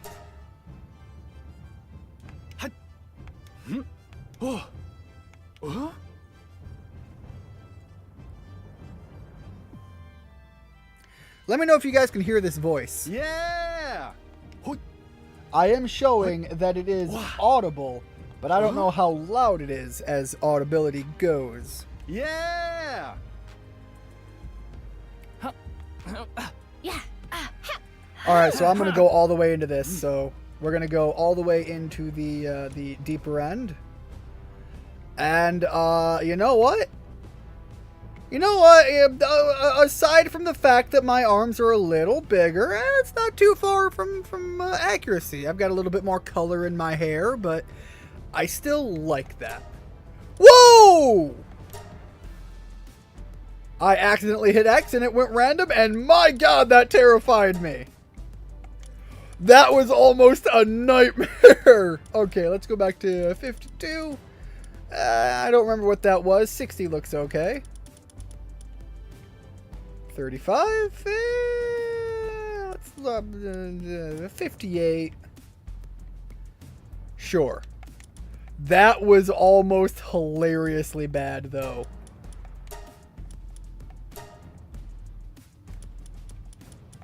Start with the green. Go a little bit more down the green. Could you imagine, though?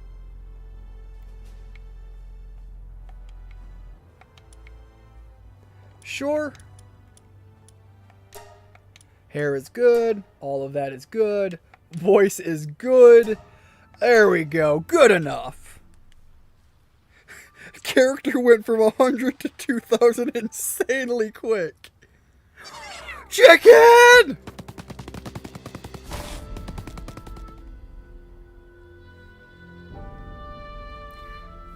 I see you guys saying you hear it, and there's some messages I missed, so give me a moment as we proceed into the openings of this game.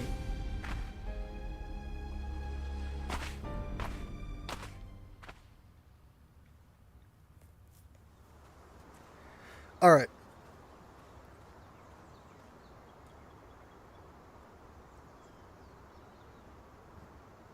I saw in a clip earlier that you can catch the other humans in this game earlier.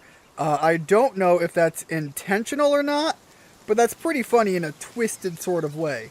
I have heard that, and I haven't seen anything about it. I do that all the time, Rigid. I do that with Sorry a lot, too. That's a big one I have an issue with. Alright, you guys are saying I hear it. I like the way that yeah was said. Sounded amusing. Character design went from 100 to 2,000 insanely quick. Well, unfortunately, the character design has a lot that it needs to figure itself out with. I'm disappointed. I can't give my man the biblically accurate amount of cake that he should have. Alright, pick up fallen branches or hit some trees to get wood. Alright, that's how I hit. Open the menu with that, and go to the Options tab to check the survival guide.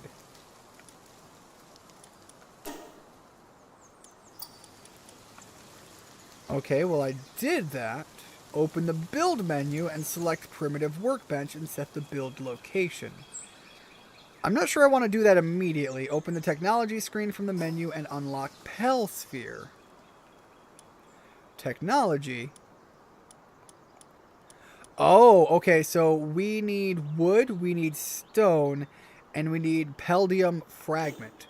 So we are absolutely just, darn near naked man dropped into a strange fantasy world. Oh, that's a stamina bar. That's what that is.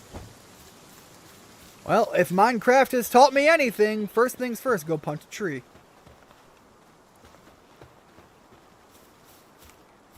Alright, and then that's the run. That's wood.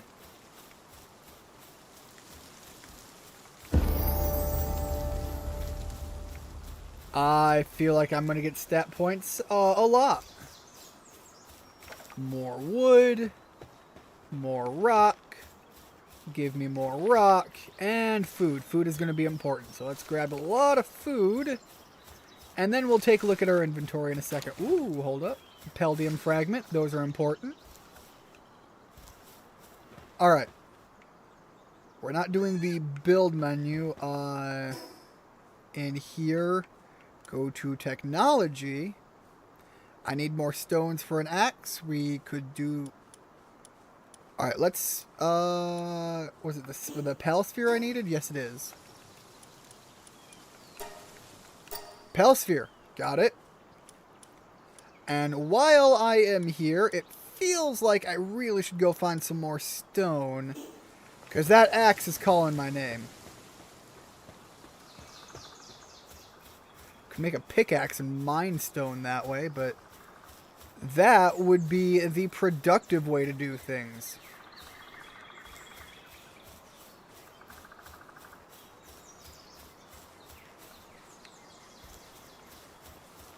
Alright, there's more stone over here. I don't know if I'm, like, in danger out... Can I punch... There's no way I can get stone this way. God, please tell me I can get stone this way. Just punch the rock. I am getting stone by punching the stone. I am so absolutely down for this. Oh, and you can actually position it to hit both at once. Hell yeah. All right, let's let that stamina build up. Does the plant give me anything? No, so it doesn't stand out as anything unique.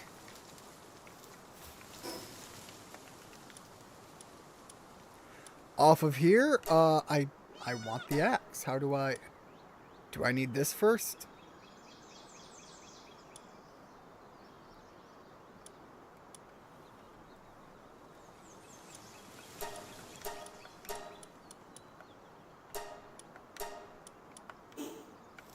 Yeah, I have no way to craft that. So let's take a look here. Open up the build menu and select the primitive workbench. I suppose it doesn't matter where I put it for now. Move near the planned build location and hold X to build the Oh, it takes real-time time.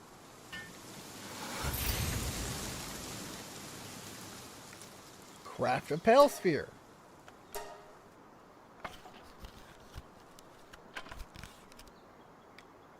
Attack pals to weaken them. Acquire. Attack pals to weaken them, then press the right button, right bumper to throw a Palsphere and okay, you know what? Let's, first things first, let's go punch a sheep.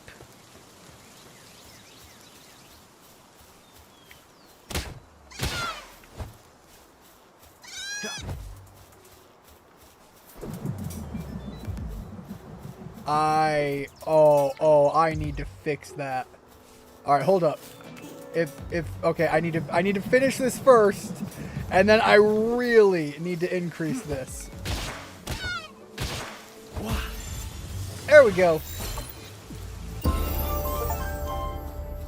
And just like that, we captured our first pail. But God, I need to go into this. And where is the nope controls? Where is the turn speed or any of that stuff, please?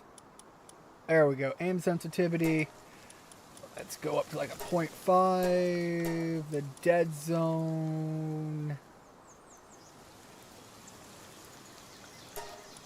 Is this what I want?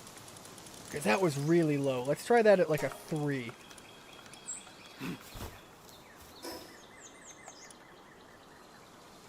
Is it really telling me that in order for me to increase that, I have to reload the game?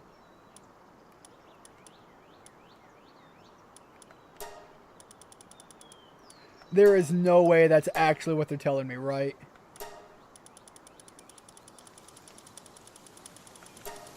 Well, one thing they're telling me is that this is just going off the rails. I'm not even on it anymore. It's just non-stop ticking.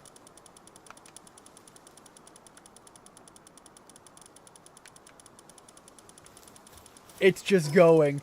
Alright, so the game has bugs. And I think that is a pretty nasty and annoying bug. So, if I... Oh, it's still going. Oh, God, it's a nightmare.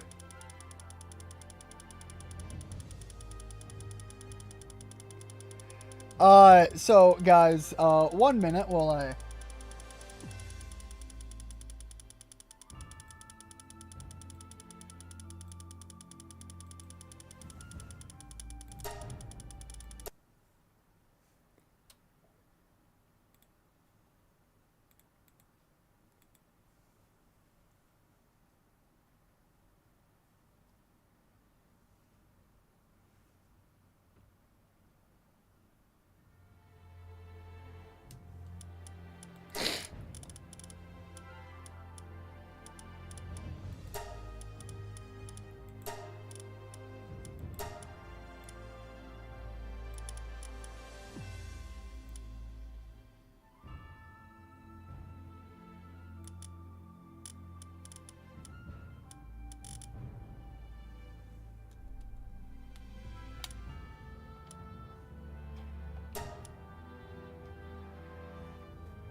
Okay, I am sorry about that. That was very much unusual and unnecessary, but we have made some progress, except now the game thinks I'm playing with a keyboard.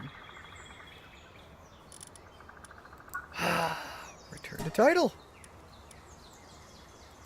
Yeah, go ahead and automatically save.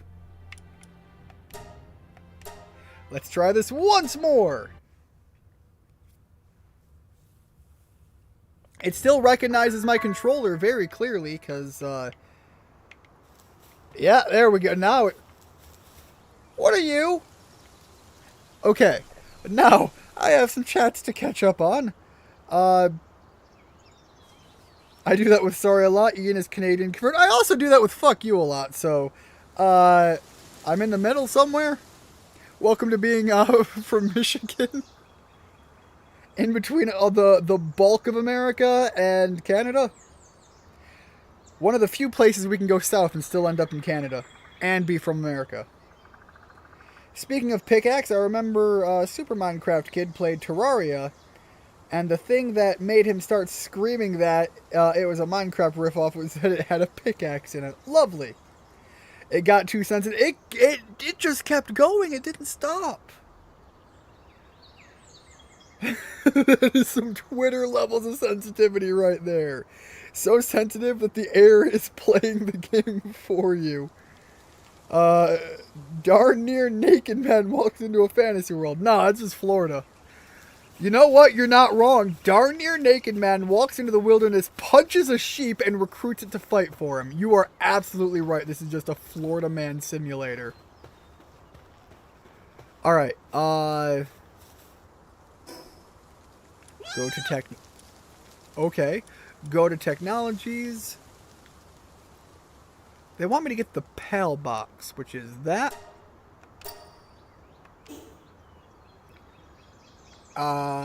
Access the PAL box. Do I have to build it first? Okay, yep. So we have that there, and this... Oh, okay, that's got to be in a very specific location. Fair enough. Build... Oh, it's a whole freaking wall! That's why! I realize I probably should have turned this around. Or not? Why did that work that way? Alright, anyways. Access the PAL box. Summon your pal. Is it not summoned? It's in my party. Oh, summon your pal to your base. Fair enough. So, I guess technically this is my base?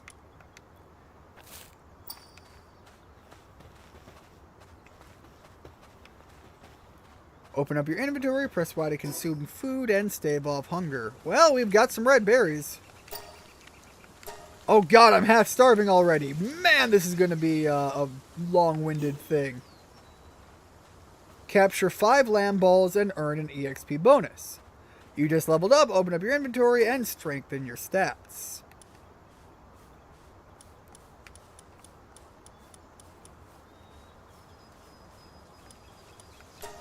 Alright.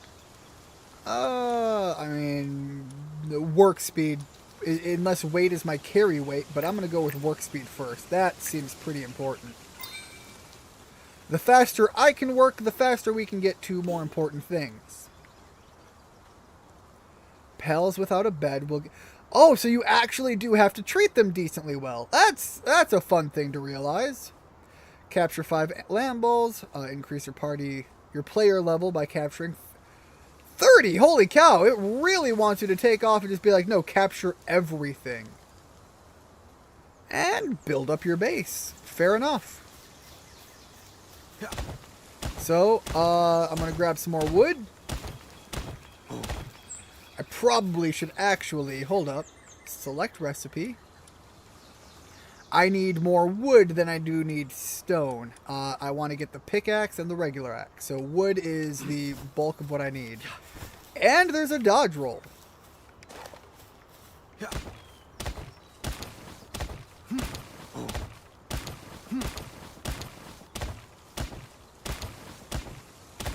I could only imagine how long this would take if I had a much longer resource gathering bar. So that is preferential in my world. Hold to work. Oh, it helps me. Yo, that's cool. Do I get to pet? I get to lift.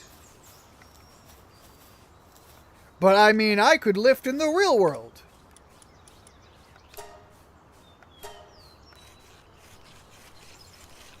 I love the idea that it comes here to help, and I wish I could just pet it. Alright, so pickaxe is going to be good for getting stone. So much better for getting stone, my god. And Paldium fragments, which I think I need in order to get the, yeah, keep it going. Tear this thing apart. I think those are what I needed to get the balls.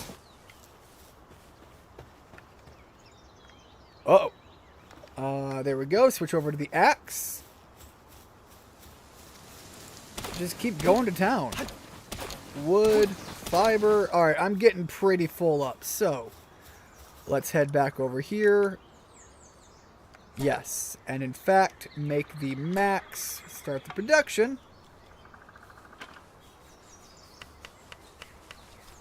Thank you, buddy. God, that makes it so much faster, too. And he just produced 5 more spheres of some variety. Alright. So we need to catch 5 of these lamb balls, and I'd hate to say it, I've got an axe. I just gotta find more of them.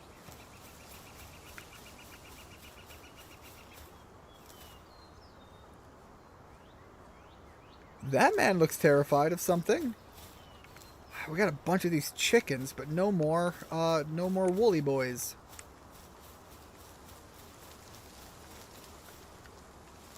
How dangerous is night gonna be?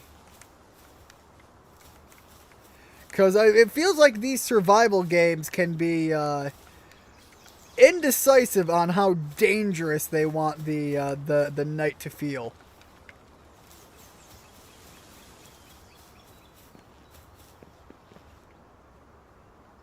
There we go. There's another one. Get over here, you lamb ball. Oh, that's so much more damage, though.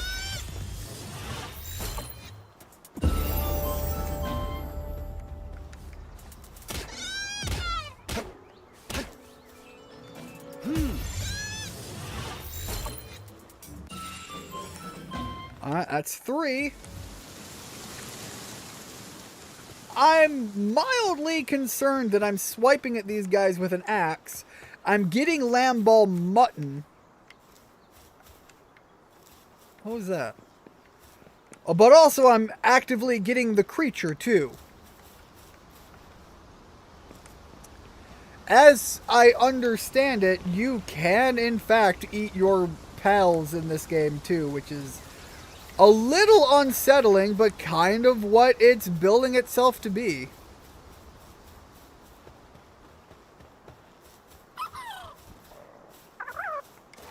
Look, I hear you guys, but I don't care. I'm after more of these lamb boys. Got 2 of them right here, and that's how many I need.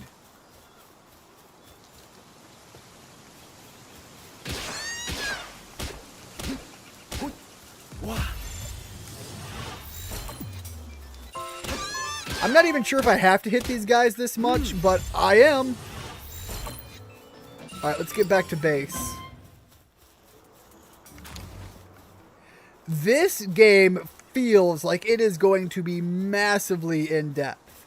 And it really does feel like probably the intended way to play is not with a controller. Cold? Yeah, no, cold. I understand cold. I understand cold, but I would also love to understand stamina. What? Oh. Alright, my base has got to be somewhere around here.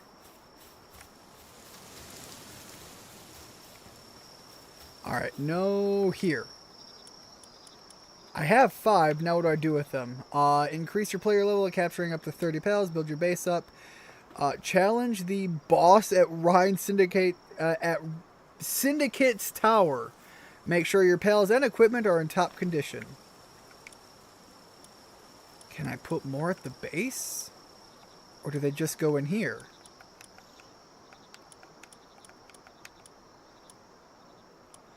Do they heal if they're in here? That definitely seems to be something that's happening. Okay, so we'll leave them in there for now. There was a fire up here. I don't like this cold, so I'm going to go up here towards this fire.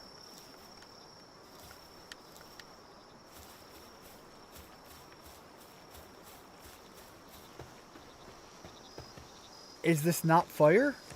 Is this fire? Can this be fire? Alright, we're here. We're in the survivable temperatures. Let me take a look at chat here. If there's any wisdom here. Nope, no wisdom to be found there. Alright, so I suspect it's going to be a lot of just go out and explore. Oh. Well, that's something new. So yeah, this really is just going to be like, hey, go do all of the exploring.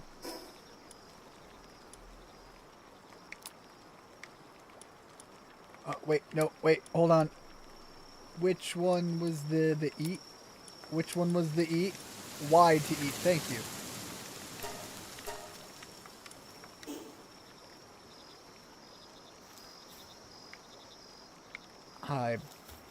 I worry a little bit about leaving here. What do I have for further building? Nothing there. How about in technology? I should be able to look around and see if there's anything worth building. Oh god, a bed. That would help me sleep. That would be important. Wood, fiber. Okay, so I think building this stuff is going to be important. How do I tell how many? I have 17 technology points. Let's do a campfire. Might need that. I don't know if that's going to be necessary to put things down, so we're going to get that. The bed is going to be important. Use cloth to make armor. That would be nice. The bow might be important as well. A common shield would be pretty nice. A spear, that's more my speed. Cloth outfit. So I'll need the cloth itself. The trap could be an interesting thing. The alarm bell. feed box. That would let me lure pals in. Oh, no, that's to feed the pals in my base. That's going to be very important. And some pale beds. I think that is sufficient enough loading out on the gear. So I guess let's go find a tree and start beating that tree to death.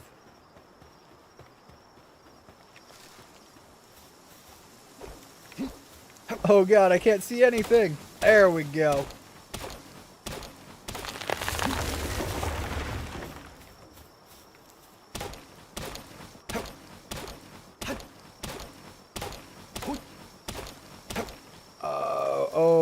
Oh, wow. Well, we are carrying some heavy stuff.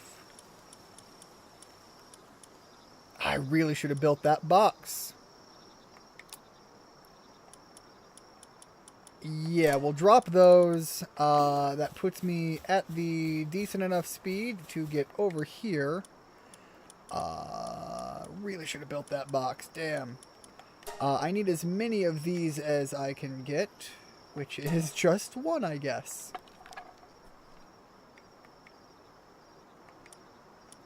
Man, I guess I should just make as much as I can, because I am unfortunately overly built out. Alright. You know, I suppose I don't need a chest if I can just drop the items. Drop that there. Drop that there. Get more wood, okay, and then get back to the crafting side of things.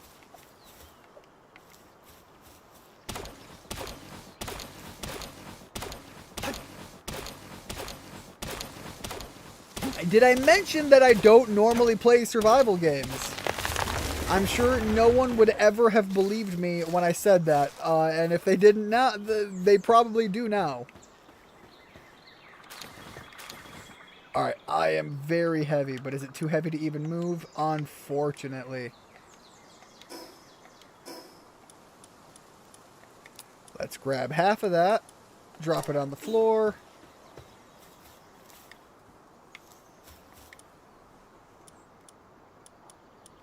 How do I craft a bed then? Is that here? There we go. Okay. Campfire. Campfire is going to be needed. Let's build campfire here. There we go. We have acquired light. Let's grab a feed box for our little buddy over here, over by the beautiful power of light.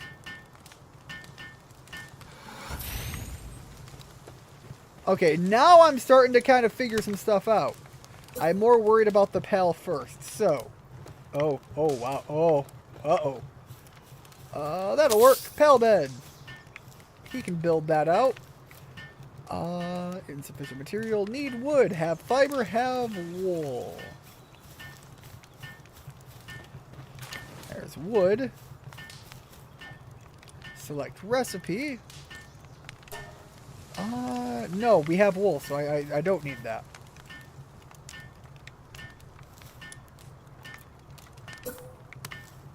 Alright, got the pal's bed. And I'm going to want it to be by the fire, but can I not? Alright, so maybe I do need the foundation first. This is going to be so shoddy, but I mean, if it works. There we go. Foundation had. Now, maybe I could put a bed up here. Probably after I get more wood. Nope, we're good.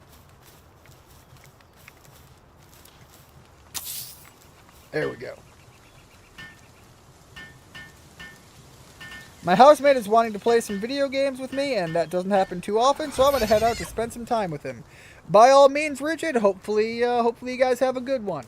I am going to have to spend a lot of time to figure this game out, because unfortunately, with my slow-functioning brain, that is the way these kind of things go. Making some cloth to make some armor would be pretty nice.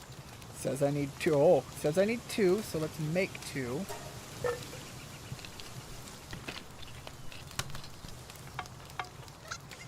Alright, let's pick... Whoop! Didn't mean to do that. Sorry about that, buddy. Now let's make the cloth outfit.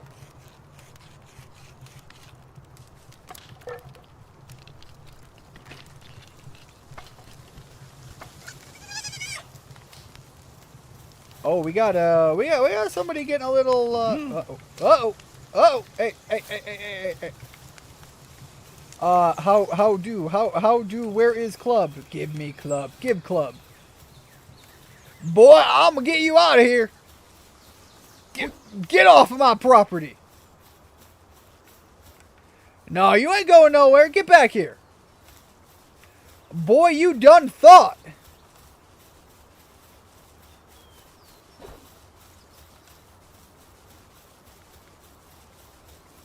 I don't know where you think you're taking me, but there's going to be a clubbing happening one way or the other.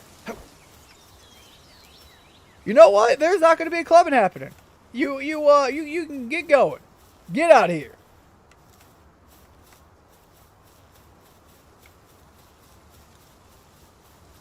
Oh, God.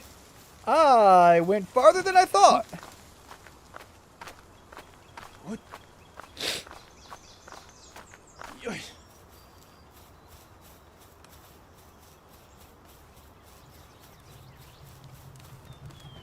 Okay, so, ooh, rock. I suppose, thank you. Let's see what else we have. We have the beds. My foundation is very restricted right now. Let's go with a... Well, what I'd really like to do is actually have more foundation. So let's go and do nothing. How do I quit? There we go.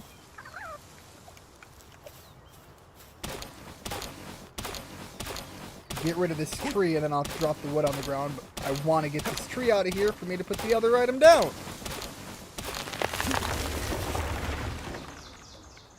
Alright. Now, wood foundation. Cannot jump. Okay, so...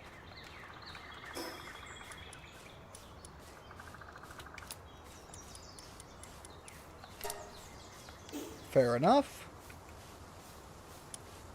Push up. Wood foundation.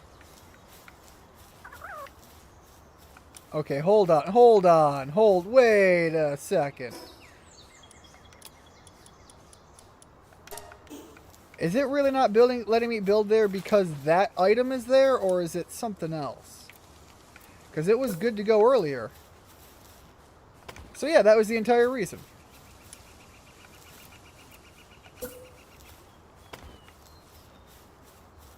Let's do one more of that. There we go. Alright, I will absolutely... Oh. Okay, there we go. Door? Door! Alright, now I don't want... Can I move things that I've built? Or do I have to break them?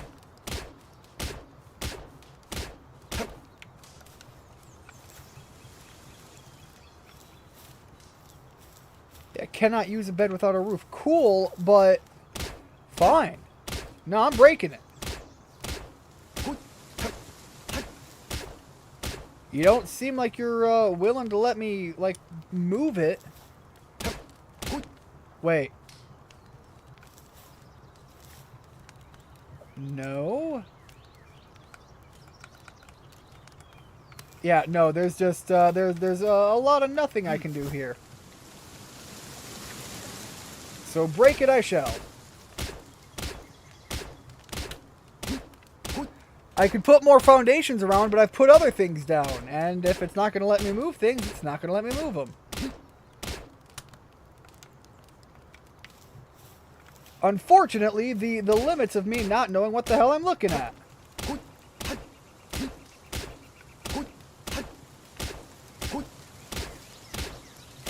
But this all seemed like it wasn't really gonna let me just figure out what... Oh, wait, hold up. There we go. And I suppose it wasn't the end of the world to build the first one. Still bugs the heck out of me.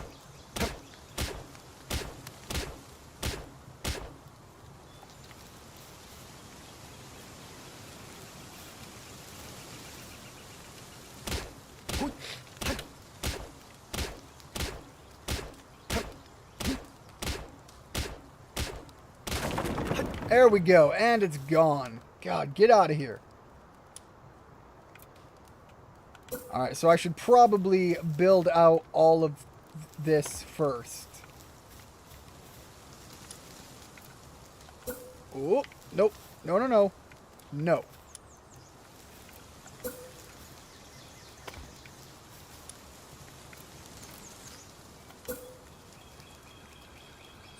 Build continuously. Oh, okay.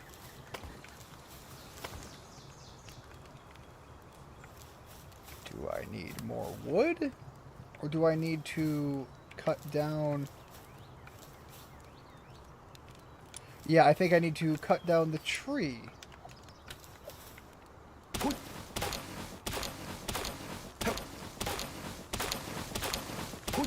Alright, I've got a general goal in mind off of this before I wrap up the stream. You know what, while I'm here out of curiosity, can I build the wall from here? Yes, I can. Still not enough to get walking, though, so... drop half of it on the ground. And build the next area. There we go. Open that. I can now get in. I need a roof.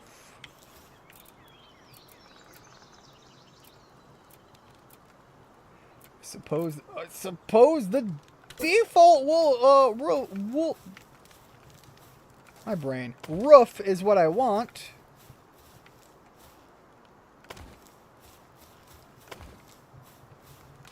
There we go. Now we've got something going on.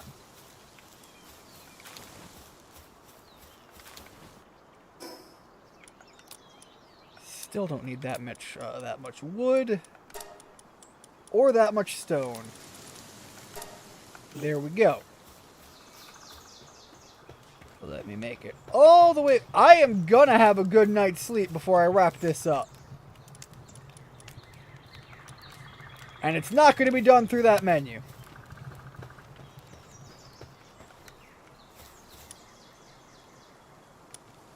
Alright. Shoddy bed. It might be a shoddy bed, but god damn it, I am going to rest my head on this thing all the same.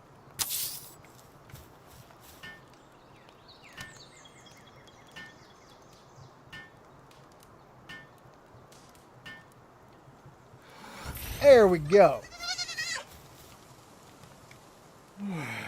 Oh, thank God. Finally. Can grab some sleep.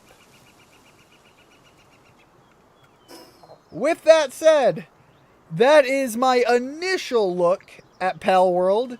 There is so much that goes on into this game. I am not even sure where to actually begin trying to take a deeper dive. I will be honest, the idea I really like, and it's definitely a game I'm going to be playing more of, but with my level of consistent incompetence in such games, I don't think I'm going to want to take another look at this on a stream or videos going forward until I am more proficient in the game. But as I usually do with these sort of games, I want to go in as absolutely unaware of what they're about as I can, because I genuinely feel that's how I give the most raw, unfiltered experience. And unlike many other people that will be looking into this game, I have not watched streamers beforehand. I have not watched in-depth videos on this. This is what it would just be like if somebody said, oh, hey, I saw a friend play that for like 5 minutes, and I thought that looked pretty good. So, There you go. That's the experience I got out of this. And I'll be honest, for this style of game, this is far more approachable to someone like me than, let's say, Ark Survival Evolved or something of that nature. Now, excuse me while I get things set up for me to jump back to the other game we were playing earlier.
Alright, hopefully, in theory, that should be back to where we need it to be for the gameplay.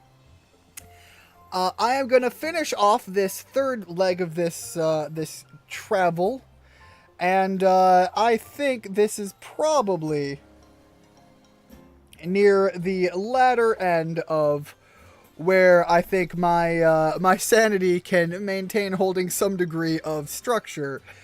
So I have even more games to look into for another stream of this down the line, but I am going to end off on something that I am more relatively confident in.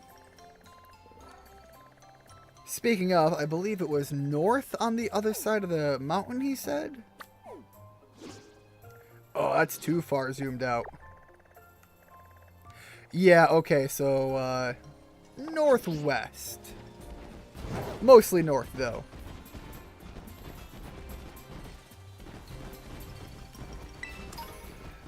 And I'm not going to be too worried about the catching of Pokemon, because now that I have finally opened up this DLC and gotten my first look at it on stream, for the way I tend to do this, that also means I am now free to explore this on my own going forward.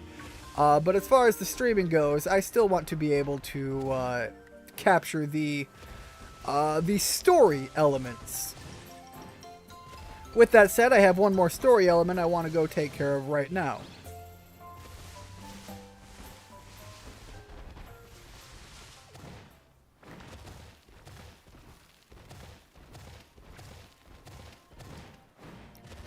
There we go. Keep it going. Keep climbing. I am going to climb this mountain all the way to the top and get around to the other area that way. That's probably way too ambitious, and I am not going to care nearly enough to climb that whole distance. Although this is getting me quite a good chunk of the way up there. This is most of the way I need to be, actually. Because now if I just wind this bend a little bit, I should be able to find myself over there. Out of curiosity, what is my party looking like? Alright, let's put Lupin right up front. The good old Arsène Lupin. Ah, coughing! Alright, coughing, my guy. Normally I'm in favor, but I am not much feeling the vibes right now. So let's body you right out of here. Can we?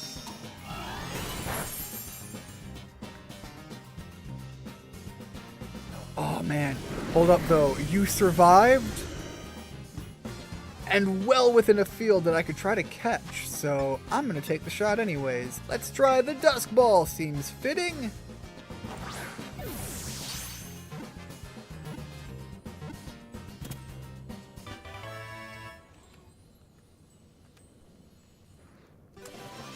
There we go. Turtwig is beefing up quickly. Is level 16 early enough to evolve, or is he a little later than that? Toxic gas is held within its thin balloon-shaped body, so it can cause massive explosions. I was always under the assumption that coughing, although its body might be thin, was also like fairly hard. In the idea of not just pressurized, like squeezing a balloon, but like actually it was more like hard leather. And if you know anything about leather working, you understand that soft leather and hard leather are very different. Hard leather can get very hard. Something about it just seemed too organic to be like super soft and malleable, but it also seems consistently too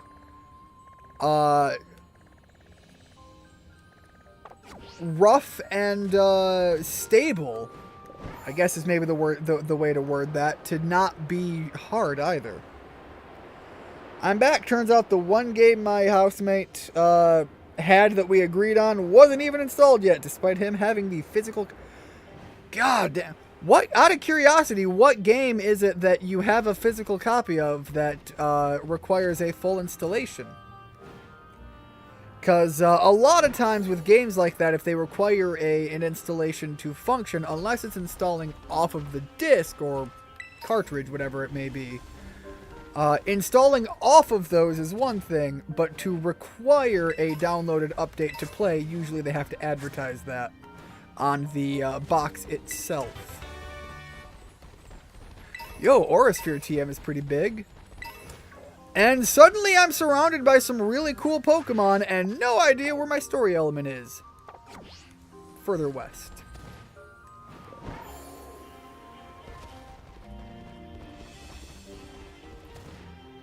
It's not that, is it? There's no way. No, that's just a nose pass. But it's like right in this area. No, no it isn't. I am nowhere near as close as I thought I was.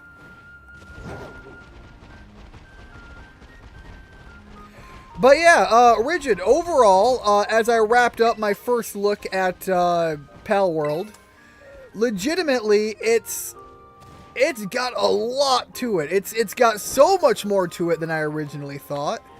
But given its diversifying into other more familiar avenues in the realm of survival games, it is incredibly approachable, and I have a lot of appreciation for it for that. And definitely a game I'm going to give a lot more time on my own looking into, because it actually looks like the kind of thing that I would want to get competent at, and then maybe do my own server room run with some other people. It was an older version of NBA 2K on its Xbox One, a slightly out-of-date game on a slightly outdated console. God, it's wild thinking that the Xbox One is no longer the primary Xbox console. Okay, NBA's basketball. Didn't they have other NBA 2K games? There's more than just one, right? Let me double check here. Yeah, there are more, but it looks like they are specific to the year of releases, so That's how that works. Much like the Madden games. Got it. This one was 2K20. All right. Out of curiosity, how do those games hold up? I know for a lot of... Okay, I shouldn't say I know. My experience with sports games is... Unless you're like a super fan and you want to stay up to date on all of the updated information, usually you could play like one sports game every 3 to 5 years based on what kind of leaps they have in quality. Because sometimes there are sizable leaps that'll happen every so often, so that's why I say 3 to 5. But usually, if you pick one of those games up, as far as the raw gameplay elements and the competitive nature of it, usually those hold up for a couple of years. So you can go from like a 2020 to a 2024 and really only feel like you missed out on updated rosters for the most part. But as far as the core gameplay goes, I know when I was playing one of the NFL games with a friend of mine, we were playing a game that was still like 4 or 5 years old, and although visually you could see that, it still played really consistently well and functionally.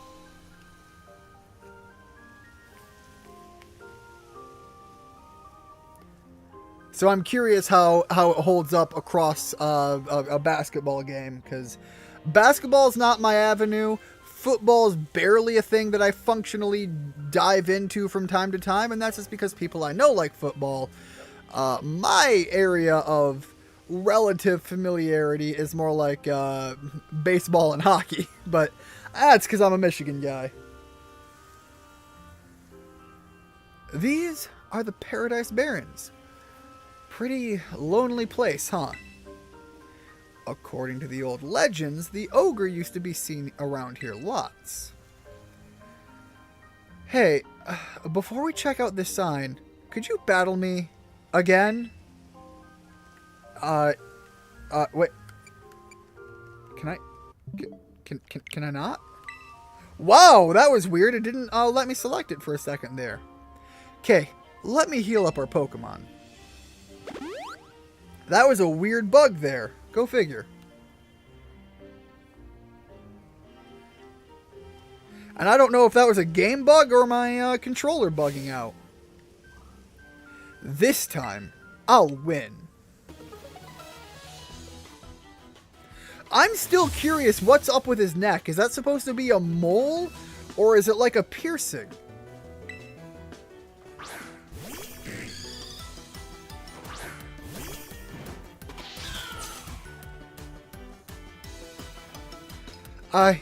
I want to win. I want to win, so I got this.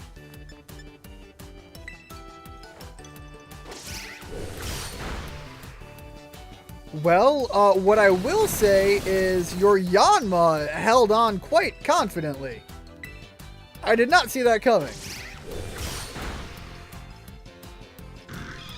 And I am probably looking at the relative approximation of when I need to start worrying about... No curse. About when I need to start worrying about continued survivability, because the level cap is getting pretty up there. Alright, Poliwrath. Poliwrath is part fighting.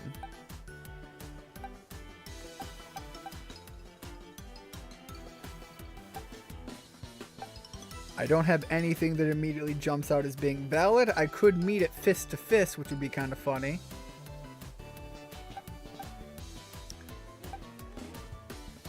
Poliwrath is also part water, so that would be a mistake. With that said, let's keep Lupin out, and we might just accept that it's gonna hurt. But I do have the flower trick. Let's see what that does to it.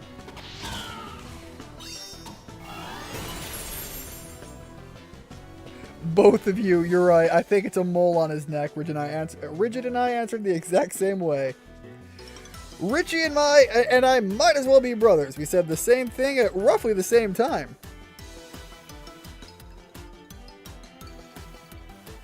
That is usually a sign of a well-developed friend base.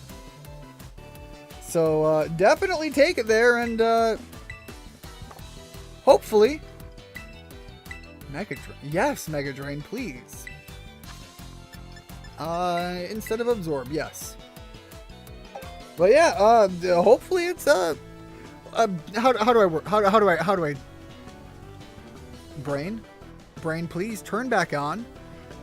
Hopefully, it is something that I can comfortably find myself dancing my way into over the course of time.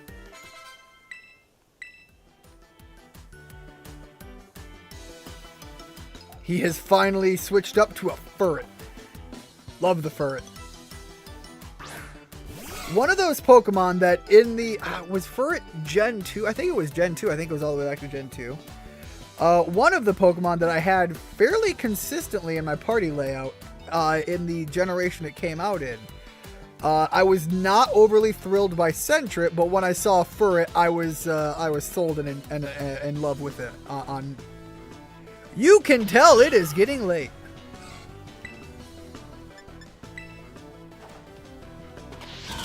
The other one I liked, that I still like, is the original Linoon. I know so many people love the what is it? It's not a Alolan. They love the Heavy Metal Kiss knockoff of the Linoon evolution. I can't think of its name right now. But I genuinely just like base Linoon. Even the darker one, just because of the color palette swap. But you know, I've got an affinity towards the pet-worthy animals, and they both feed that way in my brain. I didn't see what Pokemon it was, so here's hoping for Lucario. Furret looks like a tube sock. Very cute. That's what it was. It was Furret. I just haven't gotten there yet. Why? Why does it have to be like this? It was not a Furret. I already fought the Furret. Again, I refer to the idea that my brain has started shutting down. Oh, but this is Dragon! And Lucario's got Dragon Pulse! That'll be fun.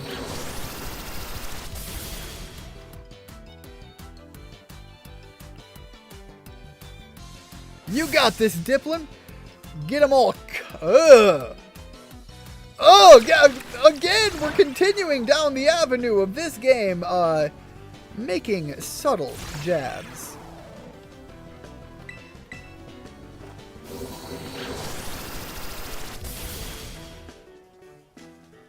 Linoon is great. My very first shiny was a Zigzagoon in Pokemon Emerald.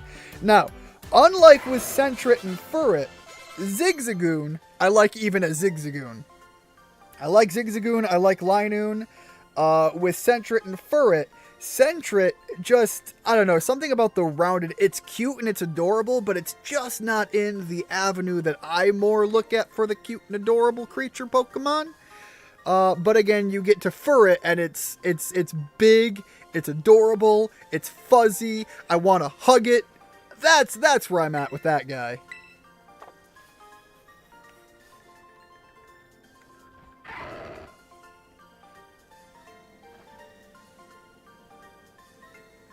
It's all because I'm too weak. I feel like this guy is gonna like get super angry at everyone. He is gonna wander off into the mountain. He is gonna do some like off-screen training, and all of this battle back and forth scenario that we're having is gonna like go and fade off for a little bit, and he is gonna come back with like a peak FU team. I lost. It's because I'm weak. That's why we should go check out the sign. Come on, let's get this over with. Yeah, sure, I don't need to know anything about what's going on with your emotions. Let's just go get the picture. If you see a shadowy figure approaching you outside the village at twilight, be wary. Don a mask at once and hide your face. Do so, and whether the shadow is man or monster, you will pass each other by as a fellow mask wearer.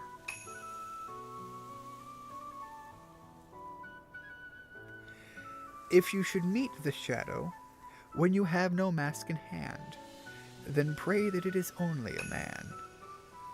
If it is, you will live to see another day, and you will remember to never forget your mask again.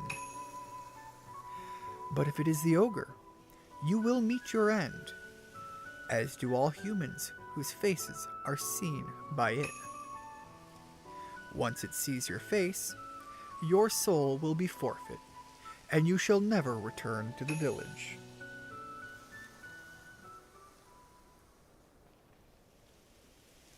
In the old days, I do see that message, Rigid. Give me a second. In the old days, everyone carried masks wherever they went, and the one who made those masks was actually my great-great-grandpa's great-great-great-grandpa. Or something. That's amazing. I mean, I don't think any of that stuff about the ogre stealing souls is true or anything, but it is true that our family used to make masks. Our family has a long line of mask makers. Even my gramps can make them.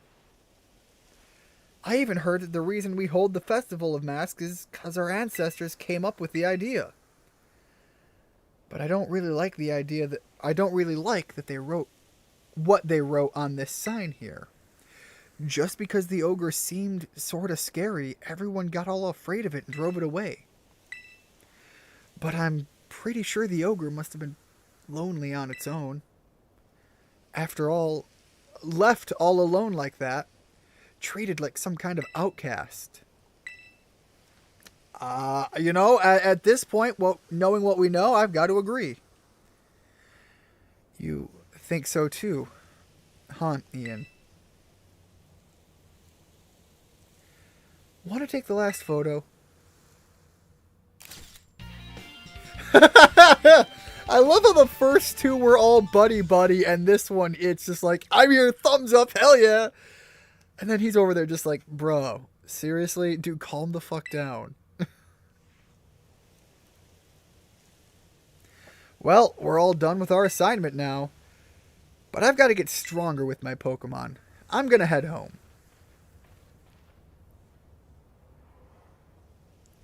I can tell you where to get the item that evolves Applin into Diplin. Open your map and look all the way west of Masui Town.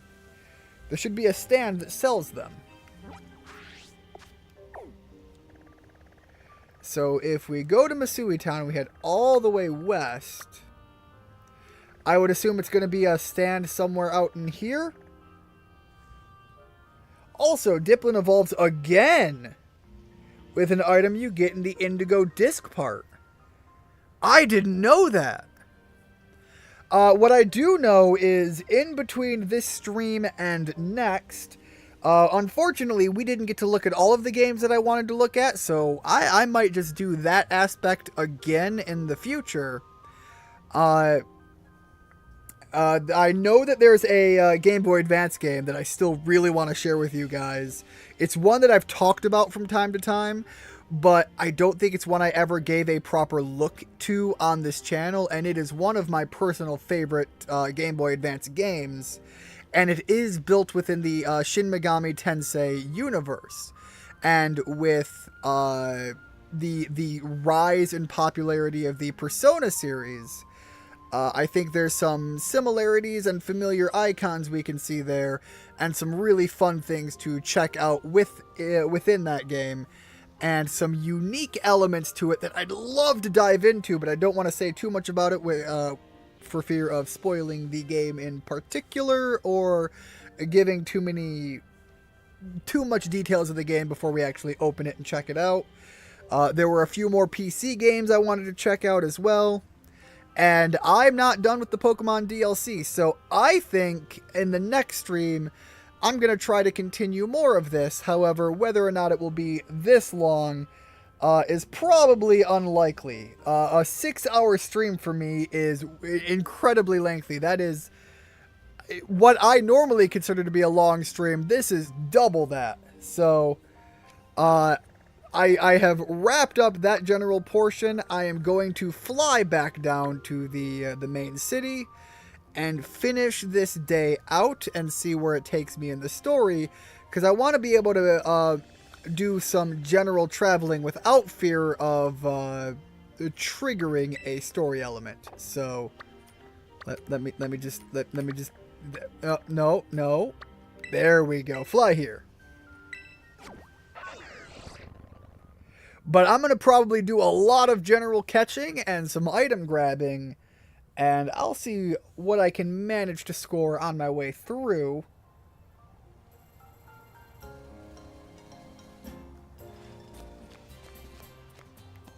Alright, let's trigger this one last event here. At least I assume one last event here. Okay, do I go to sleep? Yeah, I guess I'm ready to call it a night. The next day.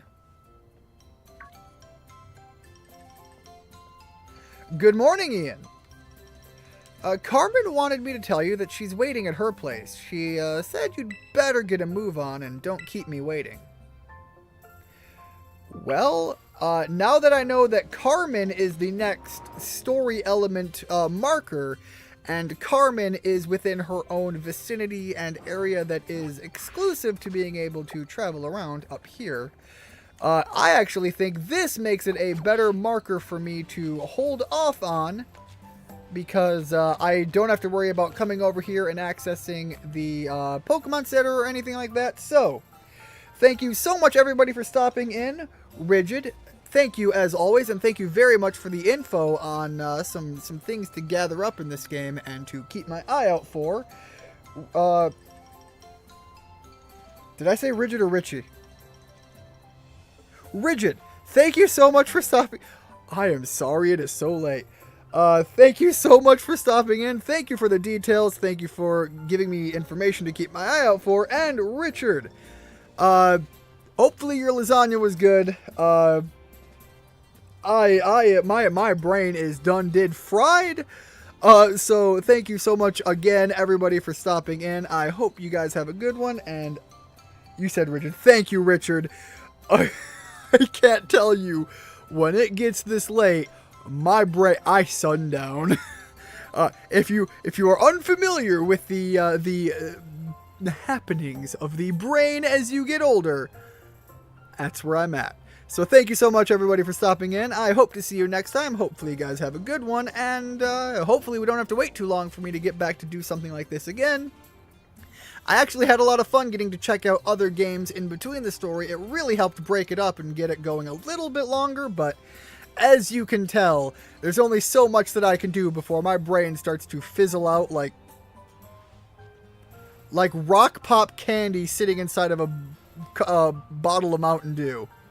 It never quite blows up, but it also just sits there high on pressure until eventually it fades away into nothing. Alright, guys. Have a good one. See you next time. Bye-bye.